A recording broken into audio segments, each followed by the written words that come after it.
My name is Lisa. It's been almost a year since I married my husband, Robert. We live happily together in a small, affordable apartment, dreaming of moving into a new house. Robert's parents live just a 5-minute walk away, but they rarely visit us. Robert once said his mom doesn't want to interfere in our marriage, which is why she doesn't come over, even though we're close. I appreciated that about her, as many women worry about meddling mothers-in-law. But since I didn't have to worry, I felt relaxed about my family relationships. After a few years of work, we started talking about buying a house. During this time, my parents heard our plans and made us a generous offer. They said if we wanted to build a house, we could use some of their land. My parents aren't wealthy, but they had good land to give us thanks to my grandfather. He told them to pass it on to us so we could do whatever we wanted. When I told Robert about this, he was excited. He said we should take advantage of their offer and that he would be very grateful. So we began discussing what kind of house we wanted. We visited showrooms, checked out our boss's big mansion, and talked to real estate agents about new houses. Planning was fun. But one day, everything changed when Robert got a call from his mom. She somehow found out about our plans to build a new house and suggested we build a duplex so she could live with us. We were both shocked. We had never thought my mother-in-law would want to live so close to us. After a moment of silence, Robert gave a vague answer and tried to avoid the topic. This was understandable, since we hadn't planned on a duplex. We were hoping for a room for a future child, and if we made it a duplex, we would have to rethink everything. I worried that if we said no, it would hurt our relationship with my mother-in-law. We promised to have dinner at her place once a month, so we went to dinner. My mother-in-law brought up the duplex idea again. She asked if we had thought more about it and said she believed it was a good plan. She mentioned that they would help financially, and selling our apartment could give us a good amount of money. Plus, she said it would be convenient for when we have kids, because she could help us out. She quickly started listing the benefits of living in a duplex. I tried to speak up, but she kept going. While she had some good points, like getting help when we have a baby and the financial support, I felt that Robert and I could handle any challenges on our own. I thought it was better to rely on my own parents than risk being bullied by my mother-in-law. When she saw my worried face, she said, "Is it really that bad living with us? I thought you didn't hate us." She sounded sad, so I pretended not to hear her and quickly left her house. After that, she kept telling Robert every day about the duplex idea, which was starting to stress me out. I asked Robert what he wanted to do. Living together with our parents might be nice, but I didn't want to lose our alone time either. After thinking it over, we decided to say no to my mother-in-law's offer. We wanted to focus on our own time together, and we believed she would understand if we explained it well. When the day of our monthly family dinner came, we went to my mother-in-law's house to share our decision. But as we started to talk, she interrupted us. "Oh, about the duplex, we're moving forward with the plan." "What?" Before we could react, she added, "Mark is moving in too. He's a single dad, and it's tough for him. Let's help him out. Plus, it will be good practice for when you have your own kids, right?" We were so shocked by her words that we forgot what we had come to say. My mother-in-law took our silence as agreement and began planning the duplex, including ideas from my father-in-law and brother-in-law. We tried to tell our in-laws our decision several times, but they kept saying, "We're busy right now.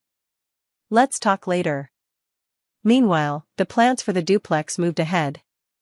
Our in-laws were covering the construction costs, so we didn't have a big financial burden, but we were still going to live with them and my brother-in-law, who would need help with his child.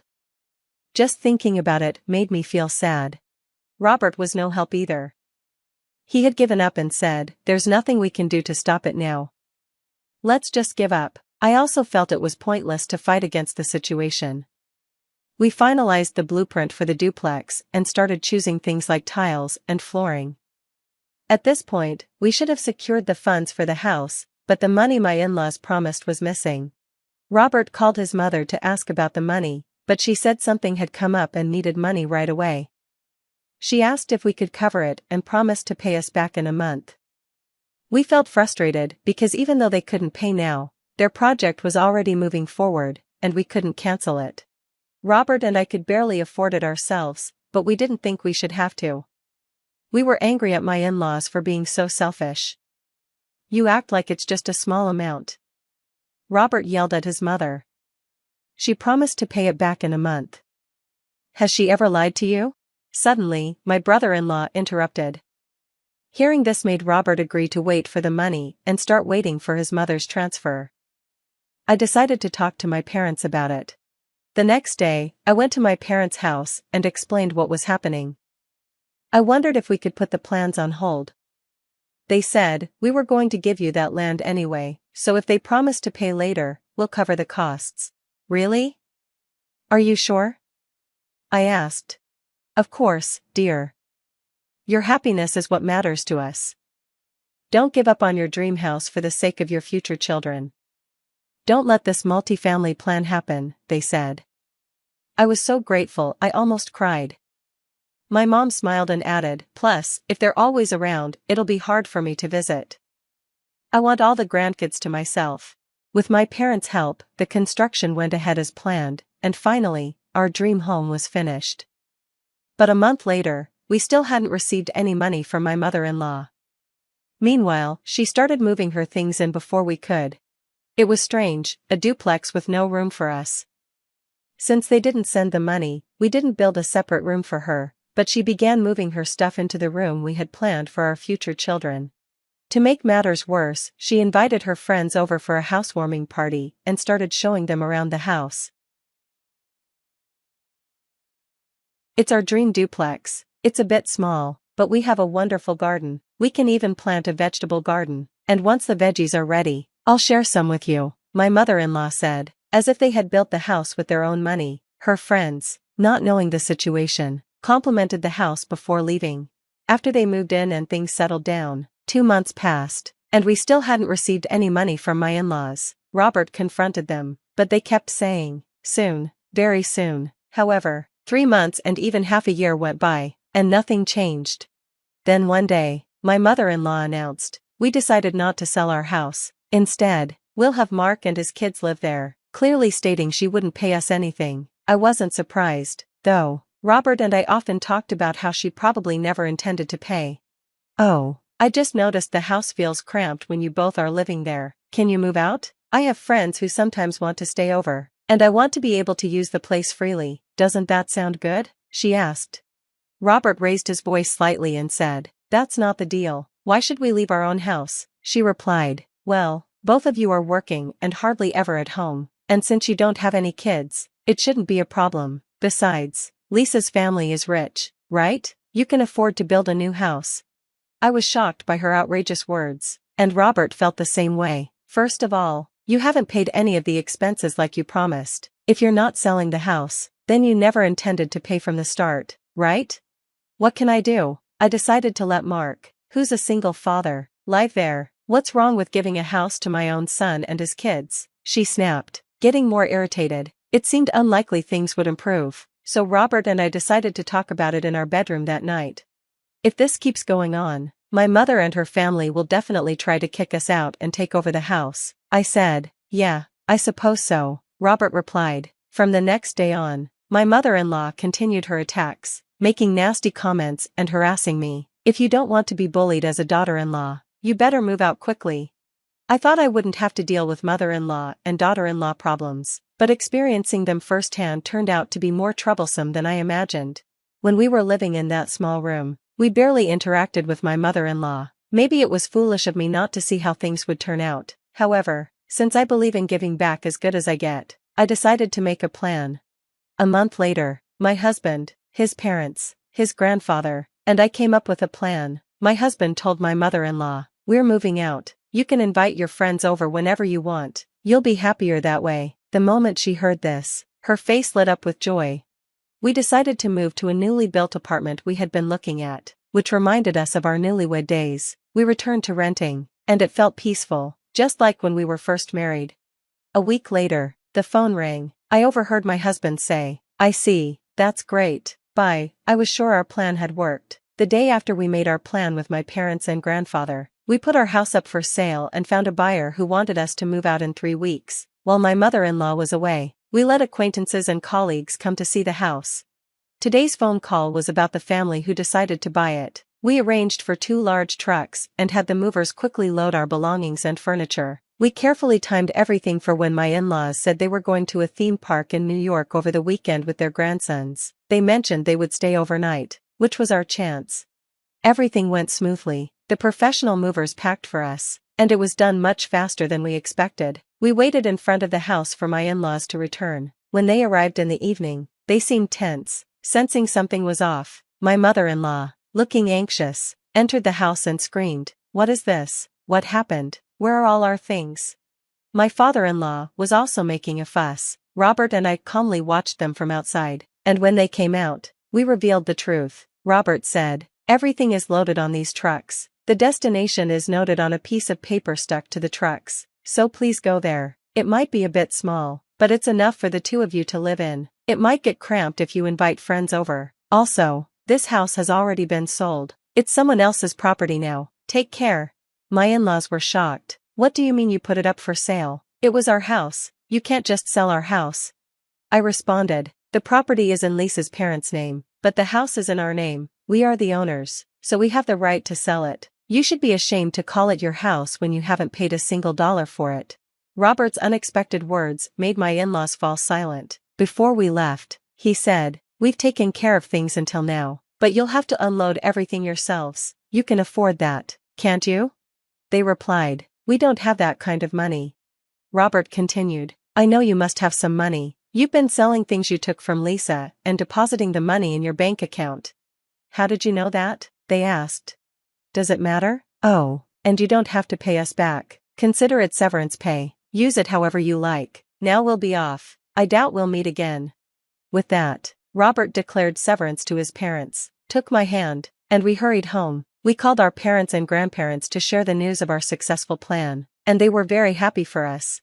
My grandfather, knowing we were going to live in an apartment, said, "Actually, I still have some land left. I'll give it to you too, and I'll cover half the costs so you can build a new house." And that's exactly what we did. Half a year later, we completed our dream of building a brand new single-family home. It was a bit farther from the city center, but the air was fresh, the neighbors were kind, and we were very happy. As for my in-laws, we didn't know if they went to the address we provided. They contacted my parents for financial help and asked Robert's brother, who was planning to remarry next year, if they could live with him. He flatly refused, because his new wife also wanted to move in. My parents decisively turned them down and told them not to involve our family anymore. Robert apologized to my parents for his terrible parents, but they said, "From now on, we're your real parents. Feel free to rely on us as much as you want." Thinking about future problems, my parents recommended we install a home security system. We could rest easy knowing they would turn away Robert's parents if they ever showed up. We also got a small, cute puppy as a guard dog in our yard, and I highly doubted his parents would have the guts to intrude. From now on, we wouldn't have to deal with Robert's parents at all. It was the beginning of a new life for the 2 of us. We planned to have children in a few years and build a happy family. We promised each other we wouldn't let anyone disturb our happiness. The notification from the party planner's cancellation email stabbed through my chest like an icy blade. I stared at my phone, reading and rereading the message until the words blurred together. My 21st birthday celebration, the milestone event I'd been planning for months, was being unceremoniously axed 2 weeks before the big day. I'm Scarlett, and this is the moment I realized I would always be second best in my family's eyes. "Mom!" I stormed downstairs, finding her arranging flowers in our oversized kitchen. "Why did Leslie just email me saying she's cancelling my birthday party?" My mother, Edith, barely looked up from her precise placement of white roses. "Oh, honey, I meant to talk to you about that. We need the venue for Layla's baby shower instead." "Layla's what?" My voice cracked. "She already had a baby shower 4 months ago." "This is different," Mom said, adjusting a stem with manicured fingers. "It's a sprinkle. A smaller celebration for her second pregnancy. You know how important this is for your brother and his wife." I gripped the kitchen counter until my knuckles turned white. More important than my 21st birthday. Don't be dramatic, Scarlett. We can celebrate your birthday another time. Family comes first. I am family! The words exploded from my mouth. Or did you forget that detail somewhere between Bryce's law school graduation party and Layla's third engagement celebration? Mom finally looked up, her expression a perfect mask of controlled disappointment. Lower your voice. This isn't a discussion. The decision's been made. My phone buzzed. Chelsea, my best friend, was calling. I answered while walking away from Mom, who had already returned to her precious flower arrangement. Tell me it's not true, Chelsea said before I could speak. Your mom didn't seriously cancel your birthday party for another Layla love fest? I walked out to our back patio, sliding the glass door shut with more force than necessary. Oh, it's true. Apparently my milestone birthday can't compete with a sprinkle for baby number 2. That's messed up, Scar. Like, seriously messed up. You know what's worse? I watched a hummingbird dart between Mom's prized gardenias. Dad didn't even try to stop her. He just sat there reading his newspaper this morning when she made the call. What are you going to do? I hadn't told anyone yet, but I'd been building a decent following on social media over the past year. Nothing huge, but enough that my posts about fashion and life as a college student were getting noticed. I might have an idea. Uh-oh. I know that tone. What are you thinking? The patio door slid open, and my brother Bryce stepped out, phone pressed to his ear. Yeah, babe. Mom's handling everything. It'll be perfect. He noticed me and gave a small wave before continuing his conversation with Layla. Chelsea, I said, turning away from my brother. Remember how you always say the truth needs to be heard? Yeah? I think it's time people heard my truth. All of it. Scarlett. Chelsea's voice held a warning note. I've got to go. Coming over later? Of course. Someone has to keep you from doing something crazy. I ended the call just as Bryce finished his. Hey, sis, he said, looking apologetic. Mom told me about the party. I'm really sorry. Are you? I met his eyes. Sorry enough to tell Layla to pick another day. He ran a hand through his perfect hair, the golden boy's trademark move. Come on, you know I can't do that. Layla's already sent out invitations. Right, because heaven forbid anyone disappoint Layla. I headed for the door. Congratulations on the baby, by the way. I'm sure it'll be just as perfect as everything else in your life. Scarlett, wait! But I was already inside, climbing the stairs to my room. My hands shook as I opened my laptop and started typing. My name is Scarlett, and this is the story of how my family cancelled my 21st birthday party for my sister-in-law's second baby shower. I hit post and watched as the first likes started rolling in. My phone pinged with a text from Cody, a guy from my photography class who'd been showing interest lately. Saw your post. That's rough. Want to grab coffee and talk about it? For a moment, I hesitated. Then I heard Mom's voice floating up from downstairs, probably planning more details for Layla's perfect day. I texted back, Coffee sounds great. And Cody? I have a feeling this story's just getting started. As I grabbed my keys and headed out, I could already see the comment count climbing on my post. Maybe it was time the world saw behind the carefully maintained facade of the Murray family. Maybe it was time they all learned what it felt like to be the one who didn't matter.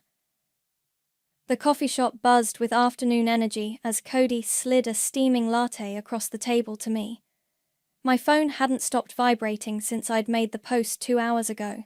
So, how many views are we talking about? Cody leaned forward, his green eyes curious beneath his messy dark hair. I refreshed the page. 20,000. And climbing. My hands trembled slightly as I picked up the cup. I've never had anything blow up like this before. Have you read the comments? Some. I pulled up the thread. Listen to this one. Your family's treatment is textbook narcissistic behavior. My heart breaks for you. and I hope you realize you deserve better." Cody nodded thoughtfully. They're not wrong. My phone lit up with Chelsea's face. "Hey, where are you?" she demanded when I answered. "I just got to your house and your mom said you stormed out." "I'm at Riverside Coffee with Cody. Come join us?" "On my way. Don't do anything dramatic until I get there." I hung up and noticed Cody studying me. "What? You're planning something bigger than just this post, aren't you?" Before I could answer, my phone buzzed with a text from Mom. "The caterer needs final numbers for Layla's shower by tomorrow. Please confirm you're attending." "Unbelievable," I muttered, showing Cody the message. She really expects me to sit there and celebrate while everyone pretends it's not supposed to be my birthday. "What are you going to say?" I typed quickly. "Don't worry, Mom. I'll be there." Then I looked up at Cody with a smile that wasn't entirely innocent. Just not in the way she expects. Chelsea burst through the door, her curly hair wild from the wind. "Okay, spill. What's the master plan that's going to get you disowned?" "Who says I have a plan?" "Please." Chelsea dropped into the chair beside me. "I've known you since 3rd grade. You've got that same look you had right before you exposed Jessica's cheating ring in high school." I pulled up my social media profile. What if I went live during the shower? "Scarlett." Chelsea's voice held that familiar note of concern. "Think about it," I continued, warming to the idea. "All these people who are supporting me online, they get to see exactly what I've been dealing with for years. No editing, no filters, just raw reality." "That's actually brilliant," Cody said, earning a glare from Chelsea. "Don't encourage her." "No, listen." I leaned forward. "Mom's always been obsessed with appearances, right? Everything has to look perfect for her country club friends. But what happens when thousands of people see behind the curtain?" My phone buzzed again. This time it was Bryce. "Hey sis, saw your post. Can we talk?" "Now my brother's worried about his precious image." I showed them the message. "Funny how they only care when it might affect them." Chelsea sighed. "I get it. I do. But are you sure you want to go nuclear? There's no coming back from something like this." "They crossed the line first," I said, my voice harder than I intended. 21 years of being the family afterthought, and they couldn't even let me have this one day. Cody reached across the table and squeezed my hand. "Whatever you decide to do, I'm in." "Me too," Chelsea added reluctantly. "Someone has to help you minimize the damage." I pulled up my calendar and created an event for next Saturday, the day of the shower, my birthday. Operation Truthstream is a go. Just then, my latest post update showed a comment that made my heart stop. "Is this the same Murray family that's always in the society pages? The ones with that big charity foundation?" Oh God. Chelsea peered at my screen. "Your mom's going to have a meltdown when this hits her social circle." "Good," I said, but my voice wavered slightly.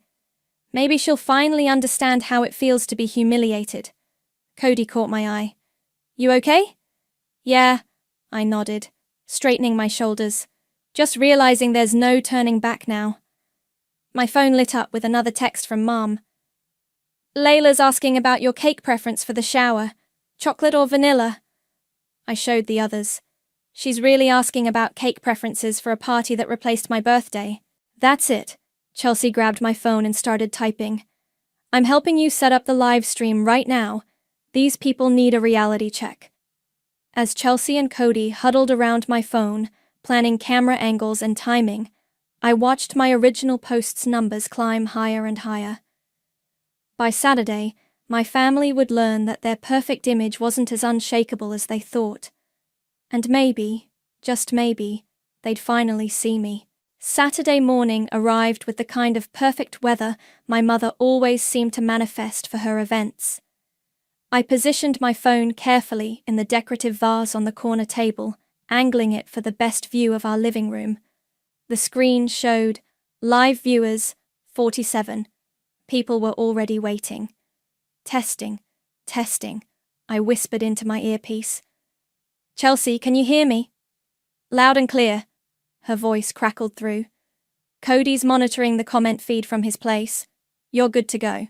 The front door opened, and Layla swept in wearing a flowing maternity dress, Bryce trailing behind with gift bags. Scarlett, you're here early. Wouldn't miss it, I smiled, adjusting my own birthday dress, the one I'd bought months ago for my party. Need any help setting up? Oh, sweetie, no. Mom appeared from the kitchen, wearing her signature hostess smile. You know I handle all the arrangements. Why don't you help Layla get comfortable? The viewer count ticked up. 158, 239, 305. Layla settled onto the specially arranged chair, decorated with pink and blue ribbons, while guests began arriving. Each one cooed over her tiny baby bump, while I stood in the corner, supposedly managing the guest book. Your mum really outdid herself, one of Mum's friends gushed. Although, isn't this around your birthday, dear? Actually, it's today, I said clearly, knowing my phone would pick it up.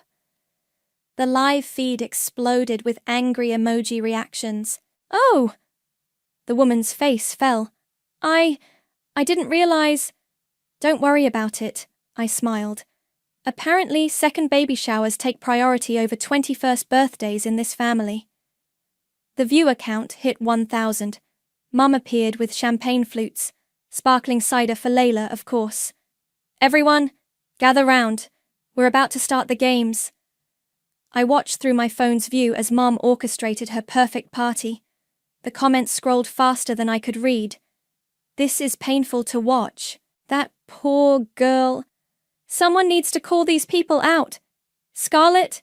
Chelsea's voice came through my earpiece. You're trending. This is getting big. Bryce approached me with a glass of champagne. Hey, you okay? You seem quiet. Just enjoying the show, I said, loud enough for the mic to catch. It's not every day you get to celebrate your birthday by watching everyone fawn over someone else's second baby shower. His face fell. Listen, about that. Bryce, Layla called. We're opening presents. The viewer count passed 5,000. I watched as Layla opened gift after expensive gift. Designer baby clothes, custom furniture, a stroller that probably cost more than my first car. Mum documented everything in her party planning notebook, the same one she'd used to plan my cancelled celebration. And this, Mum announced, is a special gift from the grandparents-to-be. She handed Layla an envelope. Inside was a check that made Layla gasp. This is too much. Nothing's too much for our grandchild, Dad said, beaming. The comments section exploded. But they cancelled their daughter's birthday? This family is toxic AF. Someone send this to drama channels now. My phone buzzed with a text from Cody. It's spreading to other platforms. News sites are picking it up. Now. Mom stood up, practically glowing. We have a special surprise. The cake. My heart stopped as the caterers wheeled out an elaborate 3-tier masterpiece, exactly like the one I'd chosen for my birthday. Is that? I stepped forward. Is that my cake design? The room went quiet. Well, Mom adjusted her blazer. It seemed a shame to waste such a lovely design, and since we had to cancel your party. Had to? My voice carried clearly through the stream. You chose to.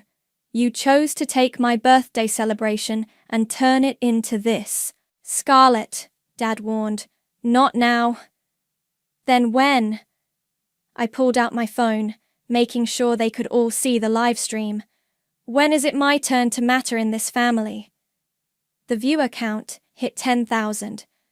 Mom's face went pale as she saw the phone, the numbers, the flowing comments. What have you done? What you taught me to do, I said, my voice steady. I'm making sure appearances are maintained. Isn't that what matters most? Layla stood up, one hand on her belly. Bryce, what's happening? What's happening, I announced to both the room and my growing audience, is that everyone finally gets to see behind the perfect family facade. Happy birthday to me. The room erupted into chaos as phones started pinging with notifications. Mom's friends whispered and pointed. Dad tried to damage control, and through it all, my phone kept streaming, the numbers climbing higher and higher as the Murray family's carefully constructed image began to crack. Chelsea's voice came through my earpiece. Scarlett, you just went viral. The aftermath was immediate and explosive. Mum's perfectly orchestrated baby shower dissolved into a flurry of awkward goodbyes and hurried departures. I sat on our grand staircase, watching the chaos unfold while my phone continued streaming. Turn it off, Mum demanded, her voice shaking. Turn that off right now. Why? I held up the phone. Isn't this what you wanted? An audience for your perfect family? Bryce stepped between us. Enough, Scarlett. You've made your point. Have I? I stood up. Because I don't think I have. Did you know Mom used my birthday cake design? The one I spent weeks picking out? It's just a cake, Layla interjected, still perched in her designated chair. My phone buzzed with rapid-fire notifications. Chelsea's voice came through my earpiece. You're at 50,000 viewers. It's being shared everywhere. Dad emerged from his study, face ashen. The Foundation's board members are calling. This is going viral in our social circles. Of course they are, Mom snapped. Our daughter just decided to air our private family matters to the entire world. Private? I laughed. You mean like how you privately told all your country club friends that my party was cancelled because I was being difficult? Or how you privately suggested I was jealous of Layla's pregnancy? Mom's face went white. How did you? Mrs. Patterson's daughter follows me online. She showed me the texts. The viewer count ticked higher. Comments flooded in. This is better than reality TV. Team Scarlett all the way. Someone call Andy Cohen, we need a reunion show. Do you have any idea what you've done? Mom's voice cracked. The Foundation's reputation. Your reputation, I corrected. That's all you've ever cared about. Bryce's phone started ringing. It's the law firm, he said, looking panicked. They're asking about the social media situation. Chelsea's voice crackled through. Scarlett, major news sites are picking up the story. You're trending nationwide. Layla burst into tears. This was supposed to be my special day. Yeah, I turned to her. Funny how that feels, isn't it? The doorbell rang. Through the glass, I could see Cody standing there, looking worried. Dad moved to answer it. Don't, Mom warned. No one else needs to witness this disaster. Too late, I gestured to my phone. About 100,000 people already are. Cody let himself in anyway. Scarlett, are you okay? The comments are getting intense. She's fine, Mom said through gritted teeth. She's just having a tantrum. A tantrum? I stepped closer. Is that what you call it when someone finally stands up to you? I call it ungrateful, she shot back. After everything we've done for you. Everything you've done for me? My voice rose. Like canceling my graduation dinner for Bryce's law school celebration? Or skipping my art show because Layla had a cold? Or maybe you mean taking my birthday and turning it into another excuse to worship your perfect son and his perfect wife? The stream's comment section exploded with support. Chelsea's voice came through. You're getting interview requests from major networks. Dad sank into a chair. This will ruin us. No, I said firmly. This will force you to see what you've been doing. All of you. Bryce stepped forward. Scar, please. Just end the stream. We can talk about this. Now you want to talk? After 21 years of being the family afterthought? That's not fair, Layla protested. Fair? I turned to her. Was it fair to schedule your second baby shower on my birthday? Was it fair to steal my cake design? Was any of this fair? Cody moved to my side, his presence steady and grounding. Maybe we should take a break, he suggested quietly. Mum's phone started ringing, the special ringtone she used for her social committee chair. Her hands shook as she declined the call. How does it feel? I asked softly. To have your carefully constructed image crumble? To have people see the real you? Scarlett, Dad pleaded. End this now. We can fix this. Fix what? The fact that your perfect family isn't so perfect? Or the fact that people finally know the truth? Chelsea's voice came through again. The local news is outside your house. As if on cue, camera flashes started going off outside our windows. Mom rushed to close the curtains, but it was too late. Her precious privacy was already shattered. Congratulations, Mom, I said, my voice steady despite my racing heart. You finally got the attention you always wanted, just not quite how you planned it. The viewer count passed 200,000 as our perfectly manicured family facade continued to unravel in real time, broadcast to the world one damning moment at a time. The morning after the live stream, I woke up at Chelsea's house to find my phone had practically melted down. Overnight, the video had racked up millions of views, spawned countless reaction videos, and inspired multiple Twitter hashtags. Your mom's been calling non-stop, Chelsea said, handing me a coffee. Like every 20 minutes since 6 a.m. I scrolled through the missed calls and messages. Mom, come home immediately. We need to fix this. Bryce. The partners are furious. Please call me. Dad, the foundation's biggest donor just pulled out. We need to talk. They're not angry that they hurt me, I said, showing Chelsea the messages. They're angry they got caught. My phone rang again. This time it was Cody. Turn on channel 7, he said when I answered. Now, Chelsea grabbed her remote and flipped to the local news. There, in high definition, was our house, with reporters camped outside. The headlines scrolled across the bottom. Viral family drama. Social media exposes local philanthropists. Oh my God, Chelsea whispered. The reporter stood in front of our gate. The video, which has now garnered over 3 million views, shows what appears to be a pattern of familial favoritism and emotional neglect. The Murray Family Foundation, known for its charitable work, has yet to comment on the situation. My phone buzzed with a text from Layla. The hospital board is questioning Bryce's partnership track. I hope you're happy. They're trying to make you feel guilty, Cody said through the phone. Don't let them. A notification popped up. I'd been tagged in a post by a major news site. The article title read, Generation Gap, How One Woman's Viral Video Exposed Modern Family Dynamics. Chelsea's mom knocked on the bedroom door. Girls, there are reporters outside asking for Scarlett. What? I rushed to the window. Sure enough, 2 news vans were parked across the street. This is getting intense, Chelsea said. What's your next move? Before I could answer, my phone lit up with Mom's call again. This time, I answered. You need to come home right now, she hissed. The country club is threatening to revoke our membership. Do you have any idea what this is doing to our reputation? Still worried about appearances, Mom? This isn't a game, Scarlett. Your father's business partners are backing out of deals. Bryce might lose his partnership track.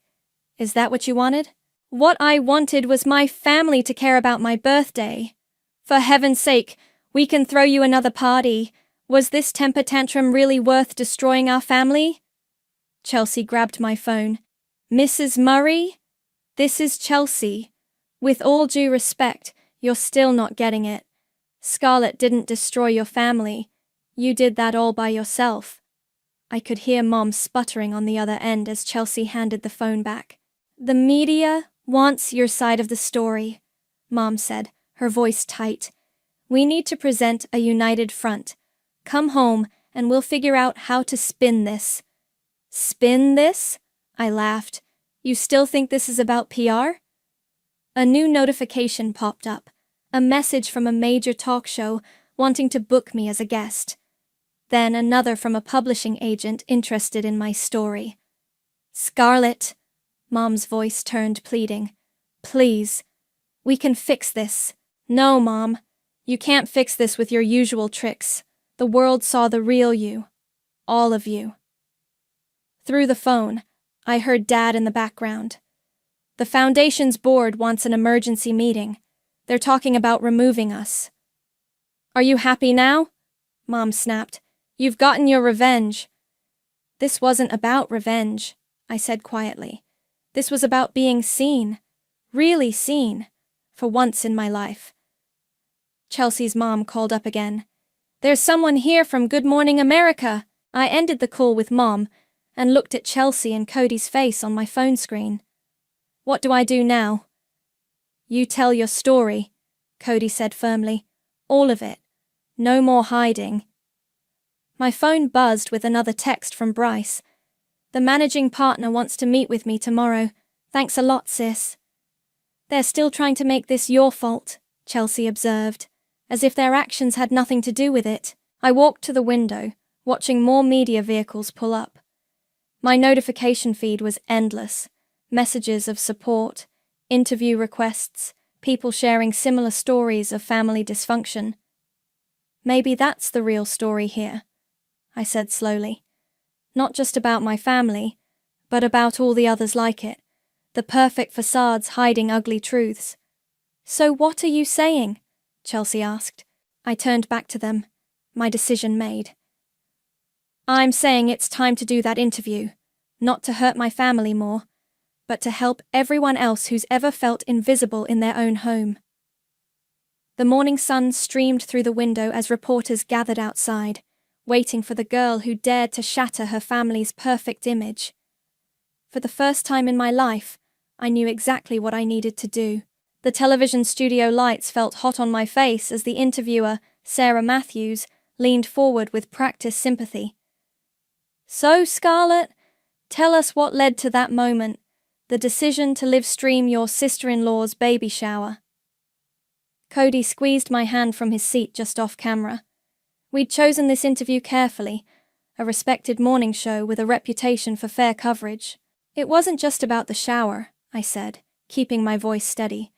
"It was about 21 years of being treated like an afterthought. The shower was just the final straw. Your mother claims this was an overreaction to a simple scheduling conflict." I pulled out my phone. "I have texts from 6 months ago where I confirmed the date for my birthday celebration. Mom responded with, 'Perfect, it's blocked off.' Then, 2 weeks before, they gave away my venue, my cake design, everything. For a second baby shower." Sarah's eyebrows rose. "A second shower?" "They called it a sprinkle," I said, making air quotes. The studio audience murmured. My phone buzzed, Bryce calling again. I declined it. "Your family's foundation does considerable charitable work," Sarah continued. "They've helped many people in the community." "Yes, they have, and they've made sure everyone knows about it. But charity should begin at home, shouldn't it?" The studio doors burst open. Mom strode in with Dad trailing behind her. The audience gasped. "Cut the cameras," Mom demanded. "This interview is over." "Security," Sarah called calmly, but I held up my hand. "No, let them stay," I said. "Maybe it's time we had this conversation publicly, since you won't have it privately." The cameras kept rolling as Mom stepped into the light. "You've made your point, Scarlett.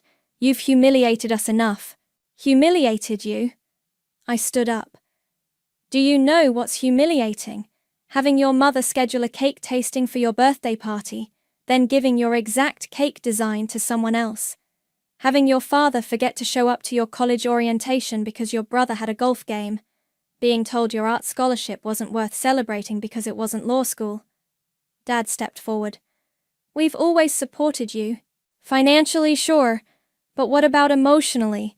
When was the last time either of you asked about my dreams, my goals, my life?" The audience was dead silent.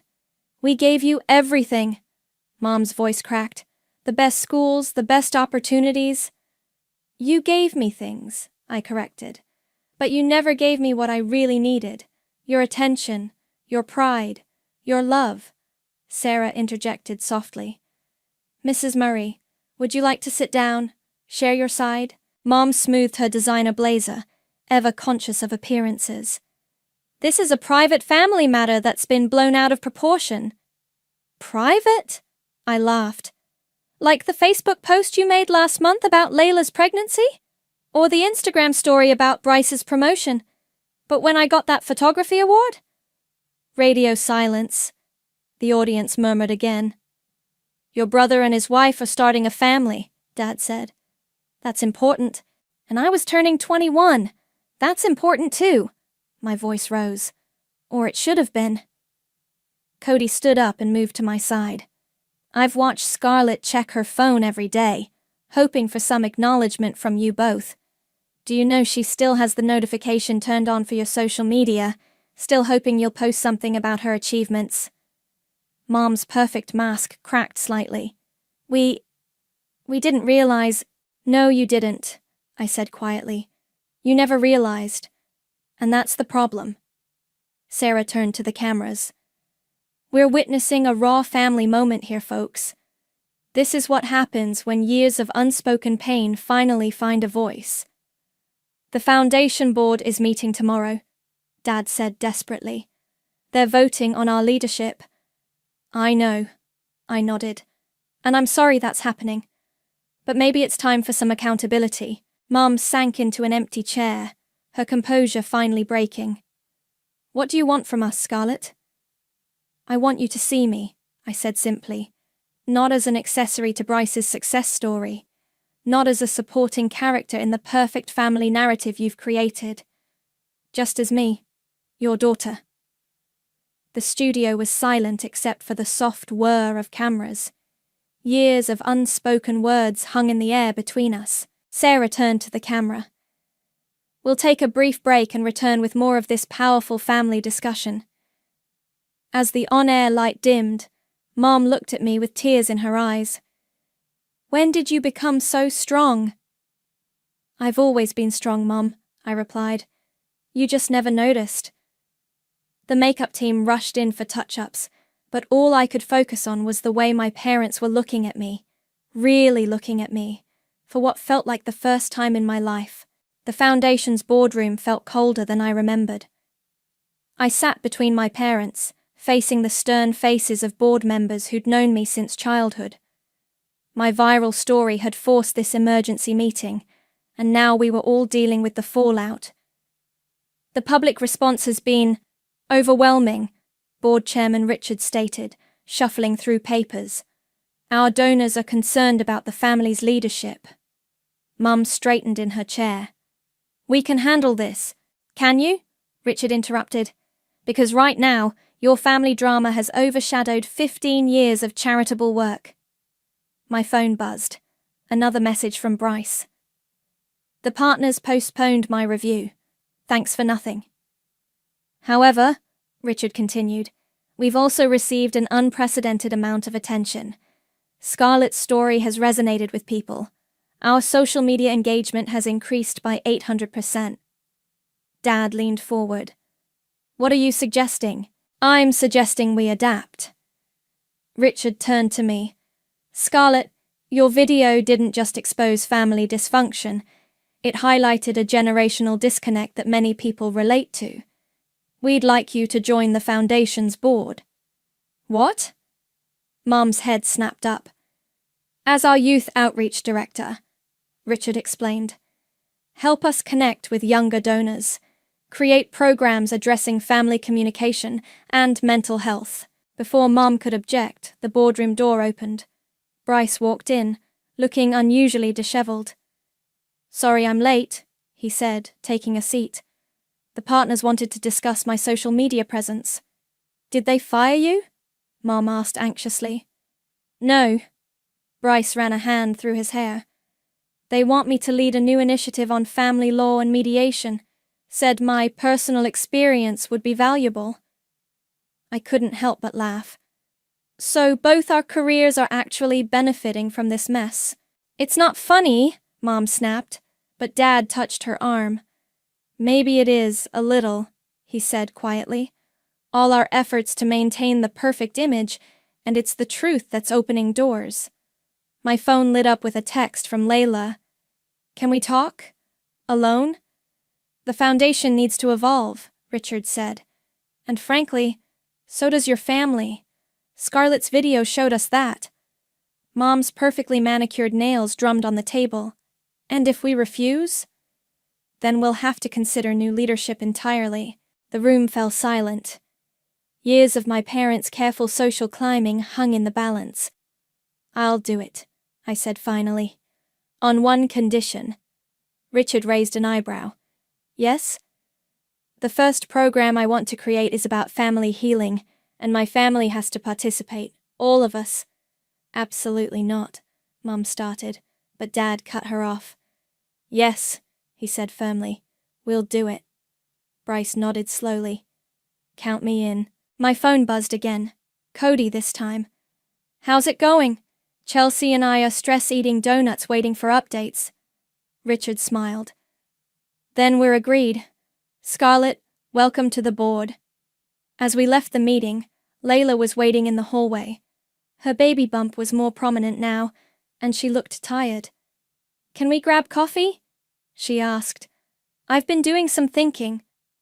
Mom opened her mouth to protest, but surprisingly, held back. 20 minutes later, Layla and I sat in the Foundation's cafe.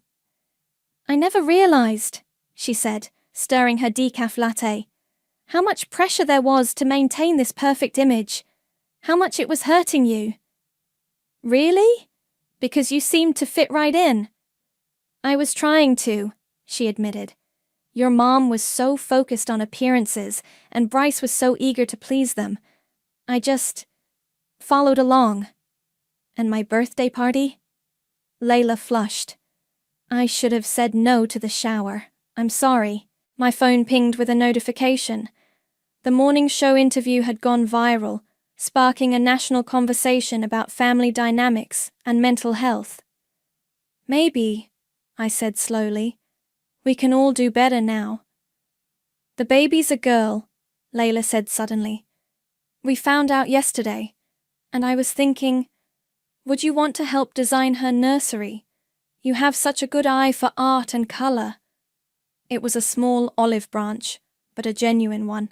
My phone lit up with messages from Chelsea and Cody asking to celebrate my new board position. As I looked at Layla's hopeful face, I made a decision. Why don't you join us? I suggested. Chelsea and Cody are waiting. No pressure, no perfect images to maintain. Just real people having real conversations. Layla smiled. Not her usual camera-ready smile, but something more genuine. I'd like that. As we gathered our things, I caught our reflection in the cafe window, the family rebel and the perfect daughter-in-law, finding common ground in the aftermath of chaos. Maybe that's what healing looked like. Not a perfect resolution, but small steps toward understanding. My phone buzzed one more time. Mum, dinner tonight? Just us. We need to talk. For the first time in years, I felt hope when I saw her name on my screen. The aroma of fresh-baked cake filled our kitchen as Mom carefully placed 21 candles in a spiral pattern. It wasn't the elaborate 3-tier masterpiece from the original plan, but this homemade chocolate cake meant more. Are you sure you don't want me to call the caterer? Mom asked, adjusting a candle. We could still. This is perfect, I said, watching her hands shake slightly as she lit each flame. Really? The doorbell rang. Dad opened it to reveal Chelsea and Cody, carrying gifts and wearing party hats. Behind them, Bryce and Layla stepped in, looking slightly uncertain. Happy birthday, sis, Bryce said, holding out a small package. It's not much, but... I opened it to find a framed photo. Me at my art show last year, standing proudly by my winning piece. The show they'd missed. I had it in my phone, he explained. Never posted it because... Well, you know how things were. But it's a great photo. Thanks, I whispered, genuinely touched. Layla waddled forward with her own gift, a custom-made art supply set. For the nursery designs, she said. If you still want to help. Mom cleared her throat. Before we do cake, your father and I have something to say. She glanced at Dad, who nodded encouragingly. We've been watching your interview videos, reading the comments, and we realize we've been so focused on maintaining an image that we forgot to see the real people behind it. Including you, Dad added softly. The Foundation's family healing program starts next week, Mom continued, but we didn't want to wait that long to start making changes. So, she pulled out her phone and opened Instagram. There, on her perfectly curated feed, was a new post, a casual photo of me in my studio, paint splattered and smiling, taken just yesterday when she'd visited my workspace for the first time. The caption read, "Proud of my daughter Scarlett, our Foundation's new youth outreach director.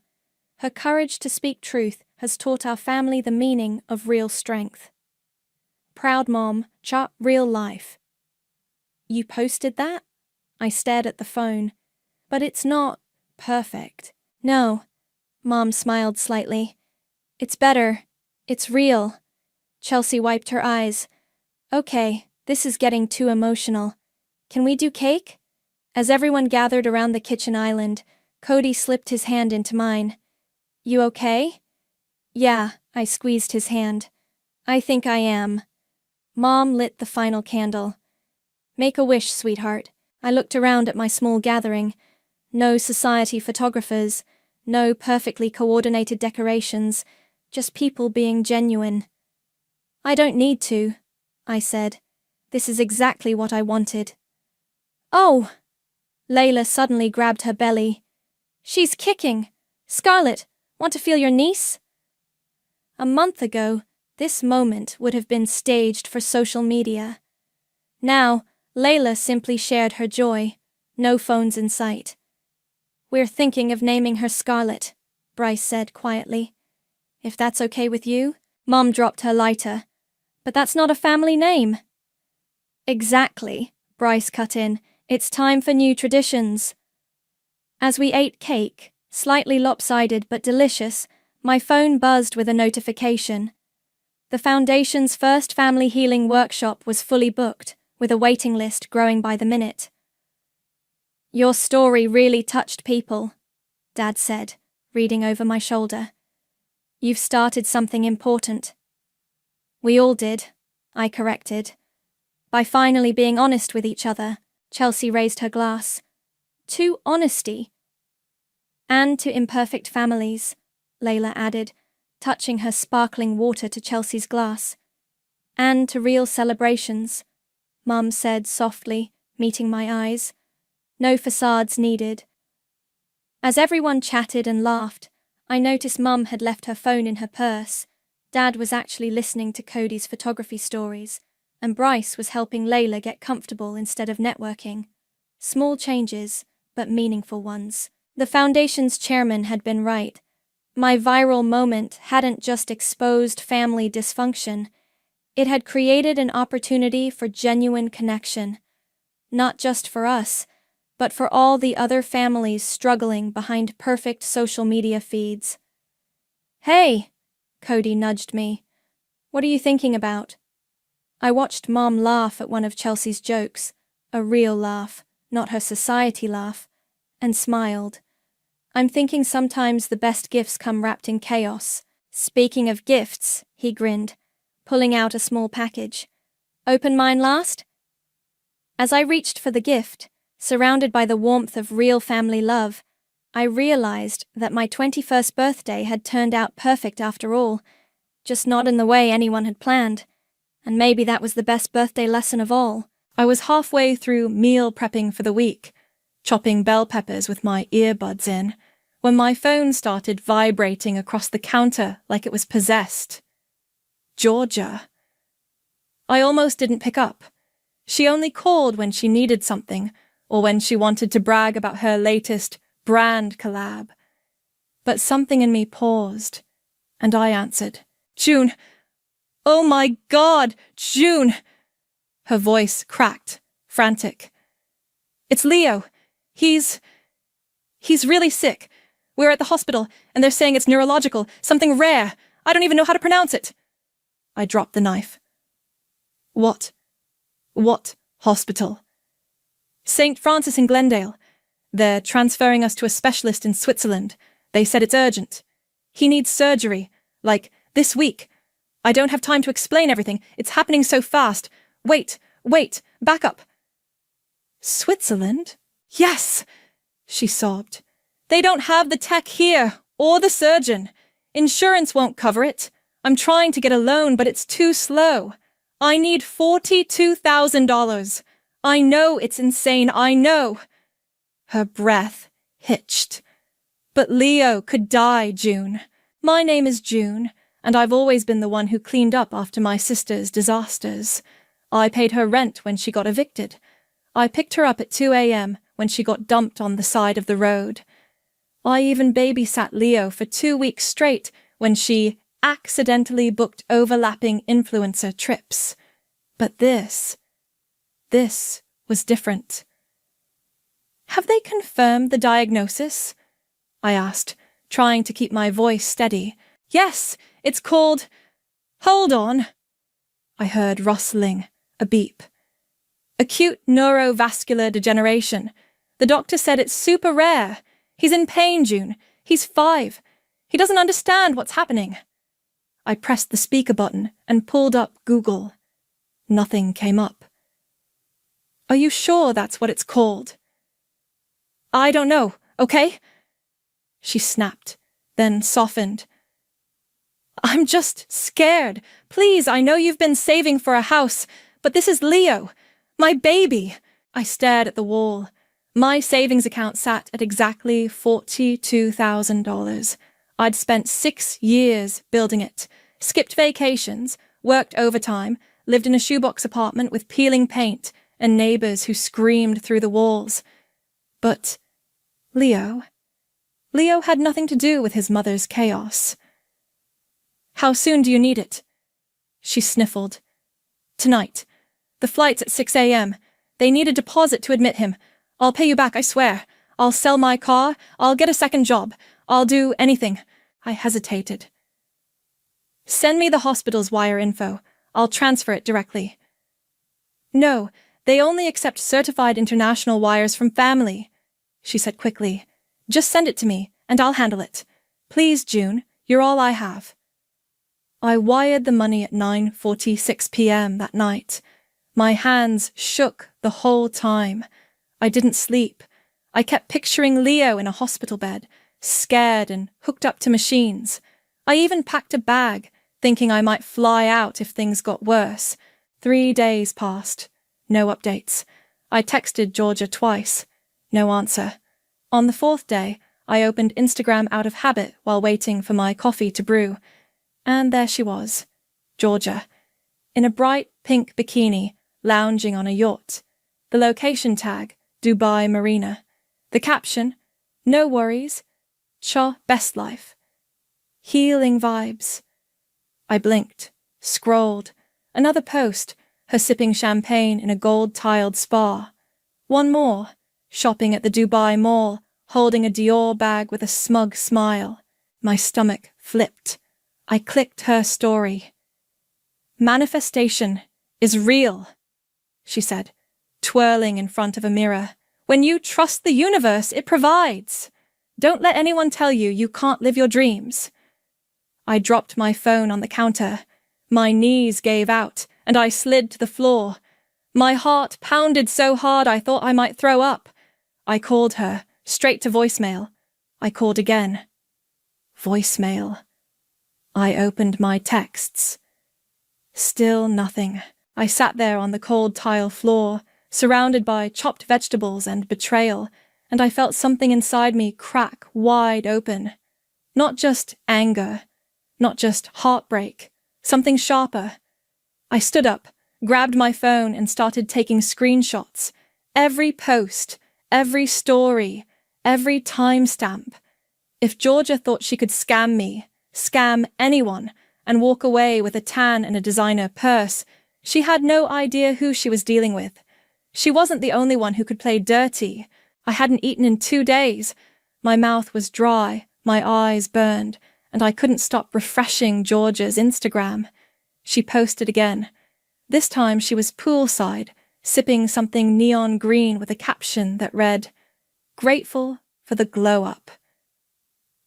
Blessed, not stressed." I stared at the screen like it might catch fire in my hand. There was no hospital, no Switzerland, no surgery, just her, living it up on my life savings. I slammed my laptop shut and grabbed my keys. "Where are you going?" Cameron asked, looking up from his desk as I stormed past him at work. "Lunch." "You don't take lunch." "I do now." I drove straight to Taylor's salon. She was a mutual friend, more Georgia's than mine, but we'd known each other since high school. If anyone had details, it'd be her. The salon smelled like hairspray and eucalyptus. Taylor was at the front desk, scrolling on her phone. "Hey," I said, trying to keep my voice steady. She looked up, surprised. "June? Wow, haven't seen you in forever." "I need to ask you something about Georgia." Her smile faltered. "Okay." I pulled out my phone and showed her the screenshots. "She told me Leo needed emergency surgery. I gave her 42 grand. Then she went to Dubai." "Do you know anything about this?" Taylor's eyes widened. "Wait, what?" "She said he had some rare brain condition. I wired her everything I had." Taylor blinked. "She told me she got a donor, that it was part of her new brand journey. I thought she meant a sponsor or something." "She used her son as bait," I said flatly. "And I want to know who knew." Taylor lowered her voice. "Okay, look. A couple days ago, she came in here for a blowout before her flight. She was bragging about how she manifested the trip, said she found a way to fund it without touching her savings." I stared at her. She said, and I quote, "You just got to know how to pull heartstrings. People love a sick kid story." I felt like I'd been punched in the chest. "Did you know she meant me?" I asked. Taylor shook her head quickly. "No, I didn't know you were the donor. I swear. I thought maybe it was some guy." I nodded slowly, backing away. "Thanks." "June, wait. Are you okay?" I didn't answer. I walked out and sat in my car, gripping the steering wheel until my knuckles turned white. I needed confirmation. Real confirmation. I pulled up Aaron's number, George's ex, Leo's dad. We hadn't talked in years, not since their divorce, but I still had his contact saved. I hit call. He answered on the 3rd ring. "Hello?" "Aaron, it's June." A pause. "Hey, everything okay?" "Have you talked to Georgia lately?" "Not really. Just some texts about picking up Leo next weekend. Why?" "Has she told you anything about Leo being sick? Like, neurological?" Another pause. "What the hell are you talking about?" I exhaled slowly. "She called me last week, crying, said Leo needed emergency surgery in Switzerland. She said it was life or death. I gave her all my savings." "Jesus Christ!" His voice dropped. "Leo's fine. I FaceTimed him 2 nights ago. He was eating cereal and watching Paw Patrol." I closed my eyes. "She lied to me," I said. "Yeah. And she used our son to do it." He was quiet for a beat. "Send me everything you have. Screenshots, texts, whatever." "I will." "Good. Because if she thinks she can mess with my kid like that, she's got another thing coming." I hung up and started compiling everything. Screenshots, bank transfers, her texts, her posts. I built a folder on my desktop and labeled it Georgia Evidence. I didn't cry. I didn't scream. I just worked. That night, around 11 p.m., I got a text from Georgia. "Hey, sis, just checking in. Leo's doing okay, but we're still in recovery mode. Could use some extra help if you're able. Love you." I stared at it. Recovery mode? I clicked on her story. She was at a rooftop bar, laughing with some guy in a white suit. The caption, "When in Dubai," I screenshotted that too. Then I replied, "Of course. Let me know what you need." Let her think I was still playing along. Let her keep digging. Because now, I had the shovel. I spent the next 3 days doing what Georgia never expected me to do. Dig. I called the hospital she claimed Leo had been admitted to in Switzerland. I found the number on Google, dialed with shaking fingers, and asked to speak to someone in patient services. "Sorry, we have no record of that name," the woman said, polite but firm, "and we do not offer the type of surgery you described." I thanked her and hung up. Then I called the hospital in Glendale, St. Francis. Same story. No record of Leo. No ER visit. No transfer. I opened my bank's website and downloaded the wire transfer receipt. The money had gone straight into Georgia's personal account. No middleman. No charity. No medical billing. I added it all to the folder. Every post, every timestamp, every lie. Then I opened a new tab and typed, "How to file a report for financial fraud involving family." The internet delivered.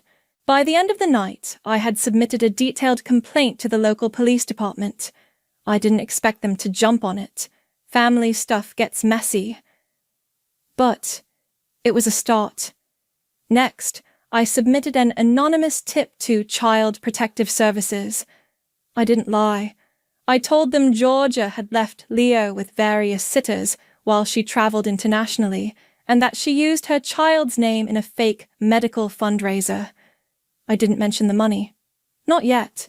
Then I emailed everything, every shred of evidence, to Aaron. He called me 10 minutes later. "I'm sick," he said. "Actually sick. I had no idea. She told me she was taking time to heal. I thought she meant emotionally." "She used Leo," I said. "She used me." "I'm calling my lawyer tomorrow. She's not getting him back." I nodded, even though he couldn't see me. "Good." He was quiet for a moment. "Thank you for telling me." She didn't leave me a choice. The next morning, I got a new text from Georgia. "Hey, babe. Things are still really rough. Leo's having some post-op issues, and the doctors say he might need a second procedure. I wouldn't ask if I wasn't desperate, but could you help again? Maybe 10K? I'll pay you back. Promise." I stared at the screen, my hands ice cold. I typed back, "Of course. Let's meet and talk." She replied instantly, "Yes, I'm flying back tomorrow. Let's do brunch. I need a hug." I didn't answer. I called Cameron instead. "Hey," he said, chewing something. "You okay?" "I need a favor." "Name it." "I need you to help me record something, legally." He stopped chewing. "What kind of recording?" "I'm meeting Georgia. She's going to lie to my face again. I want it on tape." He exhaled. "You're serious about this?" "She asked for more money. After everything." "Jesus. I'm done being the idiot sister." He paused. "I've got a mic you can clip to your bra strap. It's small, clear audio. Perfect." We met in the office parking lot the next morning. Cameron handed me a small velvet pouch. "Battery's fresh. Just press the button once. You'll feel it vibrate." "Thanks." "Be careful, okay?" I'm not the one lying. Still, my hands were shaking when I walked into the diner. Georgia was already there, wearing oversized sunglasses and sipping an iced coffee like she hadn't just scammed her own sister. "June!" she squealed, standing up to hug me. "Oh my God, I've missed you." I hugged her back, pressing the mic into her shoulder as I did. "You look good," I said. She smiled, sliding back into the booth. "It's been a whirlwind. Leo's stable now, but it's been a nightmare. The doctors are so cold. And the language barrier? Ugh."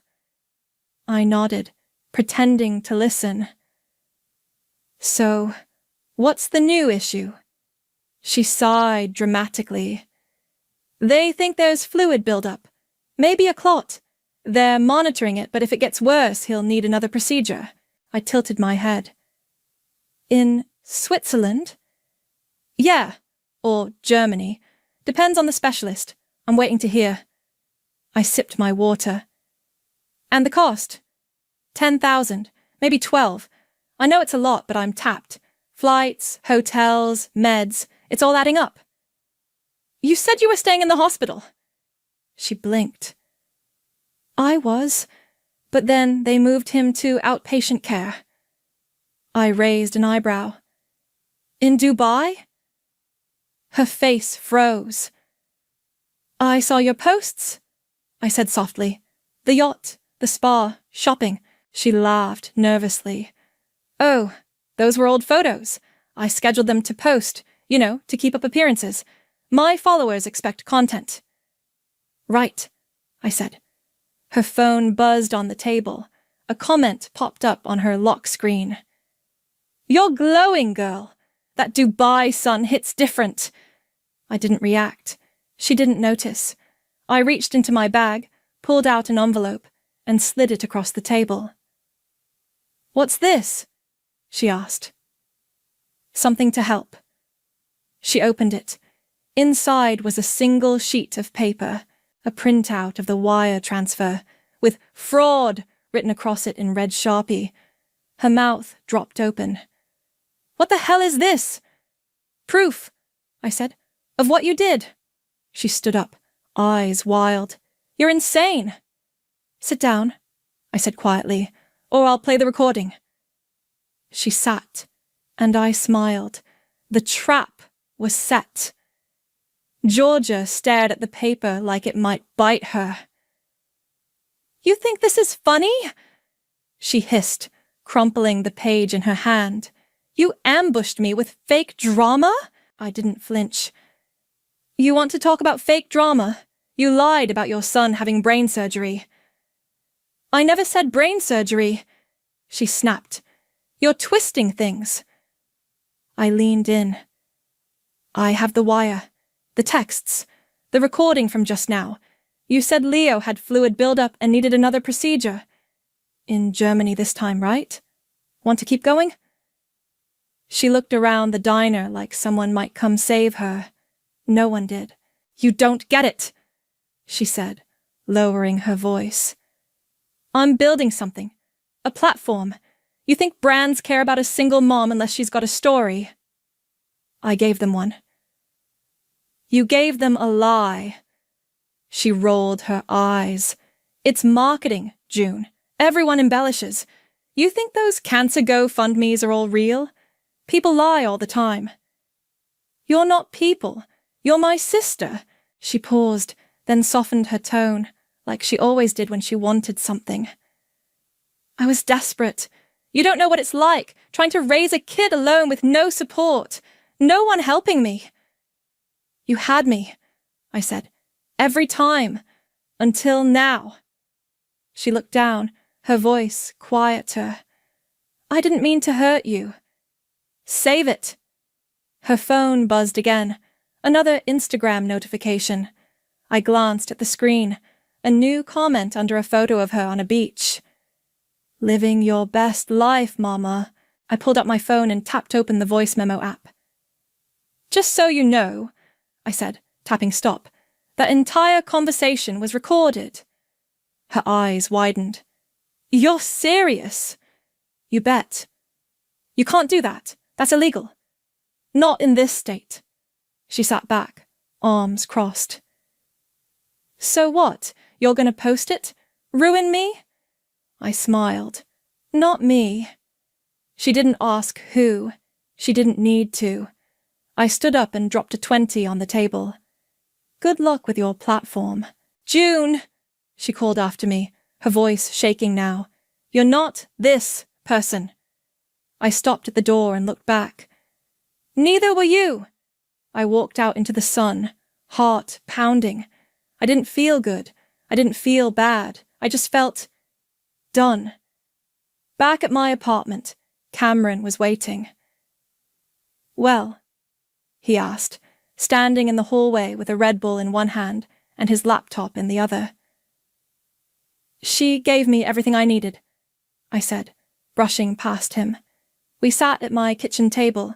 I handed him the recording. She admitted to the lie, tried to spin it as marketing. Cameron shook his head.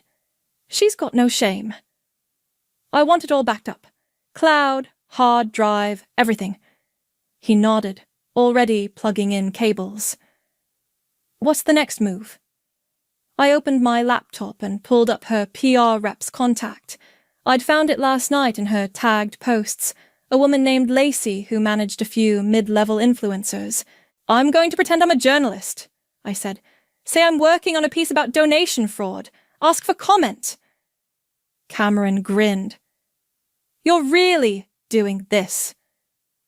She used Leo. She used me. She's not getting away with it. He hit play on the audio. Georgia's voice filled the room. They think there's fluid buildup. Maybe a clot. 10,000. I'm tapped. Followers expect content. Cameron whistled. That's gold. I sent the email. Subject: urgent inquiry regarding Georgia's fundraising claims. Body: Hi, Lacey. I'm working on a piece investigating alleged donation fraud involving social media influencers. I'd like to give Georgia the opportunity to comment before publication. Please let me know if she'd prefer to issue a statement. I hit send. 20 minutes later, my phone buzzed. Unknown number. I answered. Is this June? Yes. This is Lacey. What exactly are you accusing Georgia of? I kept my voice calm. I'm not accusing, just collecting facts. She received $42,000 from me under the claim that her son needed emergency surgery. I have proof that wasn't true. Silence. I also have a voice recording of her admitting it was fabricated for content. I thought you'd want to know before your agency is attached to a scandal. Lacey exhaled. We'll be reviewing our relationship with her. Thank you for the heads up. I hung up. Cameron raised an eyebrow. That's one domino. The next fell faster than I expected. By the next morning, Georgia's latest post had over 100 comments calling her a fraud. Someone had leaked the voice clip. Not me. Maybe Lacey. Maybe Aaron. I didn't care. I scrolled through the chaos. You scammed your own family? Unfollowed. Gross. How do you sleep at night? I clicked on her profile. A new story popped up. She was crying in her car, mascara smudged, voice shaking. I just want to say, I never meant to hurt anyone. People don't understand what it's like to survive as a single mom. The pressure, the judgment. I made mistakes, but I'm human. I watched it twice. Then I checked my email. A message from Aaron. Lawyers filing for full custody. CPS is involved. Just wanted you to know. Thank you again. I closed my laptop and leaned back in my chair. The trap had worked, but I didn't feel like celebrating. Not yet. The knock on Georgia's door came exactly 2 days after the video leaked. I was parked across the street in a borrowed Honda, sunglasses on, hoodie up. I watched as 2 CPS agents stepped onto her porch. She opened the door in a matching velour tracksuit, hair piled on top of her head, no makeup. Not her usual brand. They showed her badges. She froze. She tried to smile. She even laughed like it was a mix-up. Then they stepped inside. That was the moment I knew it was real. No turning back. I didn't stay long. I didn't need to. I'd seen what I came for. Later that afternoon, Aaron called. "They found Leo with a 16-year-old babysitter," he said, voice tight. "She left him for 3 days while she was in Dubai." My stomach turned. 3 days? Kid didn't even have a car, ran out of groceries. Leo was eating cereal and string cheese. I closed my eyes. "She's done," Aaron said. "My lawyer's filing for emergency custody. CPS is backing it." "Good," I said. "He deserves better." He was quiet for a second. "So do you." That night, Georgia's PR team officially dropped her. I saw the statement on Twitter. "We are no longer affiliated with Georgia. We do not condone fraudulent behavior or the exploitation of children for personal gain." Her brand deals vanished one by one. The teeth-whitening kit, the protein shakes, the waist trainer. All gone. Her follower count dropped by the thousands. I didn't post anything. I didn't comment. I just watched. The next day, she called me. I let it go to voicemail. Her voice was low, almost whispery. "You think you've won? You haven't. You've just made me dangerous." Click. I stared at the screen. Cameron was sitting on my couch, scrolling through Reddit. "She's trending," he said. "There's a whole thread on R Scammer Watch. They're calling her the sick kid grifter." I didn't smile. "Do you regret it?" he asked. I looked at him. No. But I didn't feel proud either. The next morning, I got a call from the DA's office. They were opening an investigation into fraud and child endangerment. They wanted me to testify. I said yes. The courtroom was cold. Georgia sat at the defendant's table, pale and quiet, her hair flat and unstyled.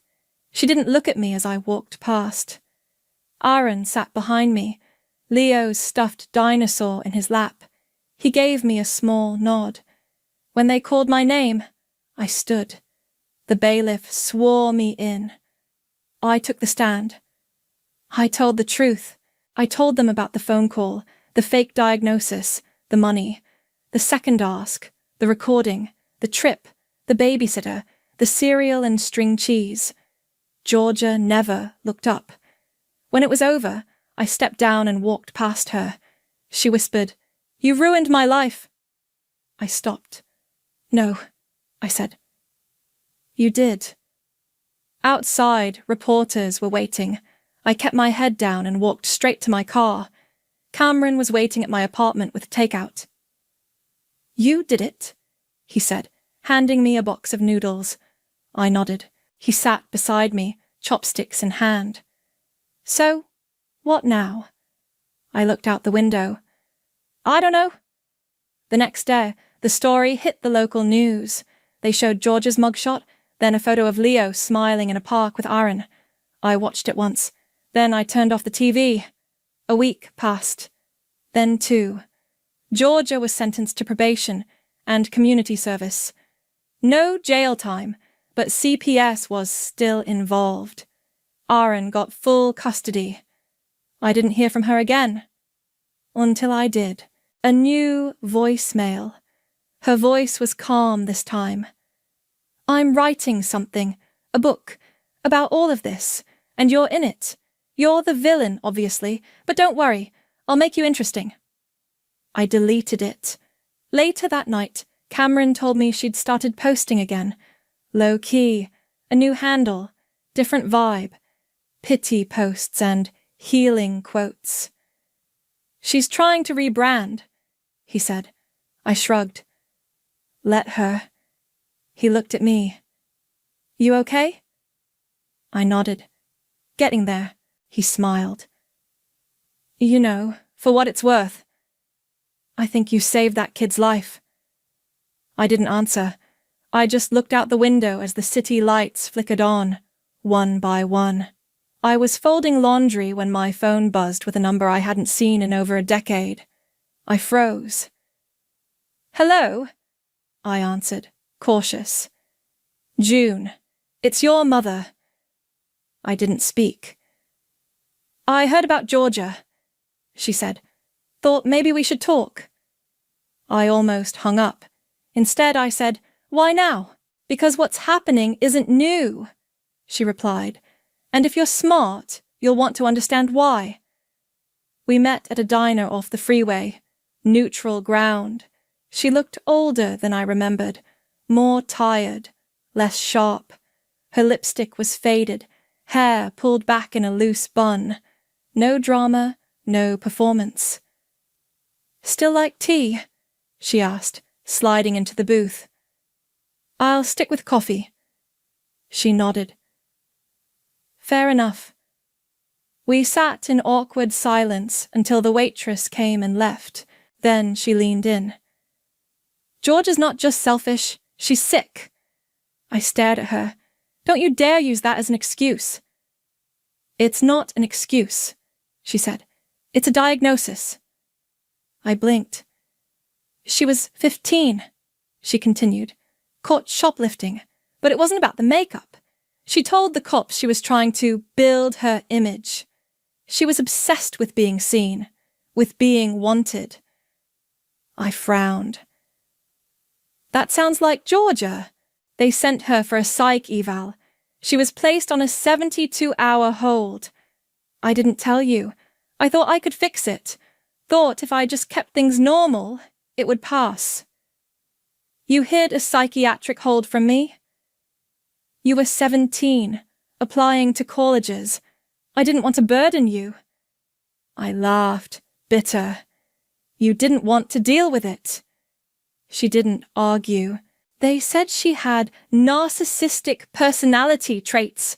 Not a full diagnosis. She was too young. But it was there. The entitlement, the manipulation, the lack of empathy. I shook my head. You let her raise a child. I didn't let her do anything. She cut me off, said I was toxic, said I ruined her life. I stared at the table. Maybe we both did. She reached across the table, but I pulled my hand back. Why are you really here? I asked. She hesitated. Because this doesn't end with Georgia. It started with me. And if you don't stop it, it'll pass to Leo. I looked up. You think I'm exaggerating, she said, but I see the signs, the way she uses him, the way she talks about him like he's a brand extension. That boy is 5, and already he's been taught that love is transactional. I swallowed hard. You want to end this curse? She said. Make sure she loses everything, or it repeats. I sat back, stunned. The waitress came with our drinks. I stared at the steam rising from my cup. I already did enough damage, I said. Not yet. I narrowed my eyes. You want me to destroy her. I want you to protect Leo. She slid a small envelope across the table. What's this? Photos. From the hospital stay. Notes. The report. I didn't touch it. Do what you want, she said, standing. But pretending she's just a bad person won't help anyone. She's broken, and broken people break others. She walked out without another word. I sat there for a long time. Later that night, I opened the envelope. Inside were a few grainy photos. Georgia in a hospital gown, arms crossed, scowling at the camera. A copy of the 5150 form. Notes from a social worker. Displays grandiosity, manipulative behavior, emotional detachment. Recommends long-term therapy and monitoring. I closed the folder. Cameron came over around 9. You look like you've seen a ghost, he said, flopping onto the couch. My mom showed up. He sat up. What? She told me Georgia was hospitalized when we were teens. Psych hold. Said it runs deep. Cameron whistled. That explains a lot. She said if I don't finish this, Leo's next. He was quiet for a moment. Do you believe her? I nodded slowly. Yeah, I do. He looked at the folder in my hands. So what now? I stood and walked to my desk. I finish it. The courthouse smelled like old paper and nerves. I sat in the front row, clutching the folder my mother had given me. Inside were the documents, proof of Georgia's past, her diagnosis, her pattern. I hadn't planned to use it, but after everything, I knew I had to. Aaron sat beside me, dressed in a navy suit. Leo's dinosaur peeked out from his bag. You ready? He asked quietly. I nodded. You? He gave a tight smile. I've been ready for years. The bailiff called Georgia's name. She walked in wearing a beige blazer, hair slicked back, no lashes or highlighter in sight. Her lawyer whispered something to her, and she nodded without looking at the crowd. She didn't glance at me. Not once. The judge called the case. State versus Georgia, May, charges of fraud, child endangerment, and misuse of charitable funds. The prosecutor stood. We have testimony, digital evidence, and witness statements. We're asking for probation with mandatory counseling, full custody to the father, and supervised visitation. Georgia's lawyer stood next. My client is remorseful. She's already suffered significant public backlash. She's lost her job opportunities, her income, and her reputation.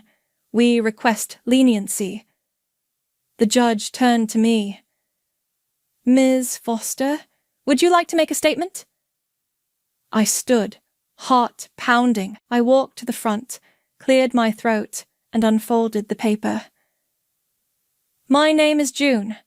I'm Georgia's sister, the person she called when she said her son was dying, the person she lied to, stole from, and used. I looked up. She told me Leo needed emergency surgery, that he might die. I wired her every dollar I had, money I'd saved for a home. I didn't hesitate because I love that boy. And I believed her. Georgia stared straight ahead. Then I found out she was in Dubai, shopping, drinking, posting bikini pics. Leo wasn't sick. He was left with a teenage babysitter. No food, no supervision. I held up the folder. This isn't new. Georgia's been manipulating people since we were kids. She was hospitalized for it once. I didn't know until recently, but now I do. And I won't ignore it. The judge raised an eyebrow. You're submitting that as evidence? I nodded. Yes, Your Honor. I handed it to the bailiff. I don't want revenge, I said. I want Leo safe, and I want the court to understand. This wasn't a one-time mistake. This was a pattern, and it won't stop unless someone stops it. I stepped back.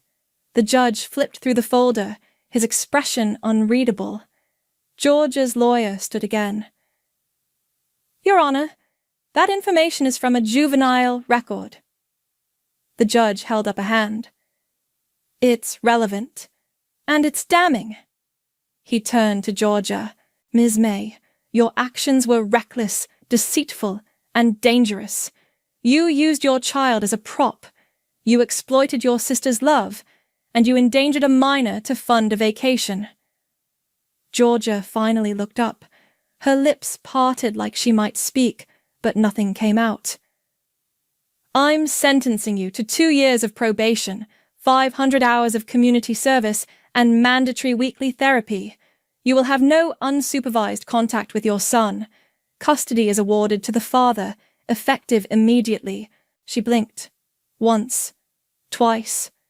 Then the gavel hit. I exhaled. It was done. Outside, reporters swarmed. Microphones, cameras, flashes. June, do you have a comment? Did you expect this outcome? Is your sister a danger to her child? I pushed through them, Aaron close behind. We got to the parking lot. He stopped me by my car. Thank you, he said. For everything. I nodded, eyes stinging. He opened his bag and pulled out the dinosaur. Leo wants you to have this, I smiled, hugging it to my chest. He still doesn't know everything, Aaron said, just that you helped. That's all he needs to know. He hesitated. If you ever want to see him. I do. He nodded. You're part of his family, always. He walked away. I climbed into my car and sat there, staring at the stuffed toy in my lap. Then my phone buzzed. Voicemail. I hit play. George's voice, soft and slow. You think you've won, but you've only made me dangerous. I deleted it. Then I drove home in silence. The dinosaur seat-belted in beside me. The beach was nearly empty, just a few joggers and a woman walking her dog. I kicked off my shoes and stepped into the sand, the breeze cool against my face. Daniel was already there, sitting on the old driftwood log near the rocks, a coffee in each hand. You're late, he said, smiling as I walked up. Court ran long, I replied, sitting beside him. Judge had opinions. He handed me the coffee. Hazelnut, no sugar. You remembered. I remember a lot about you. I took a sip and stared at the waves. The sky was overcast, but it felt right. Quiet. Honest. He glanced at me. You okay? I nodded. Getting there. We sat in silence for a few minutes, the kind that didn't feel awkward. Then he said, Cameron told me what happened. With Georgia, the whole thing. I didn't respond. He said you were a different person now. I looked at him. Is that a bad thing? He shook his head.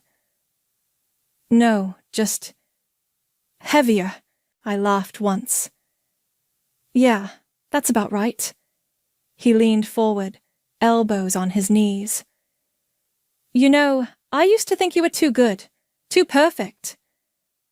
You broke up with me because I was boring. I broke up with you because I didn't think I deserved someone who never asked for anything. I turned to him. And now? Now I see someone who finally did. I smiled, but it didn't quite reach my eyes. He nudged me. You ever think about starting over? Like, with you? He shrugged. Or just with someone who knows what it's like to carry too much. I looked down at the sand between my toes. Maybe? He didn't push. After a while I stood. I should go. Therapy's in an hour. He raised an eyebrow. You? Therapy. Turns out revenge doesn't fix everything. He laughed. Let me walk you. We walked in silence back to the parking lot. As we reached my car, I saw Cameron leaning against the hood, arms crossed, holding his phone. You're not gonna like this, he said. What? He handed me the screen. It was a video, posted to a new Instagram account. George's face filled the frame, makeup free, eyes red. This is hard to talk about, she said, voice shaking. But I'm writing a memoir about betrayal, about being scapegoated by my own sister, about surviving lies, not telling them. The title flashed across the screen. Blood Isn't Always Family, a Mother's Story. I stared at it. Daniel whistled. Wow, she's really going for it. Cameron shook his head. She's painting you as the manipulator. Says you made up the whole thing to steal Leo. I handed the phone back. Let her write. Cameron blinked. That's it? She needs a story, I said. I already wrote her ending. He smiled a little. You really are different. I opened my car door, tossed my sandals inside. Daniel stepped closer. So, dinner sometime? I paused. Not yet. He nodded. I'll wait. I drove home with the windows down. The apartment was quiet. I set the coffee on the counter and walked to the bookshelf, pulled out the folder, George's file, and slid it into a box labeled Done. Then I picked up the little dinosaur from the shelf and set it on my nightstand. My phone buzzed. A text from Aaron. Leo's asking if you can come to his school art show tomorrow. He made something for Aunt June. I replied, wouldn't miss it. I plugged in my phone, turned off the light, and crawled into bed. For the first time in weeks, I slept without dreaming. I still remember the exact moment my phone buzzed with that text, the one that shattered everything I'd spent 5 years building. Some people just aren't meant to be mothers. Enjoy my vacation pics. My name is Kimberly, and I was sitting in my car outside the fertility clinic when my sister Sandra's message came through. I'd just finished my consultation with Dr. Walsh, discussing my upcoming IVF cycle, the one I'd saved $50,000 for by working 2 jobs and living on rice and beans, the one that was supposed to finally make my dreams of motherhood come true. But when I opened my banking app to schedule the deposit, my stomach dropped. The account balance read $127.34. There must be some mistake, I whispered, refreshing the screen repeatedly.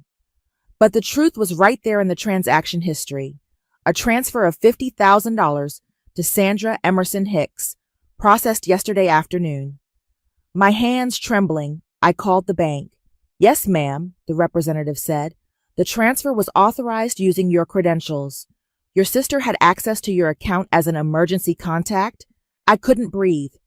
The world spun as more texts from Sandra flooded in. Photos of her lounging on a pristine beach, cocktail in hand. Thanks for funding our dream vacation, sis. Scott and I really needed this. Sandra, what have you done? I typed back, my fingers barely working. That money was for my IVF. My last chance. Oh, please, she replied instantly. You're 37. Maybe this is a sign to stop being so desperate. Some women aren't meant to have kids. Accept it and move on.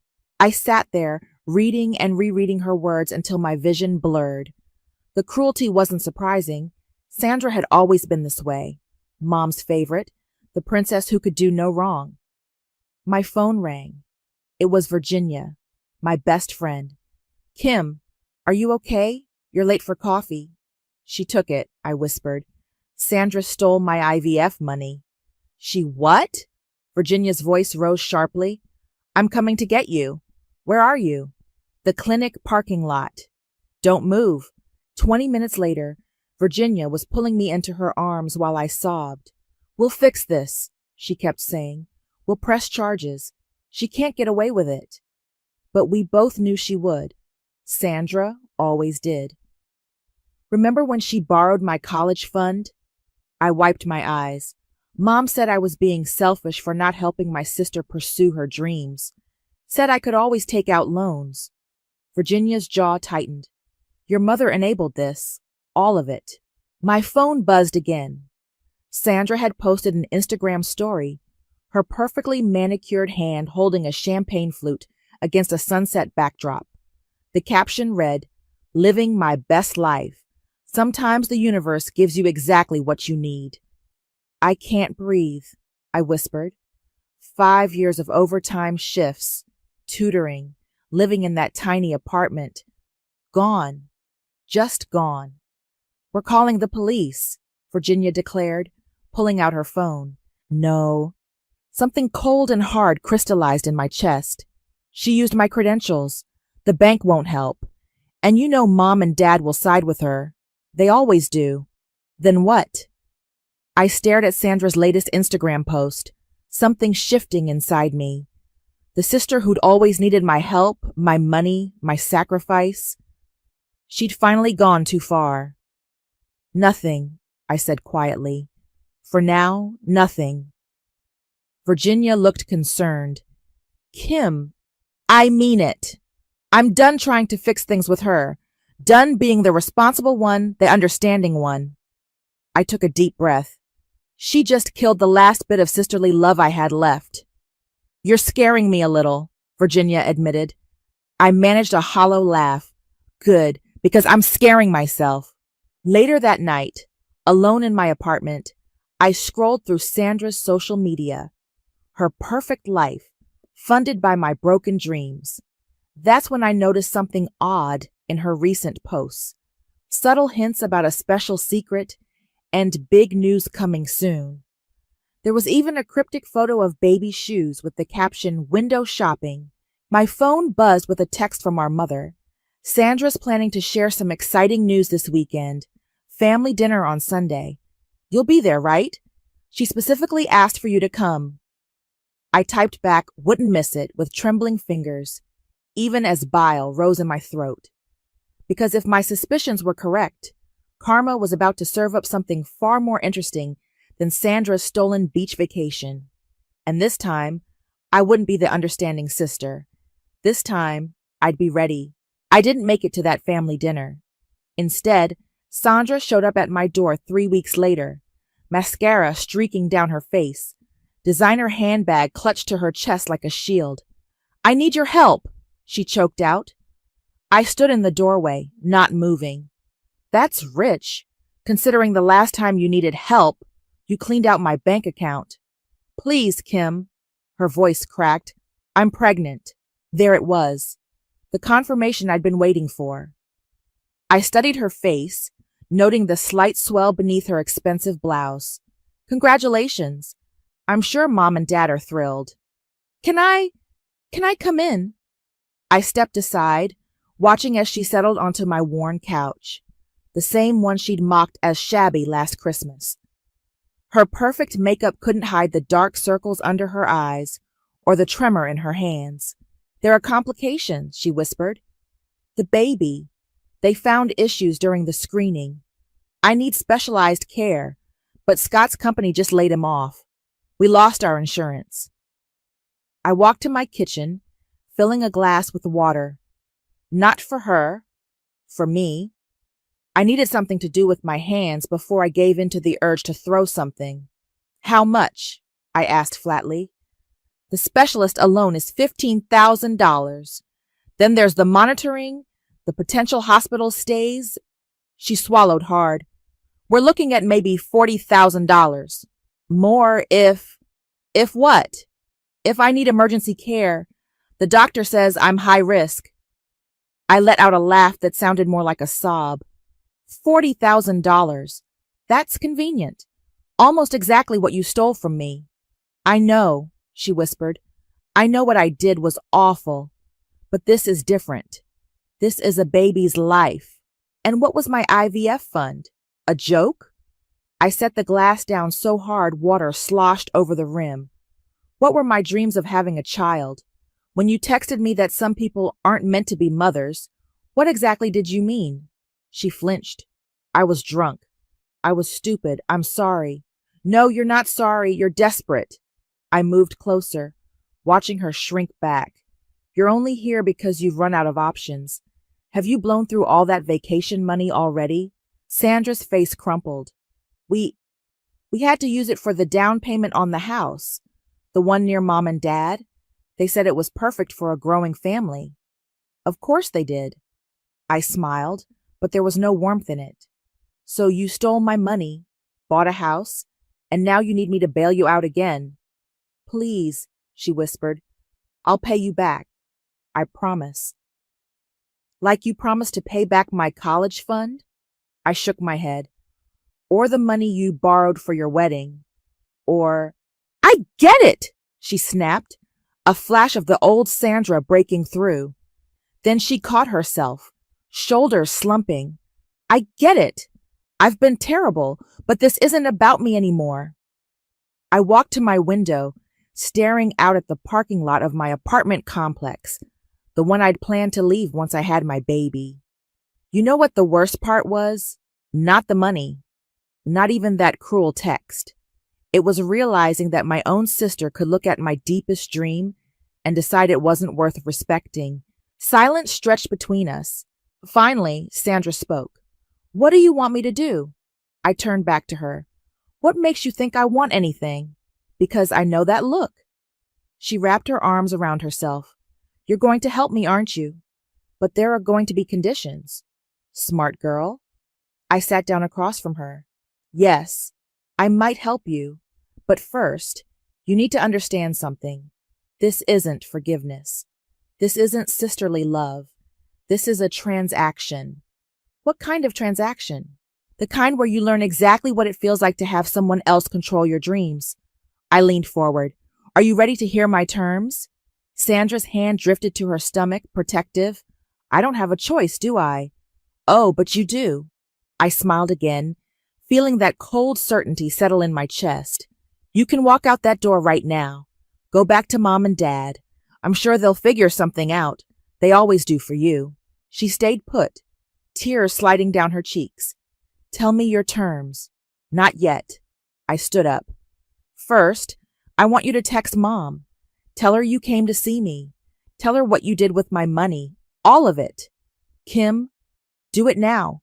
I want to watch." With shaking fingers, Sandra pulled out her phone. As she typed, I saw our mother's response pop up almost immediately. "Oh, sweetie, I'm sure your sister understands. Family helps family." "Perfect," I whispered, more to myself than Sandra. "Now we can begin." "You want me to do what?" Sandra's voice cracked as I laid out my first condition. "A video confession," I repeated calmly. "Full details of how you stole my IVF money, what you spent it on, and why you did it. Then you'll post it to your Instagram, Facebook, and send it to your work email list." "I can't." She clutched her designer purse tighter. "I'll lose my job. My friends. Your friends should know who they're really friends with." I pulled out my phone and started recording. "Let's practice. Look at the camera and tell the truth. All of it." Virginia, who'd arrived halfway through our conversation, shifted uncomfortably in the corner. "Kim, maybe this is going too far." "No," I said firmly. "This is exactly far enough. Start talking, Sandra." My sister stared into the camera lens, mascara-stained tears rolling down her cheeks. I accessed my sister's bank account using her emergency credentials. I stole $50,000 that she'd saved for IVF treatments. I spent it on a vacation and house down payment, then told her she wasn't meant to be a mother. "And why did you do it?" Sandra's voice became barely audible. "Because I knew I could get away with it. Because I always have." "Perfect." I stopped recording. "Now do it again, but this time mention how long I worked to save that money." "Kimberly," Virginia warned, "this isn't you." "You're right," I agreed. The old me would have already written Sandra a check, no questions asked. The old me would have swallowed her pain and played the supportive sister. But that Kimberly died the day she got that text message. Sandra looked between us, desperate. "What else? What are your other conditions?" I sat down across from her. "Once the video is posted, you'll write a formal letter to your HR department admitting to financial fraud. You'll copy your boss, Kingsley."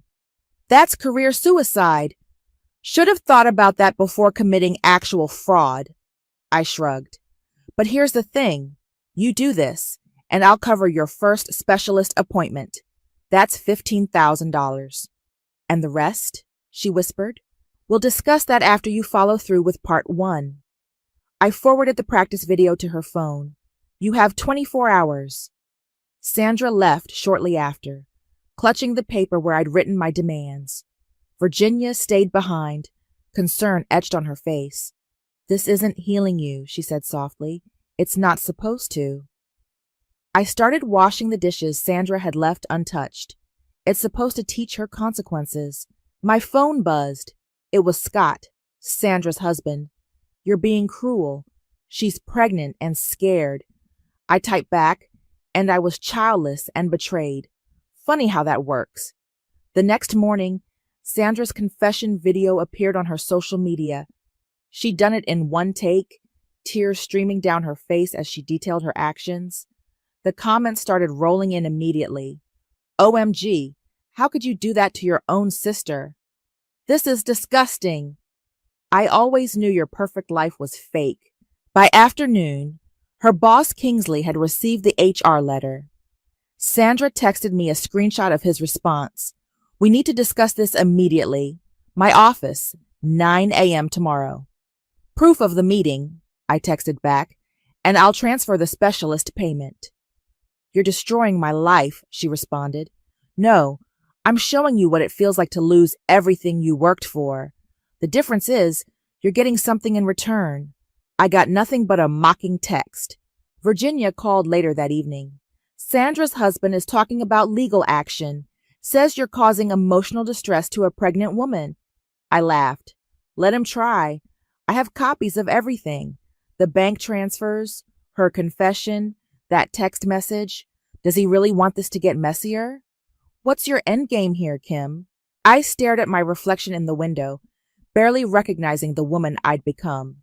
Justice, or maybe just the satisfaction of watching her perfect life crumble like mine did. My phone lit up with another text from Sandra. Meeting with Kingsley tomorrow confirmed. I'm on probation pending investigation. Mom's furious with you. Of course she is, I replied. But here's the thing, Sandra, Mom can't fix this for you. Only I can, and we're just getting started. I sent her the specialist payment confirmation, then added, by the way, that designer closet of yours, the one you're so proud of, start photographing everything. You're going to need it for phase 2. What do you mean? You'll see. Sweet dreams, sis. Don't forget to tag me in tomorrow's meeting update. I put my phone down, feeling that now familiar cold satisfaction settle in my chest. Because Sandra didn't know it yet, but her public humiliation was just the beginning. The fallout from Sandra's confession video was swift and merciless. Her carefully curated social media empire, all those perfectly filtered photos of luxury vacations and designer hauls, crumbled within days. Her followers turned from adoring fans to angry critics, each comment a reminder of her betrayal. How's work? I asked during our weekly update call, which I'd insisted on recording. They've moved me to a back office, Sandra's voice trembled, away from clients. Kingsley says my reputation issues make me a liability. Fascinating how actions have consequences, isn't it? Before she could respond, my phone buzzed with another call. Mom. I put Sandra on hold. What are you doing to your sister? Mom's voice crackled with rage. She's having panic attacks. The doctor says her blood pressure is dangerously high. Oh, now you're concerned about medical issues? I kept my voice eerily calm. Where was this concern when Sandra stole my fertility treatment money? That was different. She needed... What? I cut her off. What did she need so desperately that it justified destroying my dreams? She's your sister. And I was her sister when she cleaned out my account, when she mocked my infertility, when she... Stop being so dramatic, Mom snapped. You can always save up again. Sandra needs help now. I laughed, a hollow sound that seemed to surprise us both. You know what? You're right. Sandra needs help now, so I'll help, my way. I switched back to Sandra's call. The specialist appointment revealed complications, right? Yes, she whispered. They want me on bed rest, with in-home nursing care. That's expensive. Please, she begged. Insurance won't cover it. Scott's still unemployed. We can't afford... I'll cover half, I interrupted. Consider it interest on what you stole. Half won't be enough. The nurse alone is $4,000 a week. Then I suggest you start selling things. I paused, letting that sink in. All those luxury bags you love showing off? Those designer shoes? Time to liquidate. Sandra's breath hitched. But what? Isn't your baby's health worth more than your Gucci collection? The line went quiet, except for her muffled sobs. Finally, Scott's voice came through. He'd obviously been listening in. "You heartless bitch," he snarled. "You'd risk your own niece or nephew's life for revenge?" Interesting choice of words, Scott. Wasn't Sandra risking my future children's lives when she stole my IVF money? Or do only her potential children matter? He hung up. 10 minutes later, Sandra texted, "Fine, I'll sell everything. Happy now?" "Not yet," I replied, "because you're not selling on eBay or to consignment shops. I have something more appropriate in mind." The next day, Virginia helped me set up a charity auction event at the women's shelter where I volunteered. "You're really going to make her sell her things here? Where better?" I arranged the auction flyers. All proceeds split between her medical care and the shelter's single mothers program. Poetic, don't you think? "You've changed," Virginia observed. "No, I've just stopped pretending to be okay with being everyone's doormat." My phone buzzed again. Another angry text from Mom. "Sandra's crying in my kitchen, says you're forcing her to sell her things to poor people. Why can't you just help her quietly like a real sister would?" Something inside me snapped. I hit call instead of texting back. "Let me make something very clear," I said when she answered. "I stopped being a real sister the day Sandra decided my life savings meant less than her vacation. You want to know why I'm doing this? Because for 37 years, I watched you excuse her behavior. I watched you sacrifice my needs for her wants. Well, guess what? I'm done being the responsible one who fixes everything. It's Sandra's turn to sacrifice. But, no, you don't get to butt your way out of this. Your precious princess is finally facing consequences, and you can't stand it. Too bad. This is happening." I hung up before she could respond and turned to Virginia, who was staring at me with wide eyes. "Feel better?" she asked. "Actually, yes." I picked up my phone as it buzzed with a new message from Sandra. A photo of her collapsed on Mom's couch, hooked up to a blood pressure monitor. "Is this what you wanted?" she'd written. "To see me suffer?" I typed back, "No, Sandra.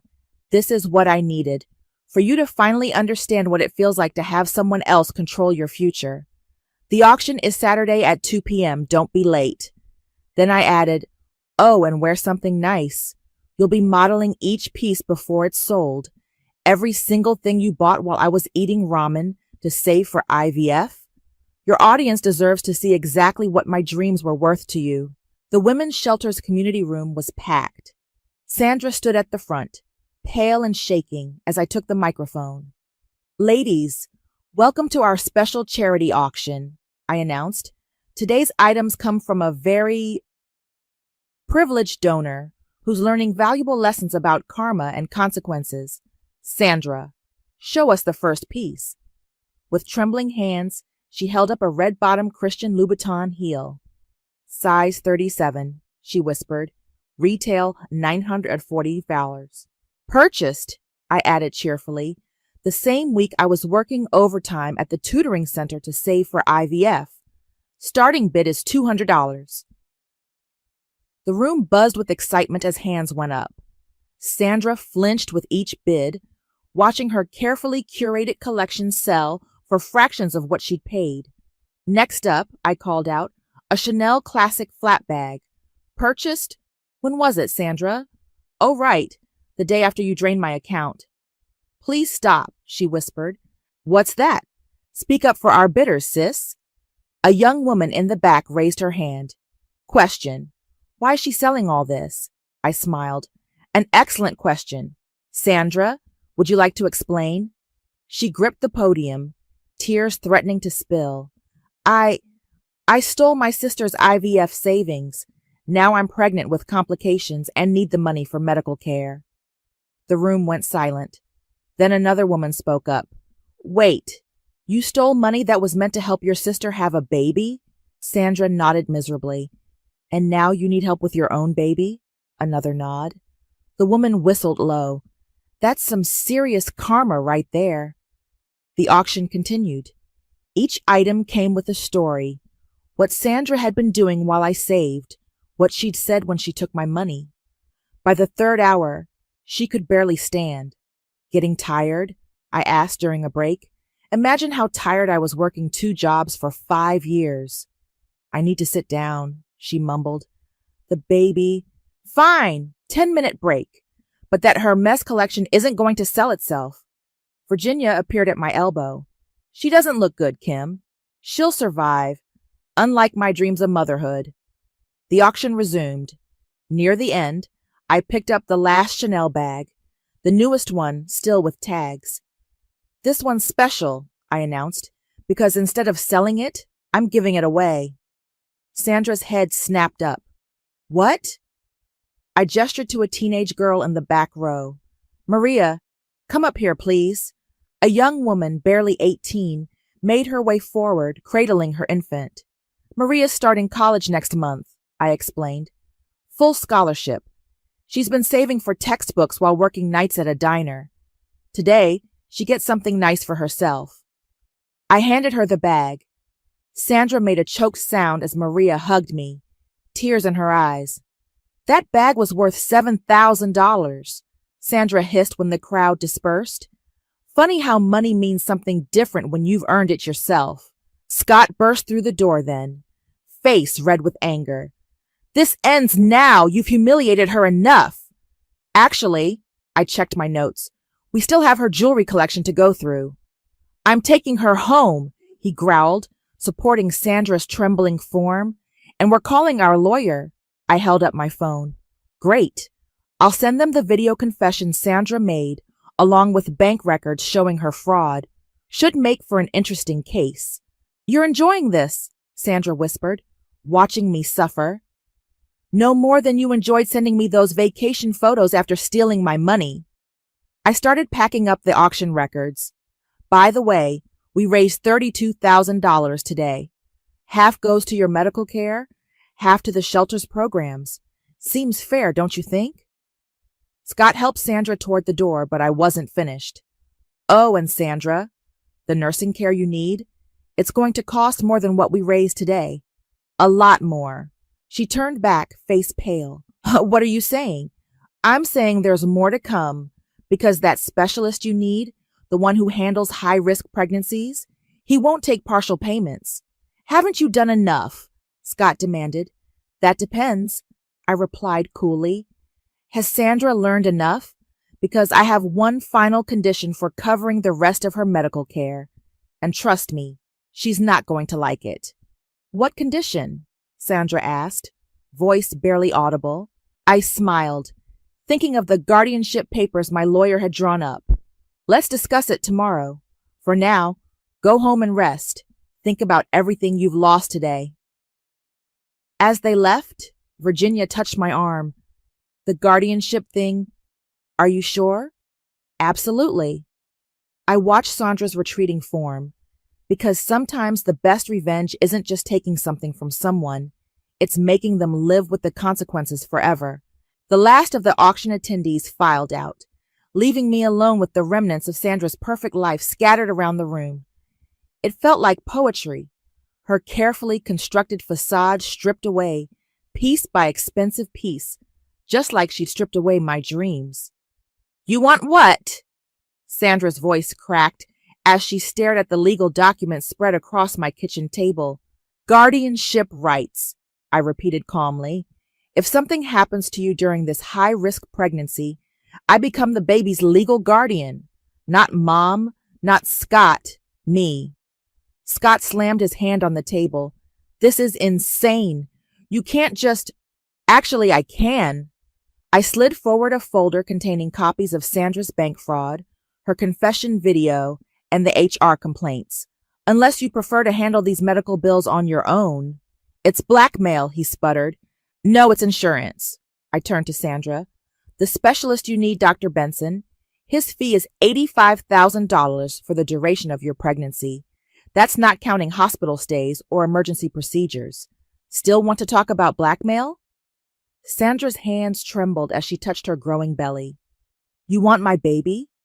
I want to ensure your child is taken care of if something goes wrong. Given your track record with a responsibility, I'd say that's reasonable. We'll find another doctor, Scott declared. Dr. Benson is the only high-risk pregnancy specialist in 3 states who handles your specific condition, I countered. But sure, go doctor shopping while Sandra's condition deteriorates. I'm sure that will work out great. The room fell silent except for Sandra's quiet sobs.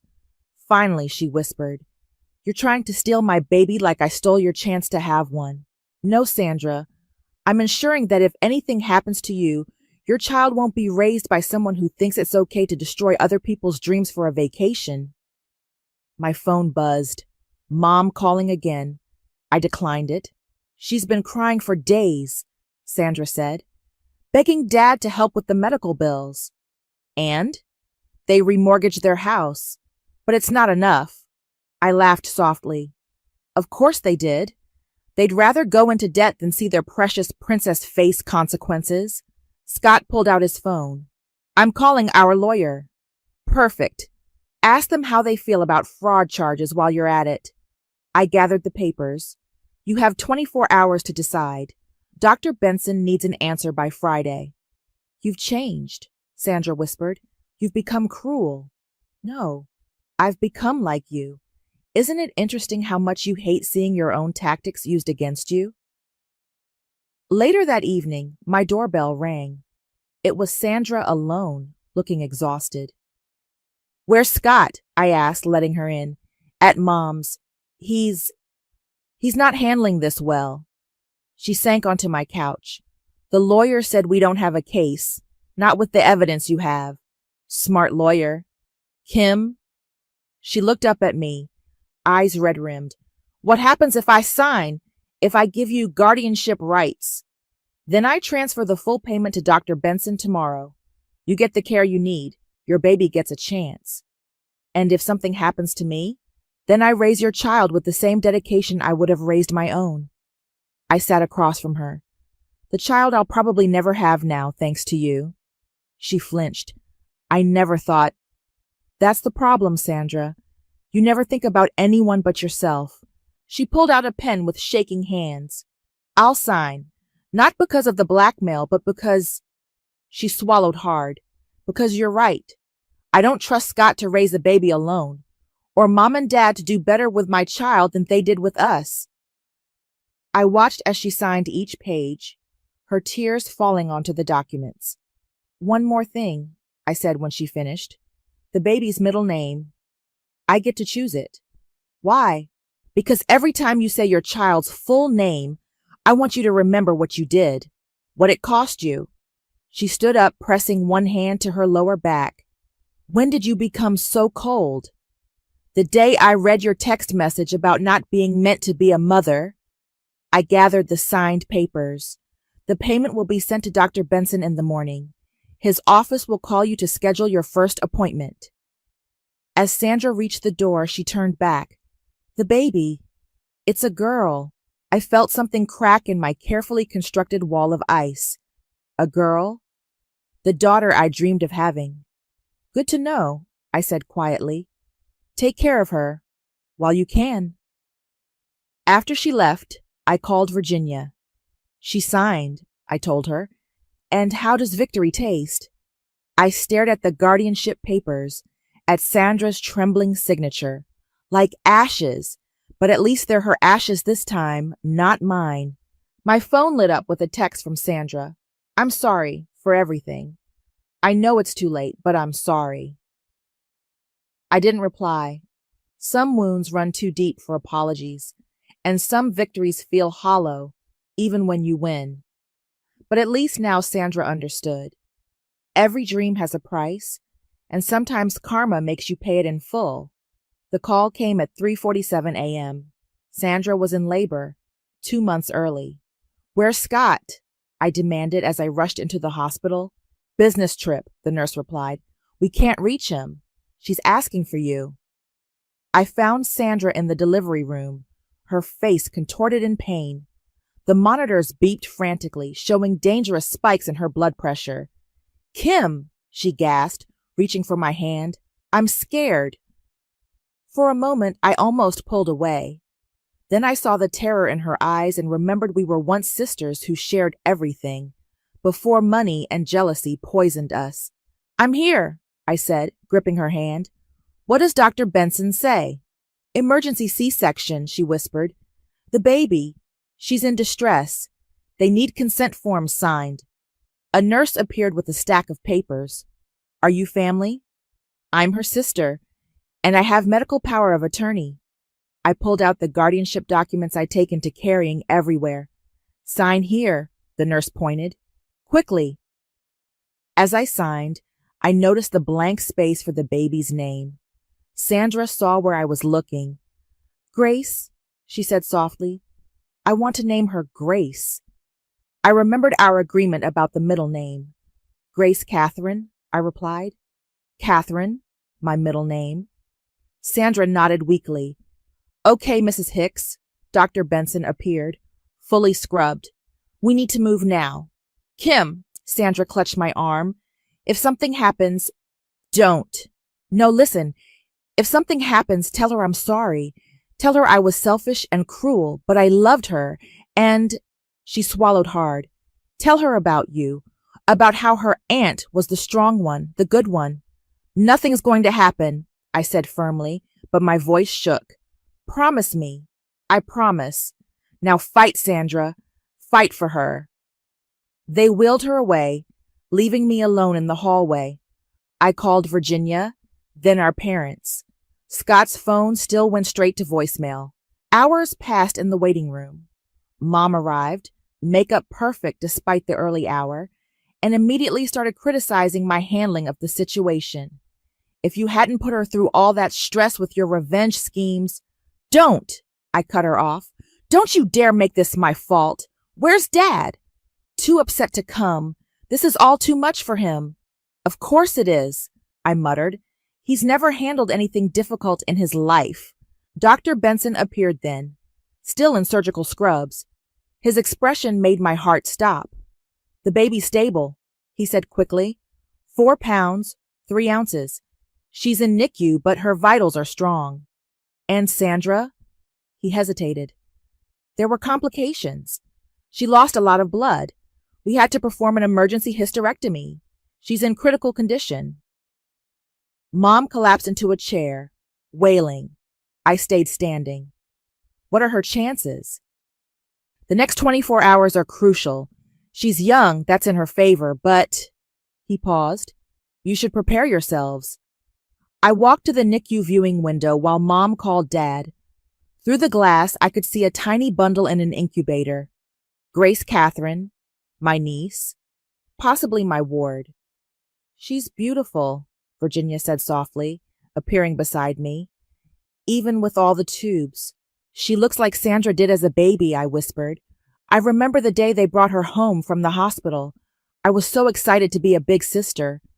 You still are her big sister. Am I? Sometimes I wonder if I crossed a line, if I went too far. You did what you had to do to heal. Did I heal, though? Or did I just spread the pain around? A nurse approached us. Are you Kim? Your sister's awake. She's asking for you. I found Sandra in ICU, pale as the sheets around her, but alive. Her eyes flickered open as I approached. Grace, she whispered. She's perfect, small but fighting. Like her aunt. Sandra's hand found mine. The guardianship papers? Don't think about that now. No, listen. Keep them. Even if I make it. Keep them. I stared at her. What? You were right about everything. I'm not good with responsibility, with consequences, but you are. Her voice was fading. Promise me you'll be in her life. Teach her to be better than me. Sandra, promise me. I promise. She drifted off to sleep then, monitors beeping steadily. I stayed, watching my sister breathe, thinking about cycles of pain and healing, of revenge and redemption. My phone buzzed. Scott had finally called back. I stepped into the hallway to answer. Where the hell are you? I demanded. Vegas, he slurred. With friends? I closed my eyes, understanding washing over me. Some patterns repeat themselves, generation after generation. But maybe, just maybe, Grace Catherine would break the cycle. I walked back to the NICU window, pressing my hand against the glass. "Hello, little one," I whispered. "Your story's going to be different. I promise." "She's getting so big," Virginia remarked, watching Grace crawl across my living room floor, 8 months old and already trying to take over the world. I scooped up my niece as she headed for the bookshelf, just like her mother at that age. Speaking of Sandra, my phone buzzed with her daily check-in text. "How's she doing today?" I sent back a photo of Grace attempting to eat a plastic block. Sandra's recovery had been slow, physically and emotionally. After Scott's Vegas escapade ended in divorce papers, she'd moved in with our parents, working remotely and attending therapy 3 times a week. "Coming for her weekend visit tomorrow?" I texted. "Yes, Mom wants to come too." I hesitated before replying. My relationship with our mother had shifted since Grace's birth. The night Sandra coded in ICU, Mom had broken down in the hospital chapel, finally admitting her role in enabling Sandra's behavior all these years. "Mom can come," I wrote back, "but the rules still apply." Those rules had become our new normal. Sandra saw Grace every weekend, but always at my place, always under my terms. The guardianship papers remained in force, Sandra's idea, not mine. "I need accountability," she'd said. "I need to earn trust back." My doorbell rang. It was Dr. Walsh, my fertility specialist. "Ready for your appointment?" she asked, stepping inside. We'd arranged for home consultations after Grace started living with me part-time. "Look who's here," I told Grace, who squealed at the familiar face. Dr. Walsh had become part of our strange, reconstructed family. "Any side effects from the new protocol?" she asked as we settled at my kitchen table. "Some headaches, but nothing major." I watched Grace play with her blocks. "The online support group you recommended has been helpful." "Good. And you're sure about using the donor eggs?" I nodded. After everything, I decided to try IVF again, this time with donor eggs to increase the success rate. The funding had come from an unexpected source. Women who'd followed Sandra's confession video had started a GoFundMe, raising over $75,000 for my treatment. Speaking of donors, Dr. Walsh pulled out some papers. "I have an unusual request to discuss." She handed me a form. I recognized Sandra's signature at the bottom. "Your sister came to see me," Dr. Walsh explained. "She wants to donate her eggs for your IVF cycle." I stared at the form, emotions churning. But her hysterectomy didn't affect her ovaries. Medically, she's an excellent candidate. Dr. Walsh paused. She said it was the only way she could think to truly make amends. Grace crawled over, pulling herself up on my leg. I lifted her into my lap, breathing in her baby scent. "What are you thinking?" Dr. Walsh asked softly. "I'm thinking about cycles," I replied, "about how we break them." My phone buzzed again. "Sandra, did Dr. Walsh talk to you? Please don't say no just because it's me offering. I know I don't deserve forgiveness, but maybe I can give you this one thing back." Virginia picked up Grace, giving me space to think. "Whatever you decide," she said, "make sure it's for the right reasons." I looked at my niece, at her innocent face that somehow combined the best of both her mother and me. Then I picked up my phone. "Come over tonight," I texted Sandra. "We need to talk about this in person." Hours later, we sat on my couch, Grace asleep in her playpen nearby. Sandra looked better than she had in months. Therapy and accountability agreed with her. "Why?" I asked simply. "Because you were right," she replied. "About everything. About consequences. About responsibility. About what it means to truly love someone." She wiped her eyes. "Watching you with Grace, seeing how you balance firmness with forgiveness, I want to help you have that for yourself. It won't fix what happened. I know. Nothing can fix that. But maybe it can be part of something new. Something better." I studied my sister's face, remembering the cruel text she'd sent about me not being meant to be a mother. Life had proven her wrong in the most unexpected way. Okay, I said finally, but not because you need forgiveness, because Grace deserves to know that people can change, that love can heal even when it seems impossible.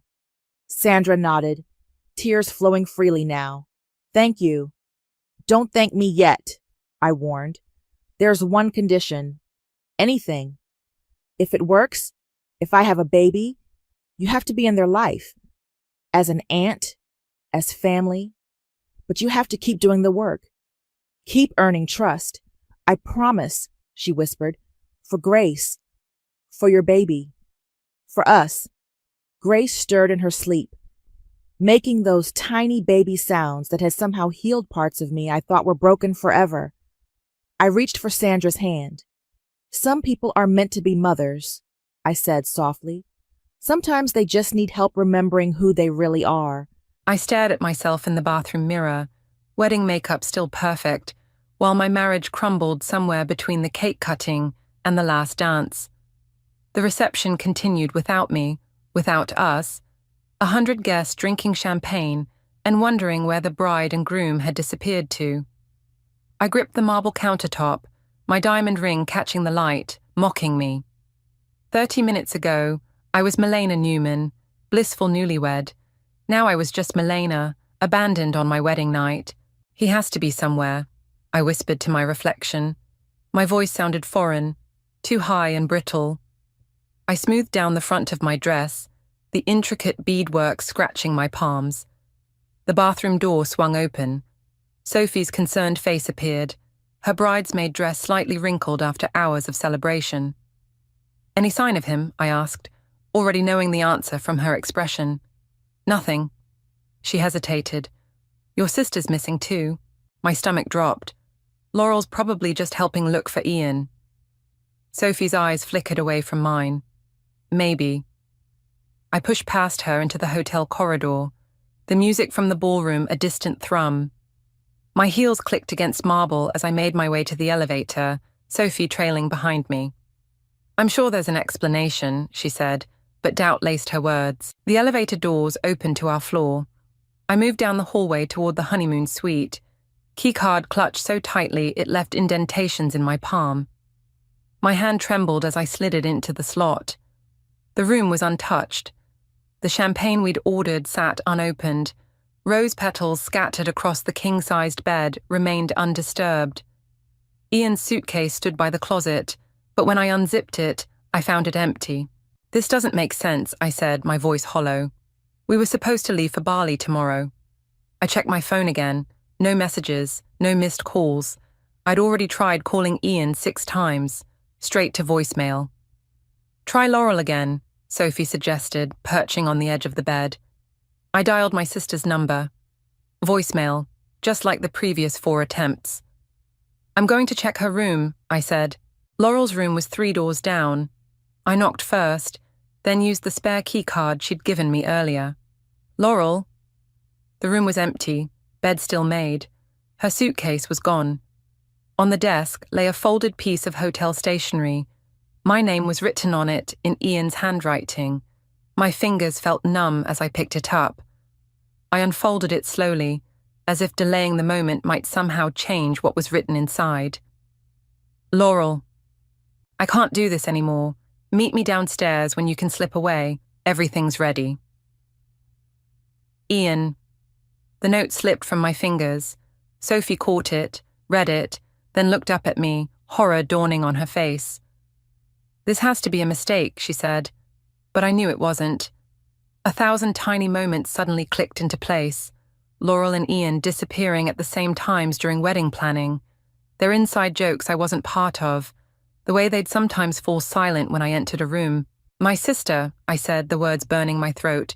My own sister. I sank onto Laurel's unused bed, my wedding dress billowing around me like a deflating parachute. The room tilted and spun. I'll call hotel security, Sophie said, already dialing. Maybe they're still in the building. But I knew they weren't.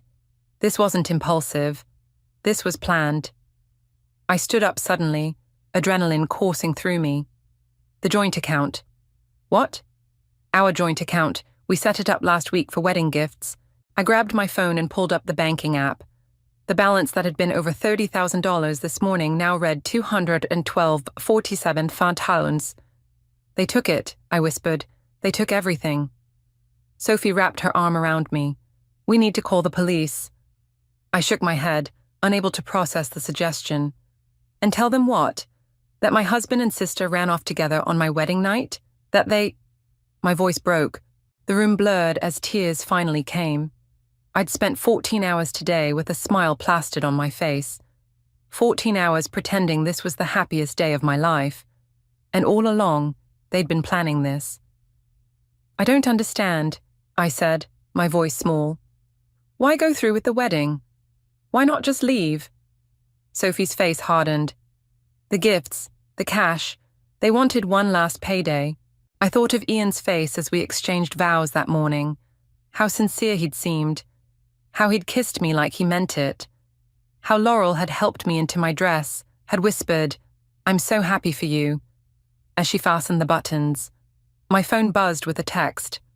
For one desperate second I thought it might be Ian explaining everything. It wasn't. It was from Laurel.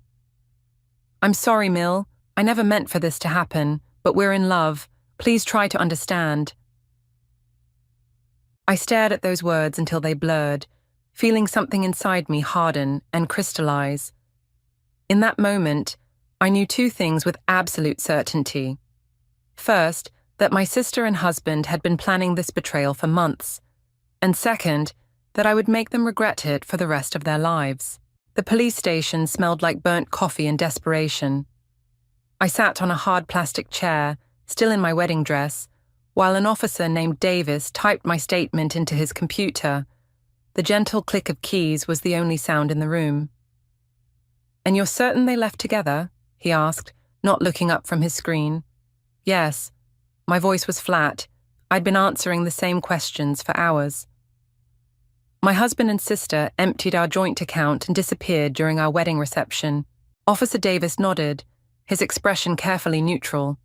"And the total amount missing is $32,487. The precise figure had been seared into my brain. Wedding gifts, savings, money we'd set aside for our honeymoon. All gone. "We'll put out an alert," he said, finally meeting my eyes.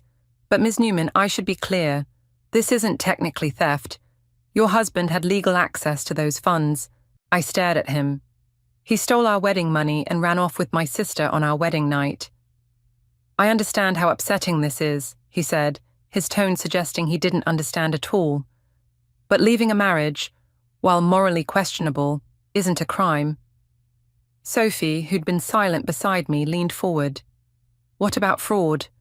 They clearly planned this. They went through with an entire wedding, knowing they were going to take the money and run." Davis sighed. "That's harder to prove. We'll investigate, but I want to set realistic expectations." I nodded mechanically. I'd already known this deep down. The legal system wasn't designed for betrayals like this. Dawn was breaking when Sophie drove me home. Not to the new apartment Ian and I had leased together. I couldn't bear to go there. But to my old place, which thankfully I hadn't given up yet. "You should try to sleep," Sophie said as she unlocked my door. The apartment felt abandoned. Half my belongings already packed in boxes for the move that would never happen. "I need to check something first." I opened my laptop and logged into my personal bank account. Relief washed over me when I saw my savings still intact. At least Ian hadn't gotten access to everything. Then I checked my credit cards. "Oh my God," Sophie rushed over. "What is it?" He maxed out my cards. I scrolled through the transactions, each one a fresh stab. Hotel rooms, plane tickets, jewelry. I stopped at a charge from Tiffany & Co. for $4,200. He bought her a fucking bracelet with my credit card. Sophie's face darkened. "Can you dispute the charges?" "Some of them, but we were married. I authorized him as a user." My voice cracked. I trusted him. I slammed the laptop shut and finally let myself collapse. Sophie caught me as I sank to the floor, my wedding dress pooling around us like spilled milk. "I'm so stupid," I sobbed into her shoulder. "How did I not see this coming?" "You're not stupid," Sophie said fiercely. They're monsters. This isn't on you, but it felt like it was. Every warning sign I'd ignored flashed through my mind. Ian's sudden interest in my finances, Laurel's odd questions about our honeymoon plans, the whispered conversations that stopped when I entered a room. I'd dismissed it all because I'd been so desperate to believe in my perfect life, my perfect love story. I need to call my parents, I said suddenly, pulling away from Sophie. Milena, it's 5 a.m. They need to know, before Laurel spins some story. My mother answered on the third ring, her voice thick with sleep. Hello? Mom, my voice broke. Something's happened. Telling my parents was worse than telling the police.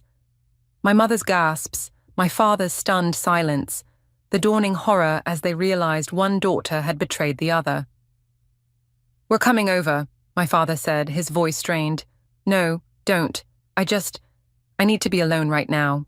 After I hung up, Sophie made me tea I couldn't drink and helped me out of my wedding dress. I sat on my couch in sweats, staring at nothing, while she called the credit card companies to report fraud. The bank opens at 9, she said, sitting beside me. We'll go first thing, see what we can salvage. I nodded, but I wasn't really listening. I was scrolling through my phone, looking at photos from the past year. Ian and me at Christmas, Laurel and me at her birthday, the 3 of us at my parents' anniversary dinner. In every picture, they were standing next to each other. I zoomed in on their faces, searching for clues I'd missed. The way Ian's hand rested just a little too casually on Laurel's shoulder. The secretive smile they shared across a dinner table. I want to see their phones, I said suddenly. Sophie looked up. What? Their phone records, text messages, emails. I want to know how long this has been going on. Milena. I work with numbers, Sophie. Data, evidence. My voice hardened. I need to understand exactly what happened. Sophie hesitated. Even if it hurts more, it already hurts as much as it possibly can. I set my phone down. Besides, I need to know what I'm dealing with for the divorce. The word hung in the air. Divorce, after less than 24 hours of marriage. My phone buzzed with a text notification. Unknown number. It's me. I know you're angry, but please don't do anything rash. We can talk about this when things calm down. I still care about you. Ian. My stomach clenched as I read his message. No apology, no explanation. Just a warning to stay quiet. I showed Sophie the text. Her eyes widened. Are you going to respond? I stared at the message, something cold and calculating taking root inside me. The shock was wearing off, leaving something harder in its place. No, I said, deleting the message. But I'm going to find out exactly what they did, and then I'm going to make them pay for it. 3 days after my wedding, I returned to work. I needed the distraction, the comfort of spreadsheets and data points that couldn't lie or betray me. My office felt like the only place where I still made sense. You sure you're ready for this? My coworker Luca asked, leaning against my doorframe. His eyes were kind but cautious. I nodded, not looking up from my computer. I've already missed too much time. Milena, his voice softened. No one expects you back this soon. What happened was, I don't want to talk about it. I finally met his gaze. Please. He hesitated, then nodded. Lunch later. You need to eat. I agreed, just to make him leave. Once alone, I locked my door and pulled out the notebook I'd been filling for the past 72 hours. Inside were timelines, account numbers, and every scrap of information I could gather about Ian and Laurel's movements over the past year. I discovered they'd been meeting regularly on Tuesdays, days when Ian claimed to have late client meetings and Laurel said she had yoga. I found hotel charges on Ian's credit card statements going back 8 months. Laurel had opened a new email account last spring. The betrayal wasn't spontaneous. It was methodical. My phone buzzed. Another text from Ian. The silent treatment. Real mature, Mill. We need to talk about divorce arrangements. This doesn't have to get ugly. I stared at his message, my hands shaking with rage. He'd stolen my money, my sister, my dignity, and now he wanted a civilized divorce. I typed back, "Return the money you stole, and maybe we can talk." His response came immediately. "I didn't steal anything. Joint accounts, remember?" As for the credit cards, I was an authorized user. Legally, I did nothing wrong.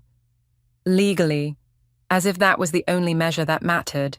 I switched to my work email and found what I'd been waiting for. Confirmation from IT that they'd recovered my deleted emails. I'd told them I'd accidentally purged important client communications, but what I really wanted were the messages between Ian and me. I searched his name and found a thread from 6 months ago. He'd emailed me from work about an investment opportunity he wanted us to discuss. Found something perfect for our future. High returns, minimal risk. Let's put in 50K from your trust fund. We'll explain details tonight. I'd declined, suggesting we wait until after the wedding to make major financial moves. He'd been annoyed, but dropped it. Now I understood why. He'd been trying to access my trust fund, the one asset he couldn't touch without my signature, the one thing he and Laurel hadn't managed to steal. I closed my eyes, remembering how he'd brought it up again and again in subtle ways. "We should diversify. That money's just sitting there. Don't you trust me?" A knock at my door interrupted my thoughts. It was Sophie. "Hey," she said, slipping inside. "How are you holding up?" "I'm fine." I gestured to my notebook. "I'm making progress." She frowned at the pages of meticulous notes. "This looks less like healing and more like..." "What? Revenge?" I laughed bitterly. "Is that so wrong?" Sophie sat across from me. "I'm worried about you. You're not sleeping, you're barely eating, and this..." She tapped my notebook. "This isn't healthy." "You know what's not healthy? Being betrayed by the two people I trusted most." My voice cracked. "They planned this, Sophie, for months, maybe longer." "I know." She reached for my hand. "And they're awful for it, but obsessing won't help you move forward." "I'm not ready to move forward. I need answers first." Sophie sighed. "Have you called Gemma yet? She could help you process this." "Gemma, my therapist. I'd been avoiding her calls since the wedding." "I will," I lied. After Sophie left, I returned to my investigation. By lunchtime, I'd compiled enough evidence to be certain. Ian and Laurel had been planning their escape for at least 8 months. The wedding had been their final con, a way to collect gifts and cash before disappearing. But where had they gone? I opened my banking app and stared at the transactions from our emptied joint account. The last withdrawal had been made at an ATM near the airport. They could be anywhere by now. Then I remembered something. Last Christmas, Ian had mentioned wanting to visit the Amalfi Coast. "Someday we'll go there," he'd said. "Just imagine the views." Had he been talking to me or to Laurel? I searched his Instagram and found a saved collection titled Italy. Inside were dozens of images of coastal villas and secluded beaches. My hands moved before my brain could catch up. I logged into the travel account we'd created for our honeymoon planning. Ian had forgotten to change the password. There they were, 2 one-way tickets to Naples, Italy, departing the night of our wedding. I sat back, a strange calm washing over me. Now I knew where they'd gone. But what could I do about it? I couldn't afford to chase them across the world, and even if I could, what then? My phone rang. Unknown number. "Hello?" I answered cautiously. "Milena?" A man's voice, unfamiliar. "This is David from First National Bank. I'm calling about some unusual activity on your accounts." My heart raced. "What kind of activity?" "Someone attempted to access your trust fund this morning using your credentials. Our security system flagged it as suspicious because the request came from an IP address in Italy." The room seemed to tilt. "Did they succeed?" "No. The attempt was blocked, but given the circumstances, I'd recommend changing all your passwords immediately." After hanging up, I sat motionless, staring at the wall.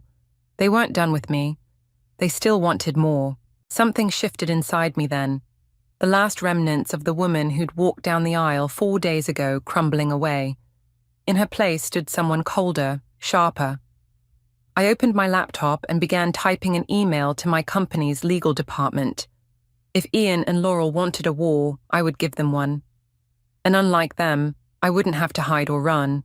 I had the truth on my side, and I was just getting started.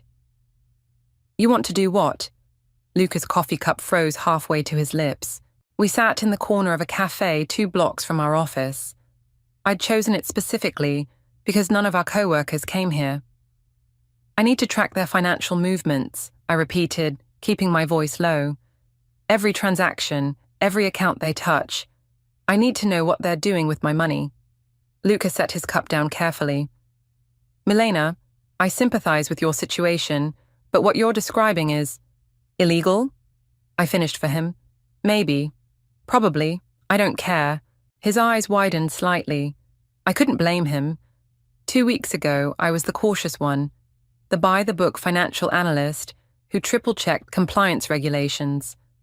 Now I was asking him to help me hack into banking records. Look, I leaned forward, you're the best forensic accountant I know. You've tracked money launderers across continents. This should be simple by comparison. Those were legal investigations with court orders, Luca pointed out. This is personal. They tried to drain my trust fund yesterday. My voice hardened. This isn't just about the wedding money anymore. They won't stop until they've taken everything. Luca studied me for a long moment. Have you considered that pursuing this might cost you more than what they took? Your career, possibly even criminal charges. What else am I supposed to do? I hissed, louder than I intended. A woman at the next table glanced over. I lowered my voice again. The police won't help.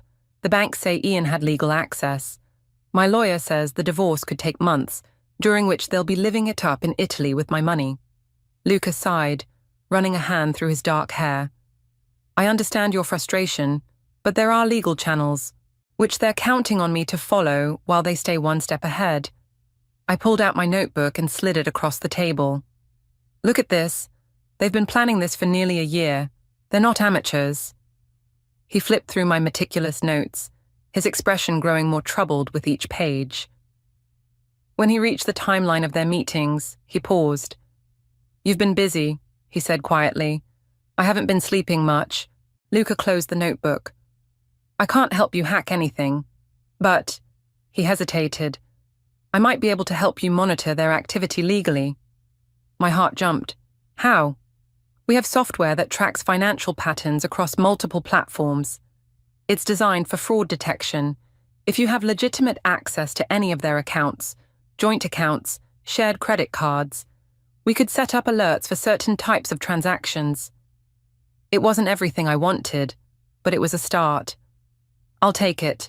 Luca nodded, but his eyes remained concerned. Milena, what's your endgame here? What happens when you find them? I hadn't allowed myself to think that far ahead. Justice, I said finally. I want them to face consequences. And if legal consequences aren't possible, I met his gaze steadily. Then I'll create my own.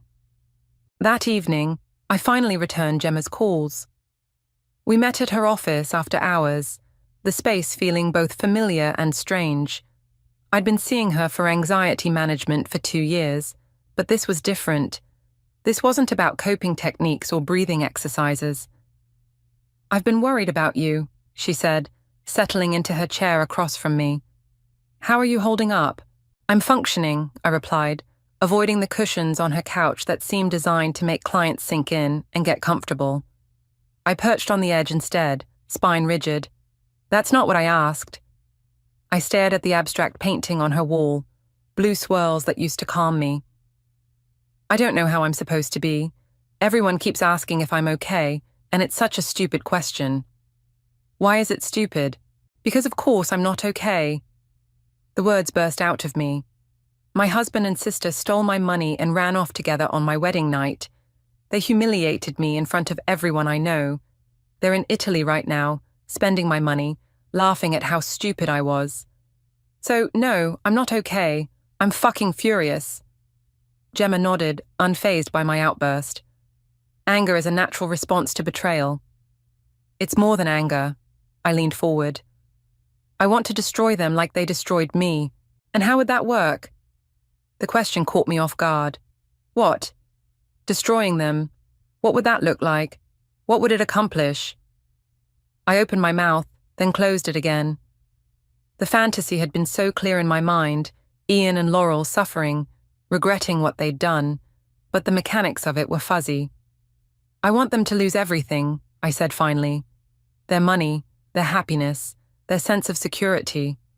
I want them to feel what I'm feeling. Gemma's expression remained neutral. And afterward? Once they've suffered, what then? Then, I faltered, then I can move on. Are you sure about that? Revenge often chains us to the very people who hurt us. I felt a flicker of doubt, quickly smothered by determination. I'm not chaining myself to anything. I'm taking back control. There's a difference between justice and revenge, Milena. One heals, the other infects. I stood up abruptly. I didn't come here for a lecture on morality. Why did you come? The question hung in the air between us. Why had I come? I thought you'd understand, I said quietly.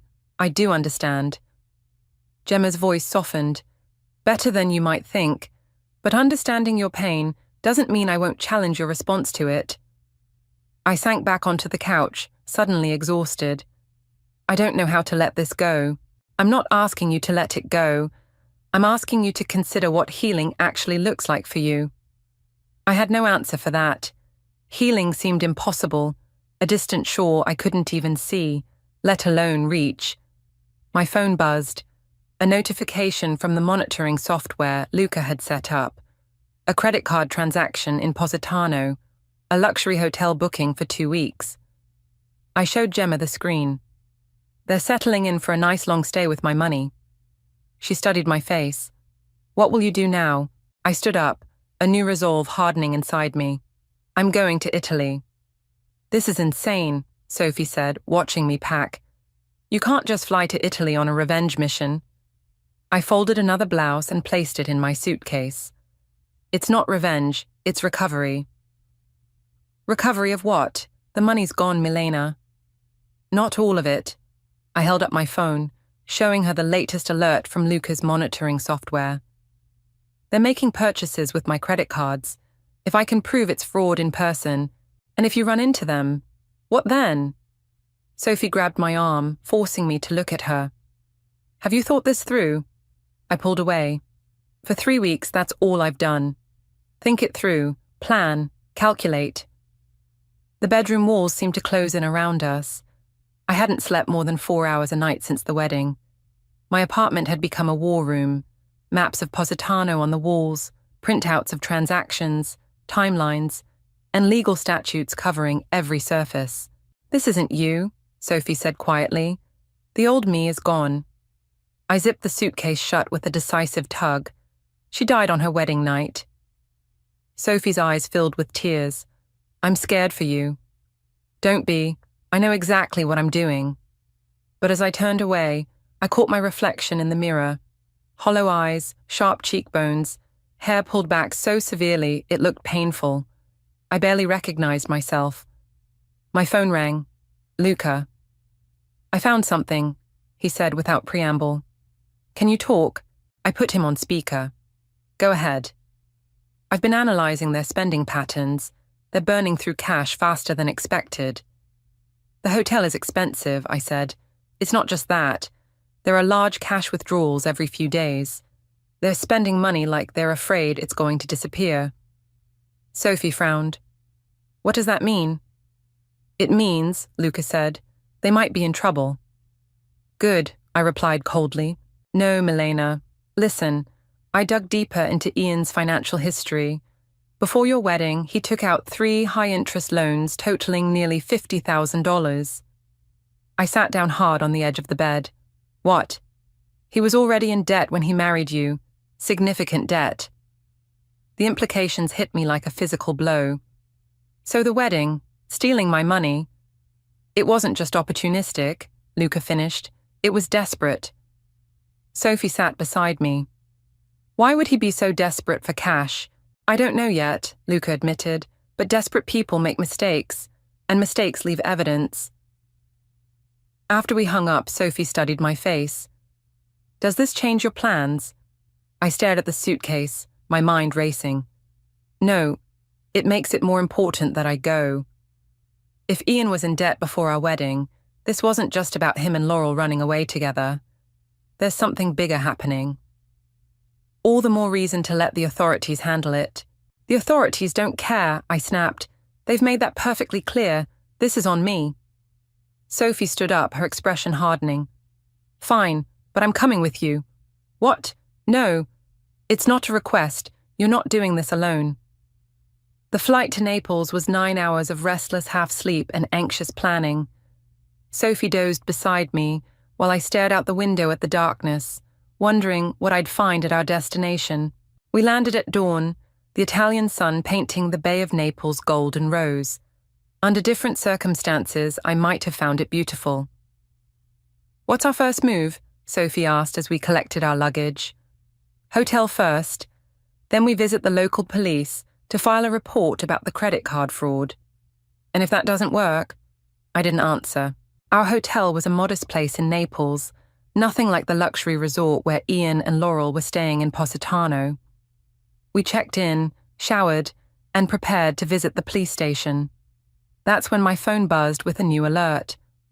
Another transaction, this time at a jewelry store in Positano. Over 5,000 euros.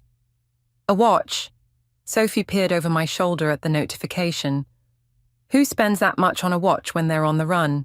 Someone showing off, I said bitterly. Or someone trying to convert cash into portable assets. We took a taxi to the police station, where my carefully rehearsed story about credit card fraud was met with polite indifference. The officer took my report, but made it clear that without Ian physically present using my card, there was little they could do. Tourist areas, many financial disputes, he explained with a shrug. Contact your bank in America. Outside the station, I fought back tears of frustration. This was a waste of time. Not necessarily, Sophie said. Now we have an official report. That's something. My phone rang, an unknown Italian number. I answered cautiously. Milena Newman.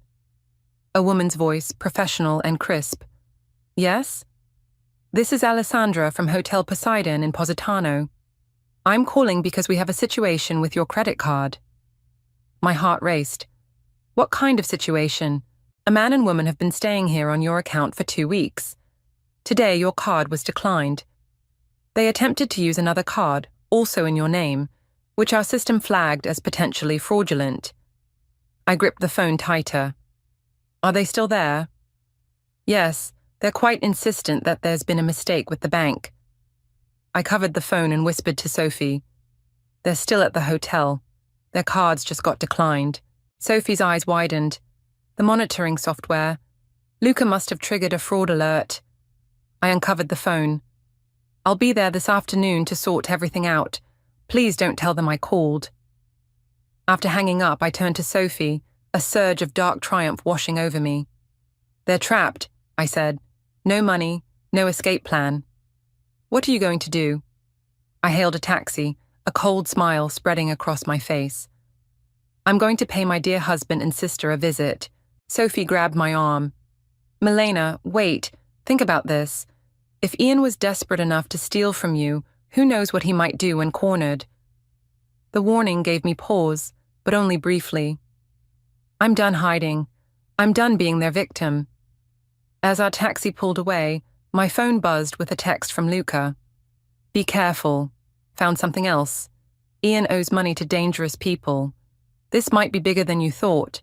I stared at the message, a chill running through me despite the warm Italian sun. For the first time since landing, I wondered if I was making a terrible mistake. But it was too late to turn back now.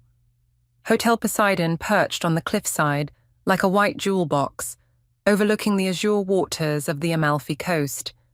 Under different circumstances, it would have been breathtaking.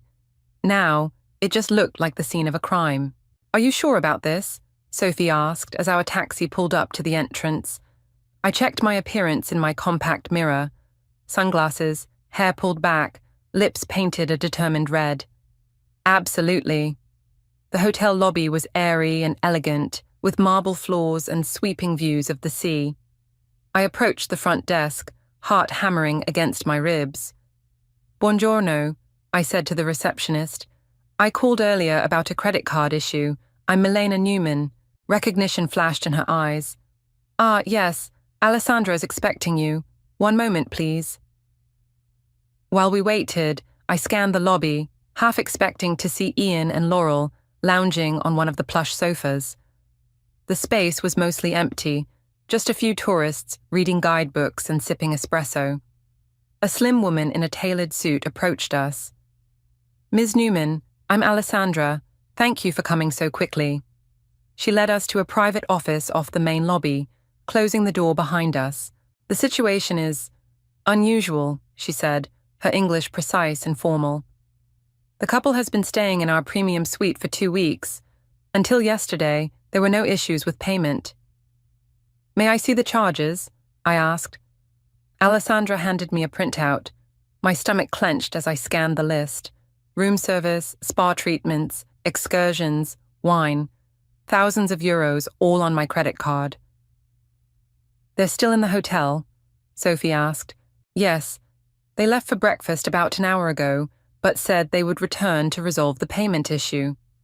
I took a deep breath. "I'd like to wait for them in their room."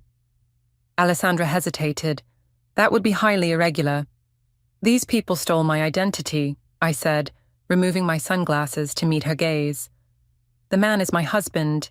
He abandoned me on our wedding night and ran off with my sister. They've stolen over $50,000 from me." Her professional composure cracked slightly. "I see. I've filed reports with both American and Italian police," I continued, "but I need to confront them directly." Sophie touched my arm. "Milena, maybe we should—" "Please," I said to Alessandra. "I've come all this way." After a moment of consideration, Alessandra nodded. "I will escort you to the suite, but hotel security will be nearby, and if there is any disturbance, we will have to intervene." The walk to their suite felt surreal, like moving through a dream. The hallway stretched endlessly before me, each step bringing me closer to the confrontation I'd imagined 1,000 times. Alessandra unlocked the door and stepped aside. "I'll give you privacy, but security is just down the hall." Inside, the suite was a testament to luxury and excess. Panoramic windows framing the coastline, an enormous bed, champagne bottles, and room service trays scattered about. The air smelled of Laurel's perfume, the same scent she'd worn at my wedding. "Oh my God," Sophie whispered, taking in the opulence. I moved through the space like a detective, noting evidence of their life together.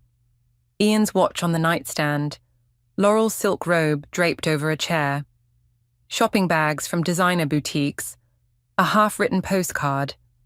"Weather is perfect. Miss you, but not ready to come home yet." In the bathroom, their toiletries mingled intimately. I picked up Ian's razor, remembering how it used to sit next to mine. "Milena," Sophie called from the main room. "Look at this." She held up a folder she'd found in the desk drawer. Inside were documents, bank statements, loan applications, and something that made my blood run cold, a copy of my trust fund details. "They were planning to empty your trust fund completely," Sophie said, her voice shaking. "There's a forged authorization letter here with your signature." I sank onto the edge of the bed, the documents trembling in my hands. They weren't just running away together. They needed my money specifically. But why? What did Ian do that? The door handle turned. We froze. "Told you it's just a mix-up with the bank." Ian's voice drifted in from the hallway. "We'll sort it out and be back on the beach by noon."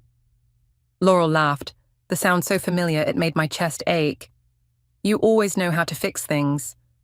They stepped into the suite and stopped dead when they saw us. 4 people, frozen in a tableau of shock. Ian recovered first. "Milena, what the hell are you doing here?" He looked different, tanned, relaxed, wearing linen pants and a designer shirt I'd never seen before.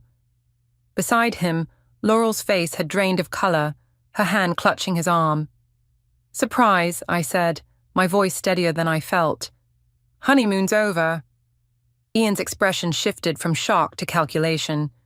This is unexpected, but maybe it's good we can talk face to face. Talk? I stood up, holding the folder of documents. About what? How you plan to drain my trust fund? Or how you've been maxing out my credit cards while playing happy couple in paradise? Laurel stepped forward. Mill, please, it's not what you think. Don't. I held up my hand. Don't call me that. Don't pretend we're still sisters. Ian moved toward me, his hands raised placatingly. Let's all calm down. We can work this out like adults. Like the adults who abandoned me on my wedding night. Who stole my money? Who betrayed me in every possible way? My voice rose with each question. You don't understand, Ian said, his tone hardening. I had no choice. There's always a choice. You chose to lie. You chose to steal. You chose her. I pointed at Laurel, who flinched as if I'd slapped her. Ian's phone rang. He glanced at it, and something like fear flashed across his face. I need to take this, he said, stepping onto the balcony and closing the door behind him. Laurel moved toward me. Milena, please listen. It's complicated. Ian is in trouble. I don't care, I cut her off. Whatever trouble he's in, he deserved it. And now you're in it too. Through the glass balcony door, I could see Ian pacing, his face tense as he argued with whoever was on the phone. You have no idea what you've walked into, Laurel whispered, real fear in her eyes. These people Ian owes money to. They're dangerous. That's why we needed your trust fund. That's why we had to leave so suddenly. Sophie stepped between us. So you thought stealing from Milena was the solution? Humiliating her, breaking her heart. We were desperate. Laurel's composure cracked. They threatened to kill him, to kill me if he didn't pay. Ian slid the balcony door open, his face ashen. They're here, in Positano. They know where we are. A heavy silence fell over the room as the four of us stared at each other, the weight of his words sinking in. Who's here? I asked, though I already knew the answer. Ian looked at me, real fear in his eyes for the first time. The people I owe money to, and now they know you're here too. We need to leave, now. Ian grabbed his passport from the nightstand and tossed Laurel's to her. Pack only what you need. Wait, I said, trying to process what was happening. Who exactly are these people? Ian shoved clothes into a duffel bag, his movements frantic.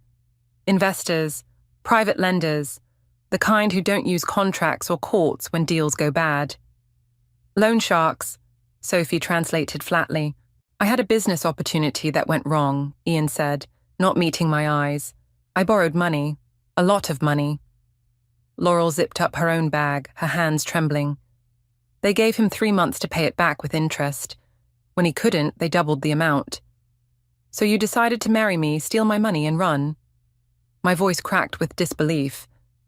Ian finally looked at me. I didn't plan for any of this to happen. The wedding was real. But then the deadline got moved up, and I panicked. And Laurel? Was she part of your panic too?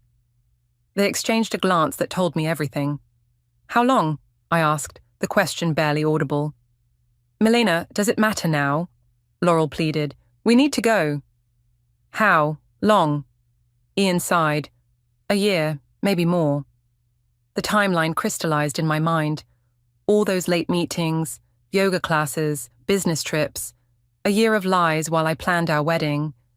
A year of betrayal while I imagined our future. You disgust me, I said, the words like acid on my tongue. Both of you.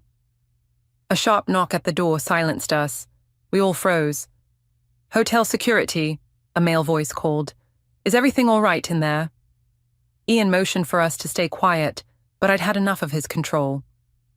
No, I called back. Everything is not all right. Ian lunged toward me, but Sophie stepped between us. The door opened, and a uniformed security guard entered, followed by Alessandra. There seems to be a disturbance, she said, her eyes taking in our tense standoff. These people, I said, pointing at Ian and Laurel, have stolen my identity and my money. I filed police reports in both countries. The security guard's hand moved to his radio. Ian's face hardened. That won't be necessary, he said smoothly. This is a family dispute. My wife is upset, but we're resolving it. Ex-wife, I corrected, and this isn't a dispute, it's theft and fraud. Alessandra looked between us uncertainly. Perhaps we should call the police to sort this out. No police, Ian said sharply, then caught himself. Please, we'll check out immediately and take this discussion elsewhere. A new voice joined the conversation, a man in an expensive suit standing in the doorway. I'm afraid checking out isn't an option, Mr. Norton. Ian's face drained of colour. Marco, I was just about to call you. The man, Marco, smiled without warmth. How convenient. We have much to discuss. He glanced at the security guard. Private business matter, nothing to concern hotel staff. Something in his tone made the guard hesitate, but Alessandra stood her ground. This is hotel property. If there's a problem... No problem, Marco assured her. Just a misunderstanding about money. We'll be quiet. His polite tone carried an undercurrent of threat that made Alessandra step back. She nodded to the security guard, and they reluctantly left, closing the door behind them. Marco's smile vanished the moment they were gone. 2 more men entered the room, positioning themselves by the door and balcony. You've been difficult to reach, Ian, Marco said, examining the suite with casual interest. Nice accommodations. I see my investment is being put to good use. I can explain, Ian began. You've been explaining for months. Marco cut him off. Explanations don't pay debts. His gaze shifted to me. And who might this be? No one, Ian said quickly. Just, I'm his wife, I said, stepping forward. The one he abandoned on our wedding night after emptying our joint accounts. Marco's eyebrows rose. Interesting. You didn't mention a wife when you were begging for more time. Ex-wife, Ian corrected, shooting me a warning look. Marco studied me with new interest. My condolences on your marriage. It seems we've both been deceived by Mr. Norton. The room felt charged with dangerous energy. Sophie edged closer to me, her face pale. How much does he owe you? I asked. Marco named a figure that made my stomach drop. No wonder they'd been after my trust fund. And if he doesn't pay? Marco smiled thinly. That would be unfortunate for everyone involved. I looked at Ian and Laurel, the fear in their eyes, the desperation. For a moment, I felt a flicker of satisfaction. They were trapped, just as I had been trapped in my grief and rage for weeks. But something shifted inside me. This wasn't justice. This was something darker, more dangerous than I'd intended. I have a proposition, I said, the words forming before I'd fully thought them through. Marco raised an eyebrow. I'm listening. I can access funds, I said carefully. Not the full amount, but enough to make a significant payment. Ian stared at me in disbelief. Milena, what are you doing? I ignored him. In exchange, you let all of us walk out of here safely. Ian will pay the remainder on a schedule you agree to. Milena, no, Sophie whispered urgently. Marco considered me thoughtfully. Why would you help the man who betrayed you? A question I was asking myself. I looked at Ian, the man I'd loved, the man I'd planned to spend my life with, and felt nothing but hollow emptiness. I'm not helping him, I said. I'm helping myself. I want this to be over. Marco nodded slowly. A pragmatic woman. I appreciate that. He turned to one of his men. Escort the ladies downstairs while Ian and I discuss terms. No, I said firmly. We all leave together, or no deal. Marco's eyes hardened. You're not in a position to negotiate. Neither are you, I countered, pulling out my phone. Hotel security is right outside. One scream, one text, and this place will be swarming with police. A tense silence filled the room. I held Marco's gaze, my heart pounding, but my hand steady. Finally, he laughed, a genuine sound of surprise and perhaps respect. Very well. Show me these funds you can access, and we'll discuss terms. I opened my banking app and showed him my account balance. Not my drained checking account, but my untouched emergency fund. Enough to buy us time, not enough to solve Ian's problems. As Marco examined the screen, I caught Sophie's eye. She gave me the slightest nod, and I knew she understood my plan. This wasn't surrender. This was strategy. And for the first time since my wedding night, I felt in control again. Marco's men escorted us through the hotel's service exit to avoid attention. The Italian sun beat down mercilessly as we walked to a black SUV parked in a secluded area of the lot. "The bank first," Marco instructed the driver. "Then we conclude our business." I sat between Sophie and Laurel in the back seat, Ian directly in front of me. Nobody spoke. The weight of what I was about to do pressed down on me like a physical force. At the bank, Marco accompanied me inside, while his men kept the others in the car. The cool air conditioning raised goosebumps on my arms as I approached the teller. "I'd like to make a withdrawal," I said, sliding my passport across the counter. Marco stood close enough to hear every word, but far enough to appear unconnected to me. The perfect predator, patient and watchful. The transaction took less than 10 minutes. I walked out with more cash than I'd ever held in my life, secured in an envelope inside my purse. Not enough to clear Ian's debt, but enough to buy us safety, for now. Back in the SUV, Marco examined the money, counting methodically. "A good faith payment," he said, nodding with satisfaction. Now, for the terms of repayment, he outlined a schedule that would keep Ian indebted for years. I barely listened, my focus on the phone in my lap, hidden by my purse. The text I'd sent from inside the bank had been simple. "Activate now." "Pull over here," Marco instructed the driver as we approached a quiet stretch of road overlooking the coast. My heart raced. This wasn't part of the plan. The SUV stopped. Marco turned to face us. "Before we conclude, there's the matter of interest on the late payments." Ian's face paled. "We had an agreement." "Agreements change when trust is broken," Marco said coldly. "You ran. You hid. Actions have consequences." My phone vibrated silently against my leg. A single message from Luca. "Done." "Check your phone," I said to Marco. He frowned. "Excuse me?" "Your phone. Check it." Suspicion flashed across his face, but curiosity won out. He pulled out his phone, his expression changing as he read whatever had just arrived. "What is this?" he demanded. "Evidence," I said calmly. "Financial records documenting every transaction between you and Ian. Wire transfers, cash deposits, loan terms that violate about a dozen international banking laws." Marco's face hardened. "You're bluffing. The Italian financial police don't think so. Neither does Interpol." I met his gaze steadily. "My colleague just sent them everything we've gathered over the past 3 weeks. They're particularly interested in your operations' connections to money laundering in Naples." The atmosphere in the car shifted instantly. Marco's men exchanged uneasy glances. "You have no idea who you're dealing with," Marco said, his voice dangerously quiet. "Neither do you." I leaned forward. "I'm a financial analyst who specializes in tracking irregular patterns. The moment Ian told me about you, I started building a case. Every transaction, every shell company, every front business, I found them all."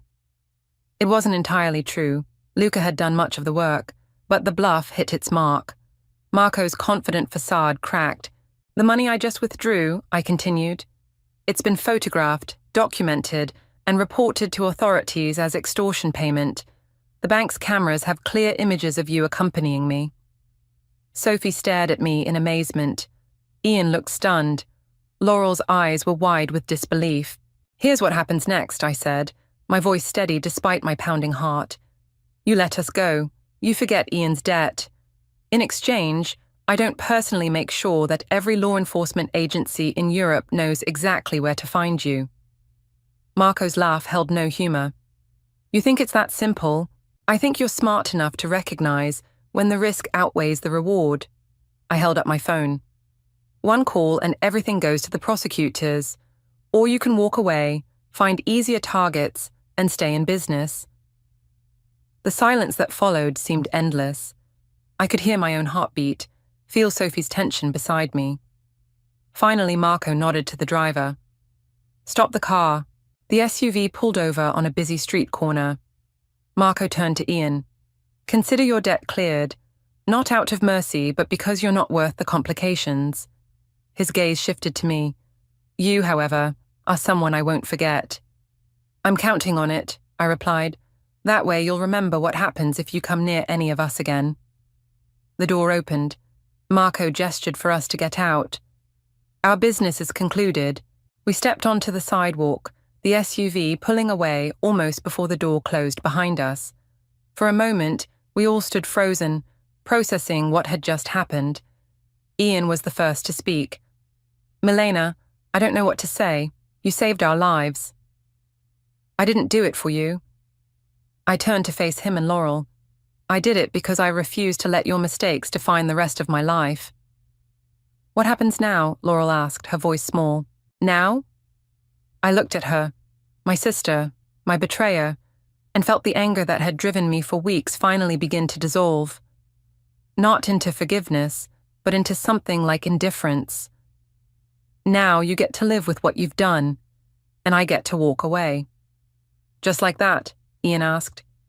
"No, not just like that. You're going to sign divorce papers that give me everything. You're going to repay every cent you took from me. And then you're going to disappear from my life forever." Sophie touched my arm. "We should go." I nodded, but Laurel stepped forward. "Milena, please, we're still family." "No," I said quietly. "We're not. Family doesn't do what you did to me." I saw the pain in her eyes, the realization that some bridges, once burned, can never be rebuilt. For a moment, I almost wavered, almost fell back into the pattern of being the understanding sister, the forgiving wife, but I was neither of those things anymore. "Goodbye, Laurel," I said, turning away. "Goodbye, Ian." Sophie and I walked toward the main street to find a taxi.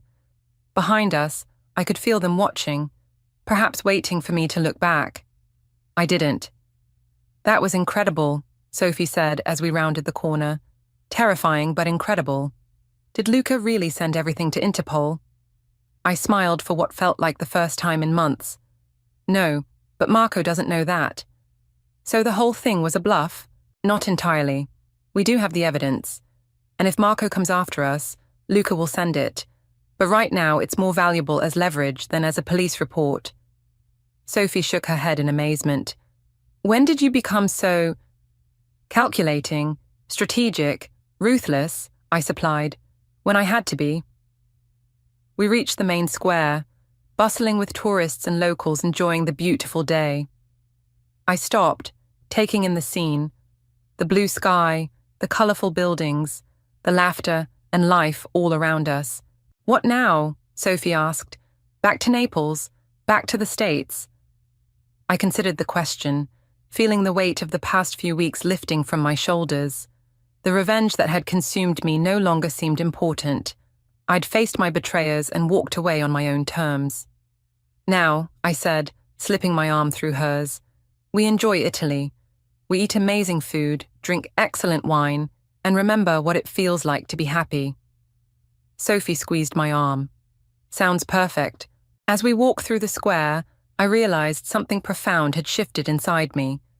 The woman who had been abandoned on her wedding night, broken, betrayed, consumed by vengeance, wasn't gone. She was still part of me, but she no longer controlled me. I had walked through fire and emerged not as someone new, but as myself, stronger, clearer, and finally free. I woke up on my 30th birthday to the smell of fresh coffee and the weight of my husband's body shifting away from mine. The mattress dipped as Jake got up, and I stretched lazily, savouring the warmth of our bed, the promise of celebration hanging in the air like perfume. "Morning, birthday girl," he said, his voice carrying that familiar rasp that still made my stomach flutter after 7 years together. I watched him through half-closed eyes as he moved around our bedroom, admiring the way his shoulders looked in the soft morning light. "Do I smell coffee?" I asked, propping myself up on my elbows. "And maybe something else?" Jake smiled, but it didn't quite reach his eyes. I should have noticed that then. I padded to the kitchen in my oversized sleep shirt, bare feet against the cool hardwood floors. Our apartment was flooded with morning light, dust motes dancing in the sunbeams that streamed through the windows. Jake had arranged a small spread on the kitchen island. Coffee, croissants from the bakery down the street, a small wrapped gift box. "You didn't have to do all this," I said, wrapping my arms around his waist from behind, pressing my cheek against his back. "It's your 30th, Bianca, it's a big one." His body felt rigid against mine. I released him and reached for the coffee, inhaling the rich aroma before taking a sip. Perfect, just the right amount of cream. 7 years and he still remembered exactly how I liked it. "Open your gift," he said, nodding toward the small box. I picked it up, surprised by its weight. "What is it?" "Just open it." I tore away the silver wrapping paper, revealing a velvet jewelry box. My heart skipped. We'd been talking about upgrading my engagement ring. Maybe he'd finally done it. I flipped open the lid, but instead of a ring, I found a USB drive. "What's this?" I asked, confused. Jake cleared his throat. "There are some documents on there. I thought it would be easier this way." "Documents? What kind of documents?" I laughed, though something cold was spreading through my chest. He wouldn't meet my eyes. "Divorce papers." The mug slipped from my fingers, crashing to the floor. Coffee splashed across the tiles, across my bare feet. I didn't feel it. "Is this a joke?" My voice sounded distant, like it belonged to someone else. "I'm sorry, Bianca. I've been trying to find the right time." "On my birthday? You thought my birthday was the right time?" The words scraped my throat raw. "I thought it would be better before the party. So, you'd have time to process. The party." 30 of our closest friends would be arriving at our apartment in less than 8 hours to celebrate my milestone birthday. The caterers would be here in 5. The cake, the decorations, the playlist I'd spent weeks perfecting, all of it suddenly seemed absurd. "Process what, exactly?" I asked, though I wasn't sure I wanted the answer. Jake ran a hand through his hair. "It's not working anymore. It hasn't been for a long time. For you, maybe. I had no idea we were having problems."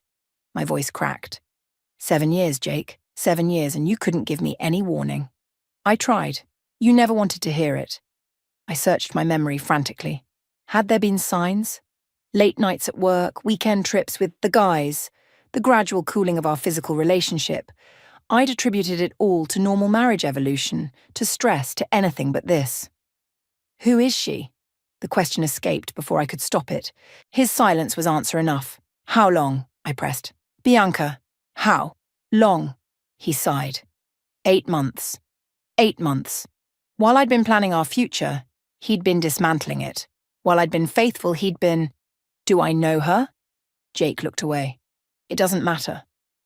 "It matters to me," I was shouting now, my whole body trembling. "This isn't about her. It's about us.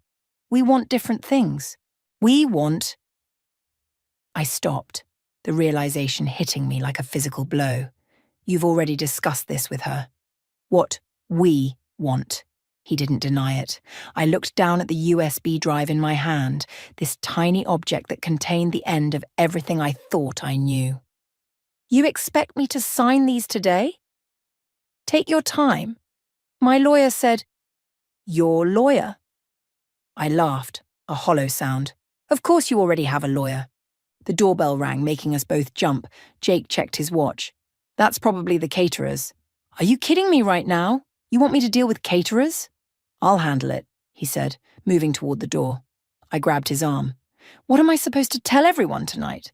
Thanks for coming to celebrate my 30th, by the way. My husband just left me." "We can cancel." "No." The word came out sharp, decisive. "The party happens. You will be there, smiling, pretending everything is fine. You owe me that much." His eyes widened slightly. "Bianca, one night, Jake. One night of pretending you didn't just destroy me on my birthday. After that, you can go to her." He hesitated, then nodded. As he went to answer the door, I stood frozen in our kitchen, coffee cooling around my feet, clutching the evidence of my husband's betrayal. I caught my reflection in the window, pale face, wide eyes, hair still mussed from sleep. I looked like a woman who had just been blindsided, because I had been. But as the caterers' voices filled our apartment, something shifted inside me. I watched Jake directing them, all smiles and charm, and wondered how many other performances I'd witnessed without recognizing them for what they were. I slipped the USB drive into my pocket. Tonight I would smile too. I would laugh and dance and accept birthday wishes. And tomorrow I would find out exactly what else my husband had been hiding. I've never been good at pretending. In college, I failed an acting elective so spectacularly, my professor suggested I pursue literally any other interest. Yet here I was, giving the performance of my life. "You look stunning, birthday girl." Aurora squeezed my arm as she handed me a glass of champagne. 30 looks good on you." I forced my lips into what I hoped resembled a smile. "Thanks for coming." "Are you okay?" Aurora's eyebrows knitted together. "You seem off. Just overwhelmed. You know how I feel about being the center of attention." The lie slipped out easily, surprising me. Across the room, Jake chatted with a group of his co-workers, laughing too loudly at something someone said. He'd changed into the blue button-down I'd bought him last Christmas, the one that matched his eyes. I wondered if he'd chosen it deliberately, a final twist of the knife. "Well, you pulled off an amazing party," Aurora said, scanning the crowded apartment. "The food is incredible." I nodded, not trusting myself to speak. I'd spent the hours between Jake's morning bombshell and the first guests arriving in a state of numb automation, showering, dressing, applying makeup with mechanical precision while my mind raced in useless circles. The caterers had asked me questions I couldn't remember answering. Jake had stayed out of my way, retreating to his home office with mumbled excuses about work emails. "Bianca," Aurora was staring at me. "Did you hear what I said?" "Sorry, what?" "I asked if you and Jake were still planning that trip to Bali next month." The question hit me like a slap. Our 10th anniversary trip, the one we'd been saving for, planning for over a year. The one Jake had apparently never intended to take. "We're reconsidering our options," I managed. Aurora's phone buzzed. She glanced down, then back at me with an odd expression. "Hey, have you talked to Delaney tonight?" "Delaney?" I scanned the room for my colleague. "I'm not sure she's here yet." "Oh." Aurora took a long sip of her drink. "I just thought—" "Never mind." Something in her tone made me pause. "What about Delaney?" Aurora hesitated. "It's probably nothing. Just office gossip." "About?" She lowered her voice. "People have seen her and Jake together. Outside of work events, I mean." The room seemed to tilt slightly. "What people? Seen them where?" "At that new wine bar on 7th twice last month." Aurora's eyes were full of concern. I didn't want to say anything, especially tonight, but... "Excuse me." I cut her off, suddenly unable to breathe properly. "Delaney. My colleague. The woman who'd sent me a text just hours ago saying she'd be a little late to my party." I moved through the crowd on autopilot, nodding at birthday wishes, accepting hugs I couldn't feel. My mind was piecing together 100 small moments. Jake mentioning running into Delaney at coffee shops, Delaney asking casual questions about my marriage, the time I'd found a woman's earring in our car that Jake had dismissed as probably belonging to the previous owner. We'd bought that car new. I found myself in our bedroom, door locked, sitting on the edge of the bed Jake and I had shared for 5 years. With shaking hands, I pulled the USB drive from my jewelry box where I'd hidden it. My laptop whirred to life. I plugged in the drive, my stomach clenching as I clicked through folders until I found the divorce agreement. Skimming the legal jargon, certain phrases jumped out at me. Irreconcilable differences, equitable distribution, no-fault divorce, no fault. As if 7 years could end with no one to blame. A knock at the door startled me. "Bianca?" Jake's voice. "People are asking for you. It's almost time for the cake." I closed the laptop but didn't move. "I'll be out in a minute." "Are you okay?" The concern in his voice made me want to scream. "Fantastic, just taking a breather." Silence then. "I know this is hard. I'm trying to make it easier. By serving me divorce papers on my birthday," I hissed through the door. Or by fucking my colleague for 8 months? Another pause. Who told you about Delaney? So it was true. Hearing him confirm it sent a wave of nausea through me. Does it matter? I asked. Were you ever going to tell me? Or was I supposed to figure it out when she showed up wearing my wedding ring? It wasn't like that. His voice dropped lower. It just happened. Things don't just happen, Jake. You made choices. Every single day for 8 months, you chose her. Bianca, please, go back to the party. I cut him off. I'll be out for the cake. After his footsteps faded, I reopened the laptop and continued scrolling through the documents. Financial statements, property assessments, bank records. Jake had been thorough, too thorough. Something caught my eye. A transaction history for an account I didn't recognize. Regular transfers. Always the same amount, always on the 15th of each month. The first transfer dated back exactly 8 months. I checked our joint account statements. Identical withdrawals on the same dates. My hands stopped shaking. The hurt and shock crystallized into something harder, colder. Jake hadn't just been cheating, he'd been funding it with our money we'd saved together, planned a future with. I closed the laptop and stood, smoothing my dress. In the mirror, I barely recognized myself. Eyes too bright, smile too fixed. But something had changed in the last 5 minutes. The devastation was still there, but beneath it, something new was taking root. I unlocked the door and rejoined my birthday party, scanning the room until I spotted Flynn, Jake's best friend since college. Flynn, who worked at the same investment firm as Jake. Flynn, who might know exactly how deep this betrayal went. As the crowd began singing Happy Birthday, I locked eyes with him across the room. Something in my expression must have alarmed him, because he frowned slightly, tilting his head in silent question. I smiled back, a real smile this time, because I'd just decided, if Jake wanted a divorce, I'd give him one. But it would be on my terms, not his. The morning after my birthday, I woke up alone in our bed. Jake had slept on the couch, his choice, not mine. I lay there for a moment staring at the ceiling, the events of the previous day washing over me in nauseating waves. Divorce papers, Delaney, secret bank accounts. I'd gone through the motions last night, smiled for photos, thanked guests, even managed to look appropriately surprised when Jake presented the cake. No one suspected the birthday girl was plotting revenge between blowing out candles and opening gifts.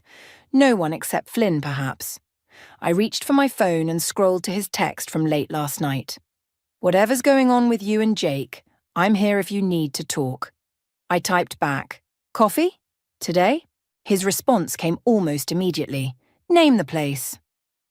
90 minutes later, I sat across from Flynn at a cafe 15 miles from our neighborhood, far enough that we wouldn't run into anyone we knew. I'd chosen it deliberately, just as I'd deliberately worn sunglasses despite the overcast day, just as I'd deliberately parked 3 blocks away. You look like hell, Flynn said, sliding into the seat across from me. Thanks. That's exactly what every woman wants to hear the day after turning 30. I removed my sunglasses, knowing my red-rimmed eyes would tell their own story. Flynn's expression softened. What happened, Bianca? I took a deep breath. Jake asked for a divorce. Yesterday morning. Happy birthday to me. Flynn didn't look surprised. The realization hit me like a punch to the stomach. You knew, I said flatly. He stared down at his coffee. I knew things weren't good. I didn't know he was going to blindside you like that. Did you know about Delaney? His silence was answer enough. How long have you known? My voice sounded eerily calm, even to my own ears. A few months. He swore me to secrecy. Flynn finally looked up. I told him he was making a mistake. But you didn't tell me. He's my best friend, Bianca. And what am I? Flynn reached across the table, but I pulled my hands away. I'm sorry, he said. I should have warned you. Yes, you should have. I blinked back tears. Do you know about the money too? His brow furrowed. What money? I pulled out my phone and showed him the screenshots I'd taken of the transaction history. He's been moving funds from our joint account to a separate one, 8 months of regular transfers. Flynn studied the screen, his frown deepening. This isn't right. No shit. No, I mean... He hesitated. Look, I shouldn't be telling you this, but Jake's been having cash flow problems at work. Commission cuts, bad investments. He told me he was pulling from his personal savings to stay afloat. These aren't personal savings, Flynn. This is our joint account. Money we saved together. My voice cracked. For our future. I didn't know that part. Flynn ran a hand through his hair. Jesus, Bianca, I'm sorry. Sorry doesn't help me now. I took back my phone. I need information. I need to know what I'm dealing with before I talk to a lawyer. A lawyer? Flynn looked alarmed.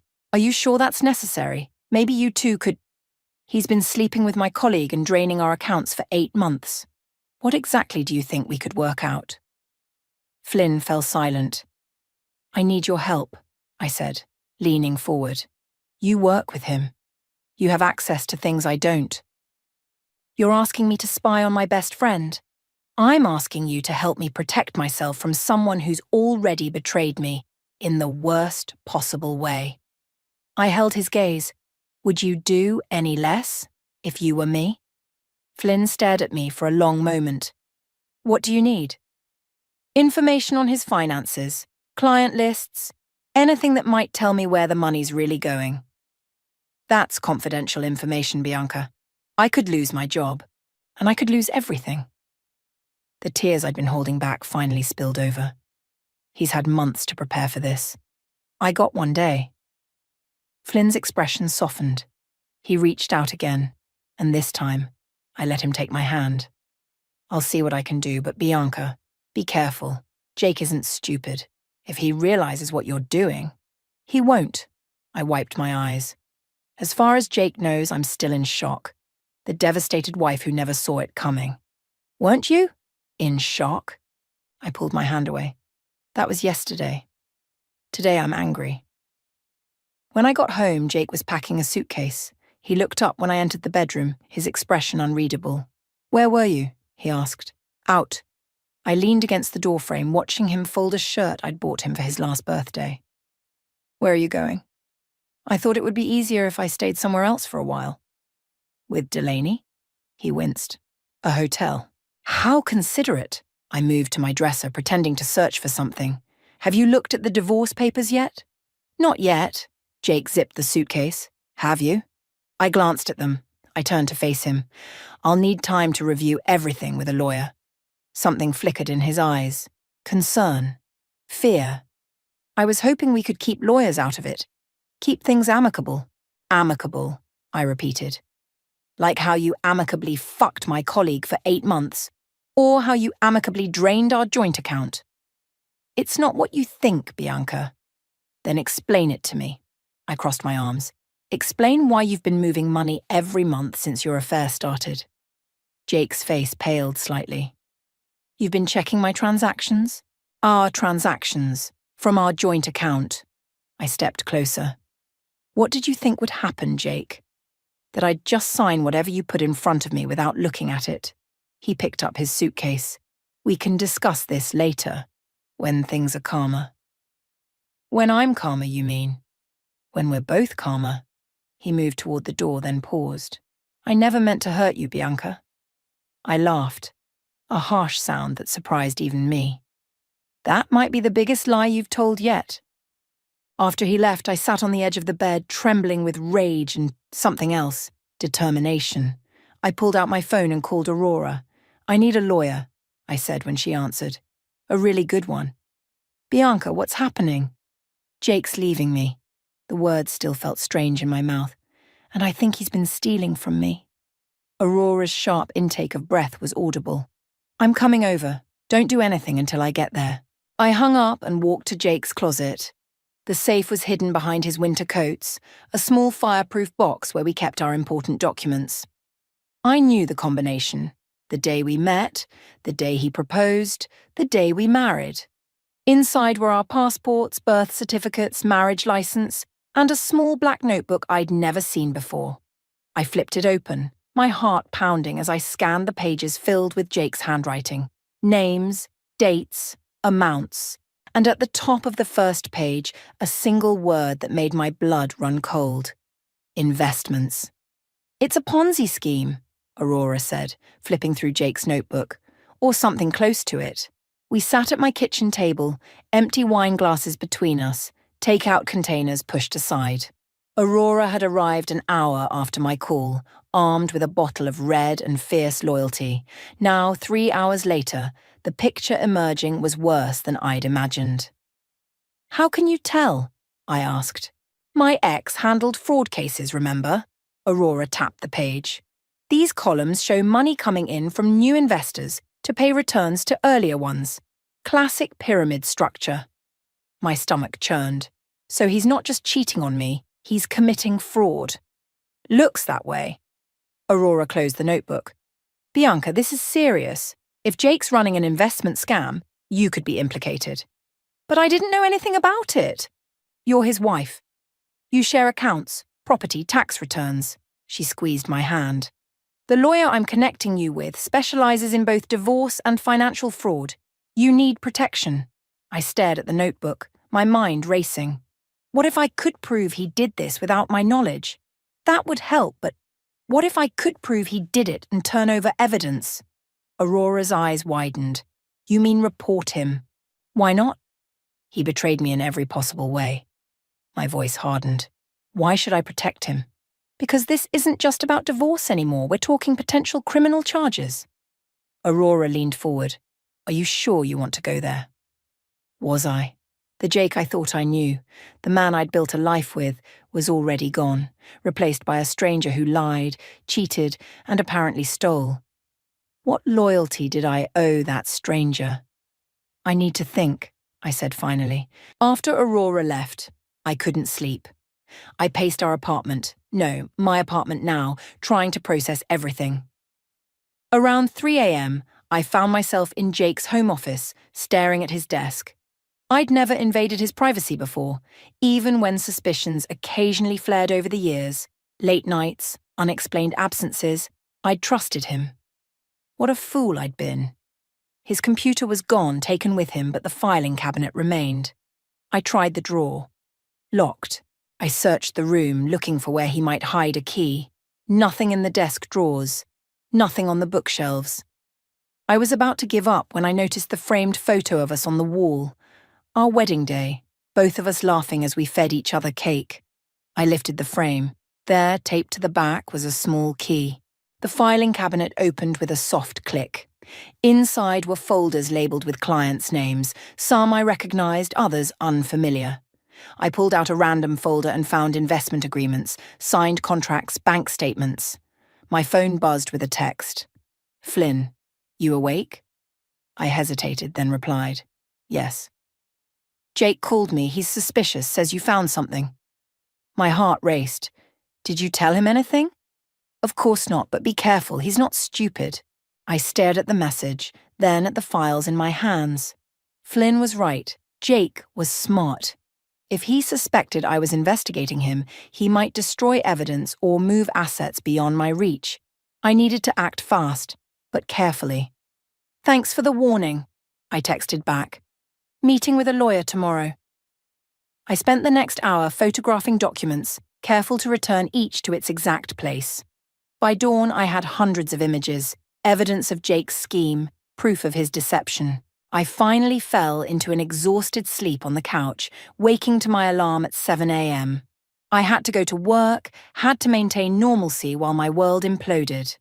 The office felt surreal, colleagues chatting about weekend plans, complaining about deadlines, completely unaware that my life had shattered. I nodded through conversations, smiled at appropriate moments, all while scanning the room for Delaney. She wasn't there. Delaney called in sick, my supervisor mentioned casually. Can you cover her client meeting at 2? The irony wasn't lost on me. Sure, I said, my voice steady despite the rage bubbling beneath the surface. At lunch, I met with Marissa, the lawyer Aurora had recommended, a sharp-eyed woman with a reputation for ruthlessness in divorce cases. Financial fraud complicates things, she said after I'd explained the situation. If your husband is charged criminally, it could freeze assets you're entitled to in the divorce. So what do? Document everything, but carefully. We need to establish your innocence while securing your financial interests. She tapped her pen against her notepad. Do you have access to the accounts he's been using for these investments? Not yet, but I might be able to get it. Marissa gave me a measured look. Legally, as his spouse, you have rights to joint assets, but accessing accounts he's deliberately hidden from you enters a grey area. What if someone gave me the access information? Someone who has it legitimately? That would depend on who and how. Her eyes narrowed. What are you thinking? I thought of Flynn, of his access to the firm's systems, of his apparent willingness to help me. Just exploring options. Back at the office, I found an email from Jake. We need to talk. Dinner tonight? My fingers hovered over the keyboard. Playing along might give me more time to gather evidence. Refusing might make him suspicious. Where? I typed back. That Italian place you like. 7 p.m. The restaurant where he'd proposed. Was that deliberate? A manipulation to soften me up? Okay, I replied, then immediately texted Flynn. Jake wants to meet for dinner. What's he planning? Flynn's response came quickly. Don't know, but he was in the office earlier, removing files from his computer. Something spooked him. I stared at the message, my heart pounding. Had Jake realized his notebook was missing? Had he noticed the filing cabinet had been opened? My phone rang, a number I didn't recognize. Is this Bianca? A woman's voice asked when I answered. Yes. Who's this? A pause. It's Delaney. My body went cold. We need to talk. It's not what you think. I think you've been sleeping with my husband for 8 months, I said, keeping my voice low despite the empty break room. What part of that isn't what I think? The part where I'm not the only one, she said, and the part where I can help you take him down. I met Delaney at a coffee shop across town, choosing a back corner table where we wouldn't be seen. She looked terrible, eyes puffy, hair pulled back in a messy ponytail, none of her usual polished confidence. Thank you for meeting me, she said, her hands wrapped tightly around her mug. I'm not here for pleasantries, I said. You said you weren't the only one. What did you mean? Delaney took a deep breath. Jake has been seeing at least 3 women that I know of. Me, someone named Vanessa, and another woman I only know as Kay. The floor seemed to shift beneath me. One affair I could almost understand. A moment of weakness, a connection that shouldn't have happened. But 3? That was a pattern, a strategy. How do you know this? I asked, fighting to keep my voice steady. I found messages on his phone about 2 months ago. When I confronted him, he said they were just friends, but I knew he was lying. She looked down. I should have ended it then. I should have told you. Yes, you should have. The bitterness in my voice surprised even me. Why didn't you? He said he was leaving them. Leaving them for me. A tear slid down her cheek. God, I was so stupid. We both were. I pushed a napkin toward her. You said you could help me take him down. How? Delaney wiped her eyes. Jake used me. Not just personally, professionally. He had me introduce him to my clients, vouch for his investment opportunities. My stomach dropped. Your clients invested with him? She nodded miserably. 3 of them. Over $200,000 combined. Did you invest? 50,000 teules, my entire savings. Her voice cracked. He promised returns that seemed too good to be true. And they were. I thought of the notebook, the files, the pattern Aurora had identified. It's a Ponzi scheme. I realized that last week when I asked to withdraw some of my money, he kept making excuses. Delaney met my eyes. Yesterday, after your party, I pressed him again. He admitted there were cash flow issues. That's when I knew. And that's when you called in sick today, she nodded. I couldn't face anyone, especially you. Part of me wanted to hate her, this woman who'd slept with my husband, who'd kept his secrets. But looking at her now, I saw only another victim of Jake's manipulation. What exactly are you offering, Delaney? Evidence. Texts, emails, records of the investments he solicited through me. She pulled out her phone, and I'm willing to go to the authorities. I considered her offer, More evidence would strengthen my position both legally and financially. But involving authorities would escalate everything, possibly before I was ready. I need time to think, I said finally. I'm meeting with Jake tonight. Delaney's eyes widened. Be careful. When I confronted him, he got scary. Not violent, but cold, like a switch flipped and he became someone else. Her words sent a chill through me. Had I ever truly known my husband? I can handle Jake, I said, with more confidence than I felt. The Italian restaurant was busy, the familiar scent of garlic and tomato sauce filling the air. Jake was already seated at our usual table by the window, the one where he'd proposed 7 years ago. He stood when he saw me, his face carefully neutral. You look nice, he said as I sat down. I'd chosen my outfit deliberately, a blue dress he'd always liked, hair down the way he preferred. Not for him, but for the role I needed to play. Thanks, I smiled tightly. Why did you want to meet? Jake signaled the waiter, ordering wine without consulting me. I think we got off on the wrong foot with all this. The divorce doesn't have to be contentious. You handed me divorce papers on my birthday, Jake. How did you expect me to react? I know the timing was bad. He had the decency to look embarrassed. I'm sorry about that. The waiter returned with wine. Jake waited until he left before continuing. Bianca, I want to be fair. The settlement I proposed gives you the apartment, your car, and a generous financial package. In exchange for what? I asked, not touching my wine. A clean break. No lawyers, no drawn-out legal battle. His eyes met mine. No questions about my business dealings. There it was, the real reason for this dinner, this performance of reasonableness. You're worried about what I found, I said quietly. Jake's expression didn't change, but his knuckles whitened around his wine glass. I don't know what you're talking about. The notebook, Jake, the files, the money transfers. I leaned forward. The other women. A flicker of surprise crossed his face before he controlled it. You've been busy. So have you. 3 affairs simultaneously. That must have been exhausting. It wasn't like that. He sighed, dropping the pretense. Look, my personal life is separate from our divorce settlement. What matters is resolving this quickly and quietly, because you're afraid of what happens if we don't. I took a sip of wine, watching him over the rim of my glass. If your investors find out what you've been doing with their money, Jake's face hardened. Be very careful, Bianca. You don't understand what you're getting into. Explain it to me, then. He glanced around, then lowered his voice. The market turned. Investments that should have paid off didn't. I had to cover losses, keep clients happy until things recovered. By using new clients' money to pay earlier investors. I shook my head. That's fraud, Jake. It's temporary reallocation during a market correction. His tone was defensive. Everyone does it. Does Delaney know that? Or Vanessa? Or Kay? Whoever she is? Jake's eyes narrowed. You've been talking to Delaney. She came to me. She knows what you're doing. And what exactly does she think she knows? His voice was dangerously soft. Enough to go to the authorities. I met his gaze steadily.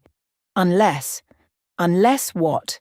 Unless you give me what I want in the divorce. Everything I want. Jake studied me for a long moment, then smiled, a cold smile I'd never seen before. You're blackmailing me. I'm negotiating. I stood up, leaving my wine untouched. Think about it. I'll give you 3 days. As I walked out, my phone buzzed with a text from Flynn. Jake emptied the joint account, all of it. Call me. I stopped in the middle of the sidewalk, my heart pounding. Jake hadn't come to dinner to negotiate. He'd come to distract me while he moved the last of our money. And I'd just shown my hand. He can't do that, I said, pacing Flynn's living room. That money was mine too. Flynn watched me from his couch, concern etched on his face. Technically, he can. Joint accounts mean either party can withdraw funds. $70,000, Flynn. Our entire savings. My voice cracked. How is this legal? It's not ethical, but it's legal. Flynn ran a hand through his hair. The good news is it creates a paper trail. Your lawyer can use this to show he's acting in bad faith. I laughed bitterly. Great. I'll be vindicated while I'm living on the street. You won't be on the street. The apartment's in both your names and you're still employed. Flynn hesitated. And I'm here for you. I stopped pacing to look at him. In the 7 years I'd known Flynn as Jake's best friend, I'd never been alone with him like this. In his apartment at midnight, both of us raw with emotion. There was something disconcerting about seeing him separate from Jake, like a planet that had broken free of its sun. Why are you helping me? I asked. Jake's been your friend since college. Flynn met my gaze steadily. Because what he's doing is wrong. And because... He trailed off. Because what? Because I've always cared about you, Bianca. More than I should have. The admission hung in the air between us. I felt a flicker of something, surprise, confusion, a strange warmth, before reality crashed back. I can't deal with that right now, I said honestly. I know, Flynn nodded. I shouldn't have said anything. Let's focus on what matters, stopping Jake before he hurts more people. My phone buzzed with a text from Delaney. Jake called. Wants to meet tomorrow. Says he can return my investment. Should I go? It's a trap, Flynn said, reading over my shoulder. He's trying to buy her silence. Or worse. I remembered Delaney's words. When I confronted him, he got scary. I need to warn her. I called Delaney, putting her on speaker so Flynn could hear. Don't meet him alone, I said when she answered. He emptied our joint account tonight. He's desperate. What should I do? Delaney's voice was small, frightened. Flynn leaned toward the phone. Tell him you'll meet, but in a public place. Stall him. Who's that? Delaney asked. Flynn, I explained. Jake's friend. He's helping me. A pause. Can we trust him? I looked at Flynn, at the determination in his eyes. Yes, I said. I think we can.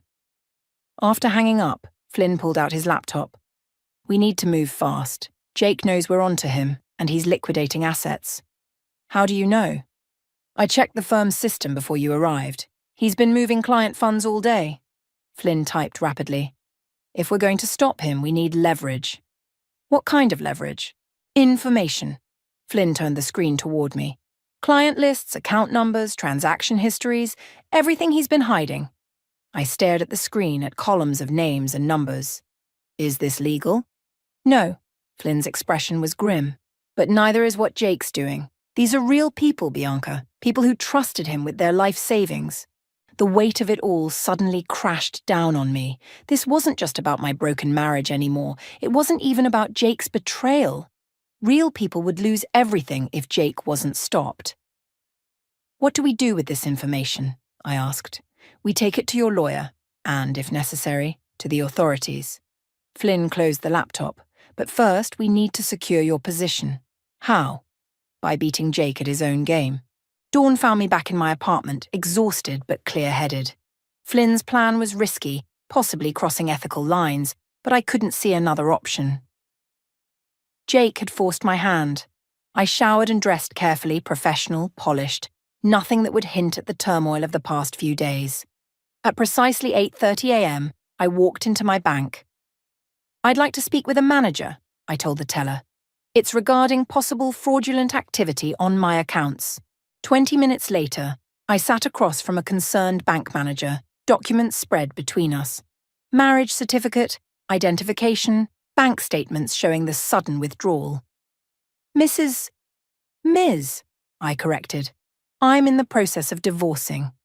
Ms. Bianca, he amended.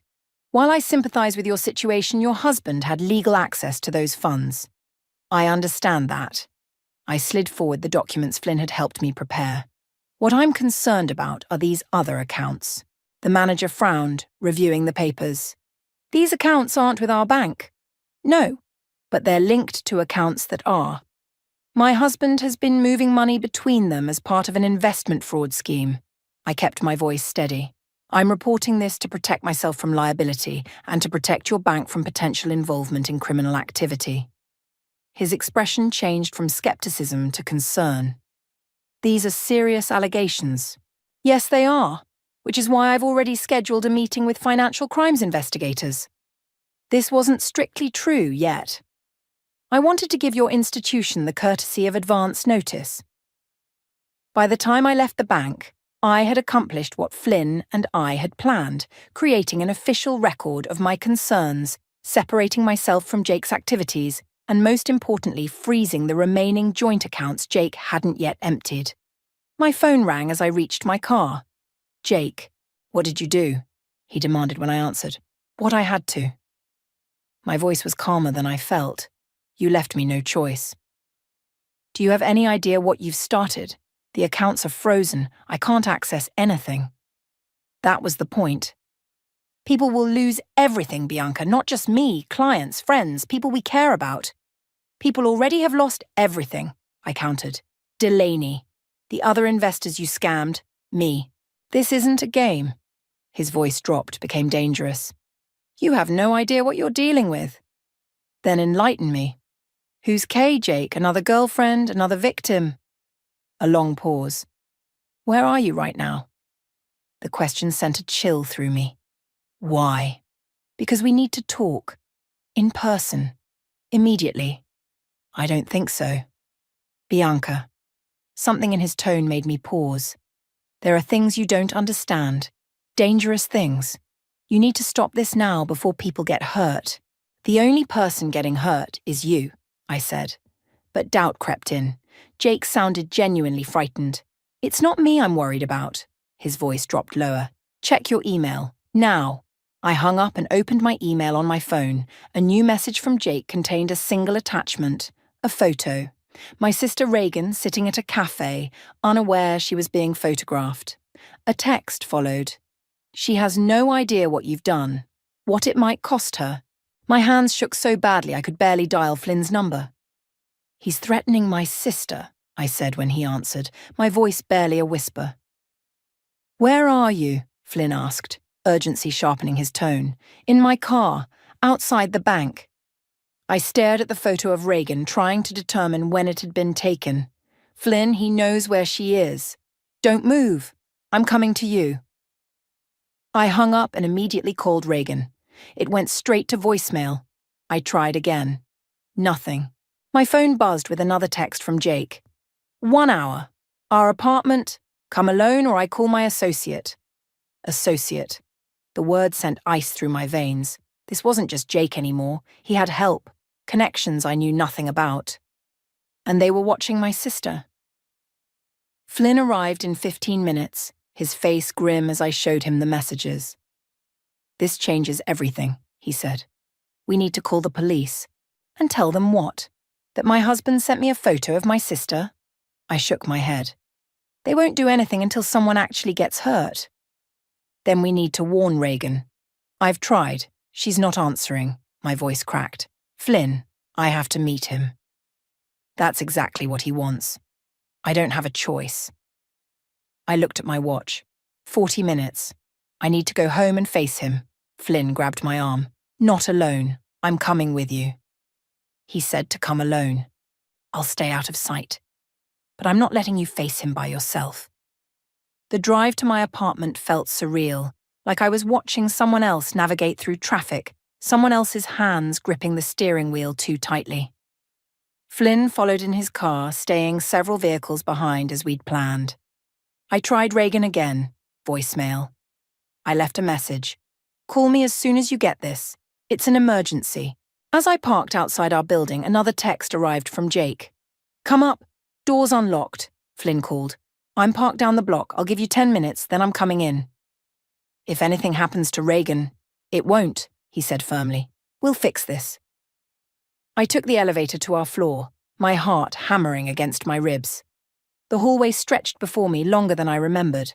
Our door, my door, stood slightly ajar. I pushed it open slowly. Jake sat at our dining table, a laptop open before him, looking strangely calm. No sign of anyone else. "Where's Reagan?" I demanded, not moving from the doorway.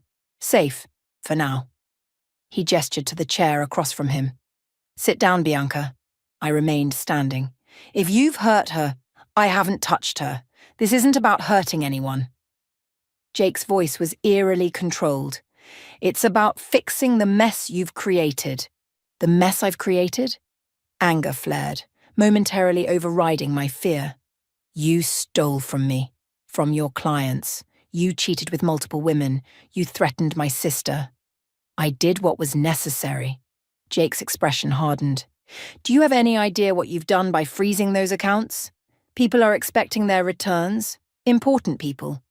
Your Ponzi scheme is falling apart. That's not my problem. Jake laughed, a hollow sound. You think this is just about bad investments? This is bigger than you understand. Then explain it to me. I finally moved to the table, standing behind the chair he'd indicated. Who's Kay? Something flickered in Jake's eyes. You don't want to know. I think I do. Jake sighed, running a hand through his hair, a gesture so familiar it made my chest ache despite everything.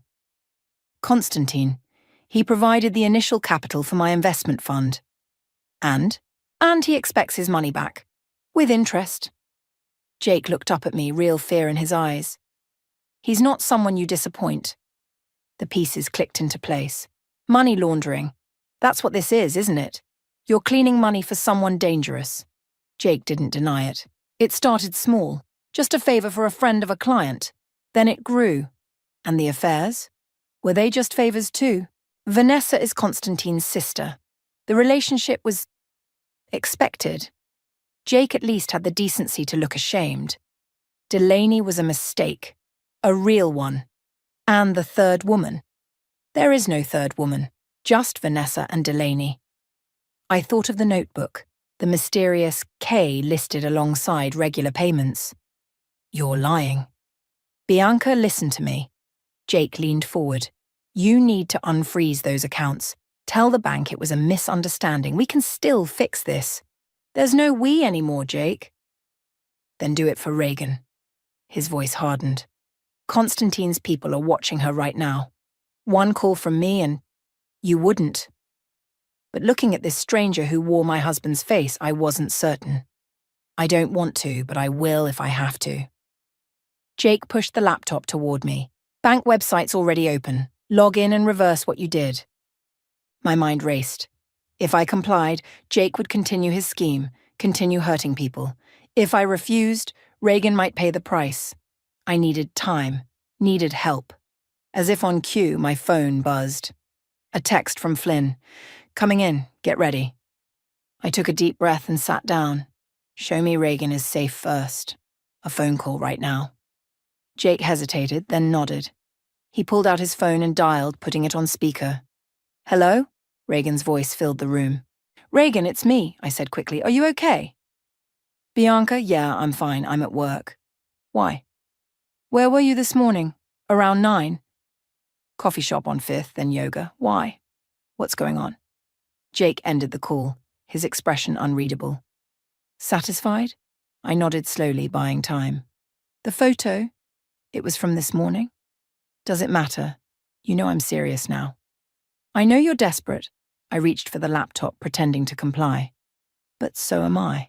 In one swift motion, I grabbed the laptop and hurled it against the wall.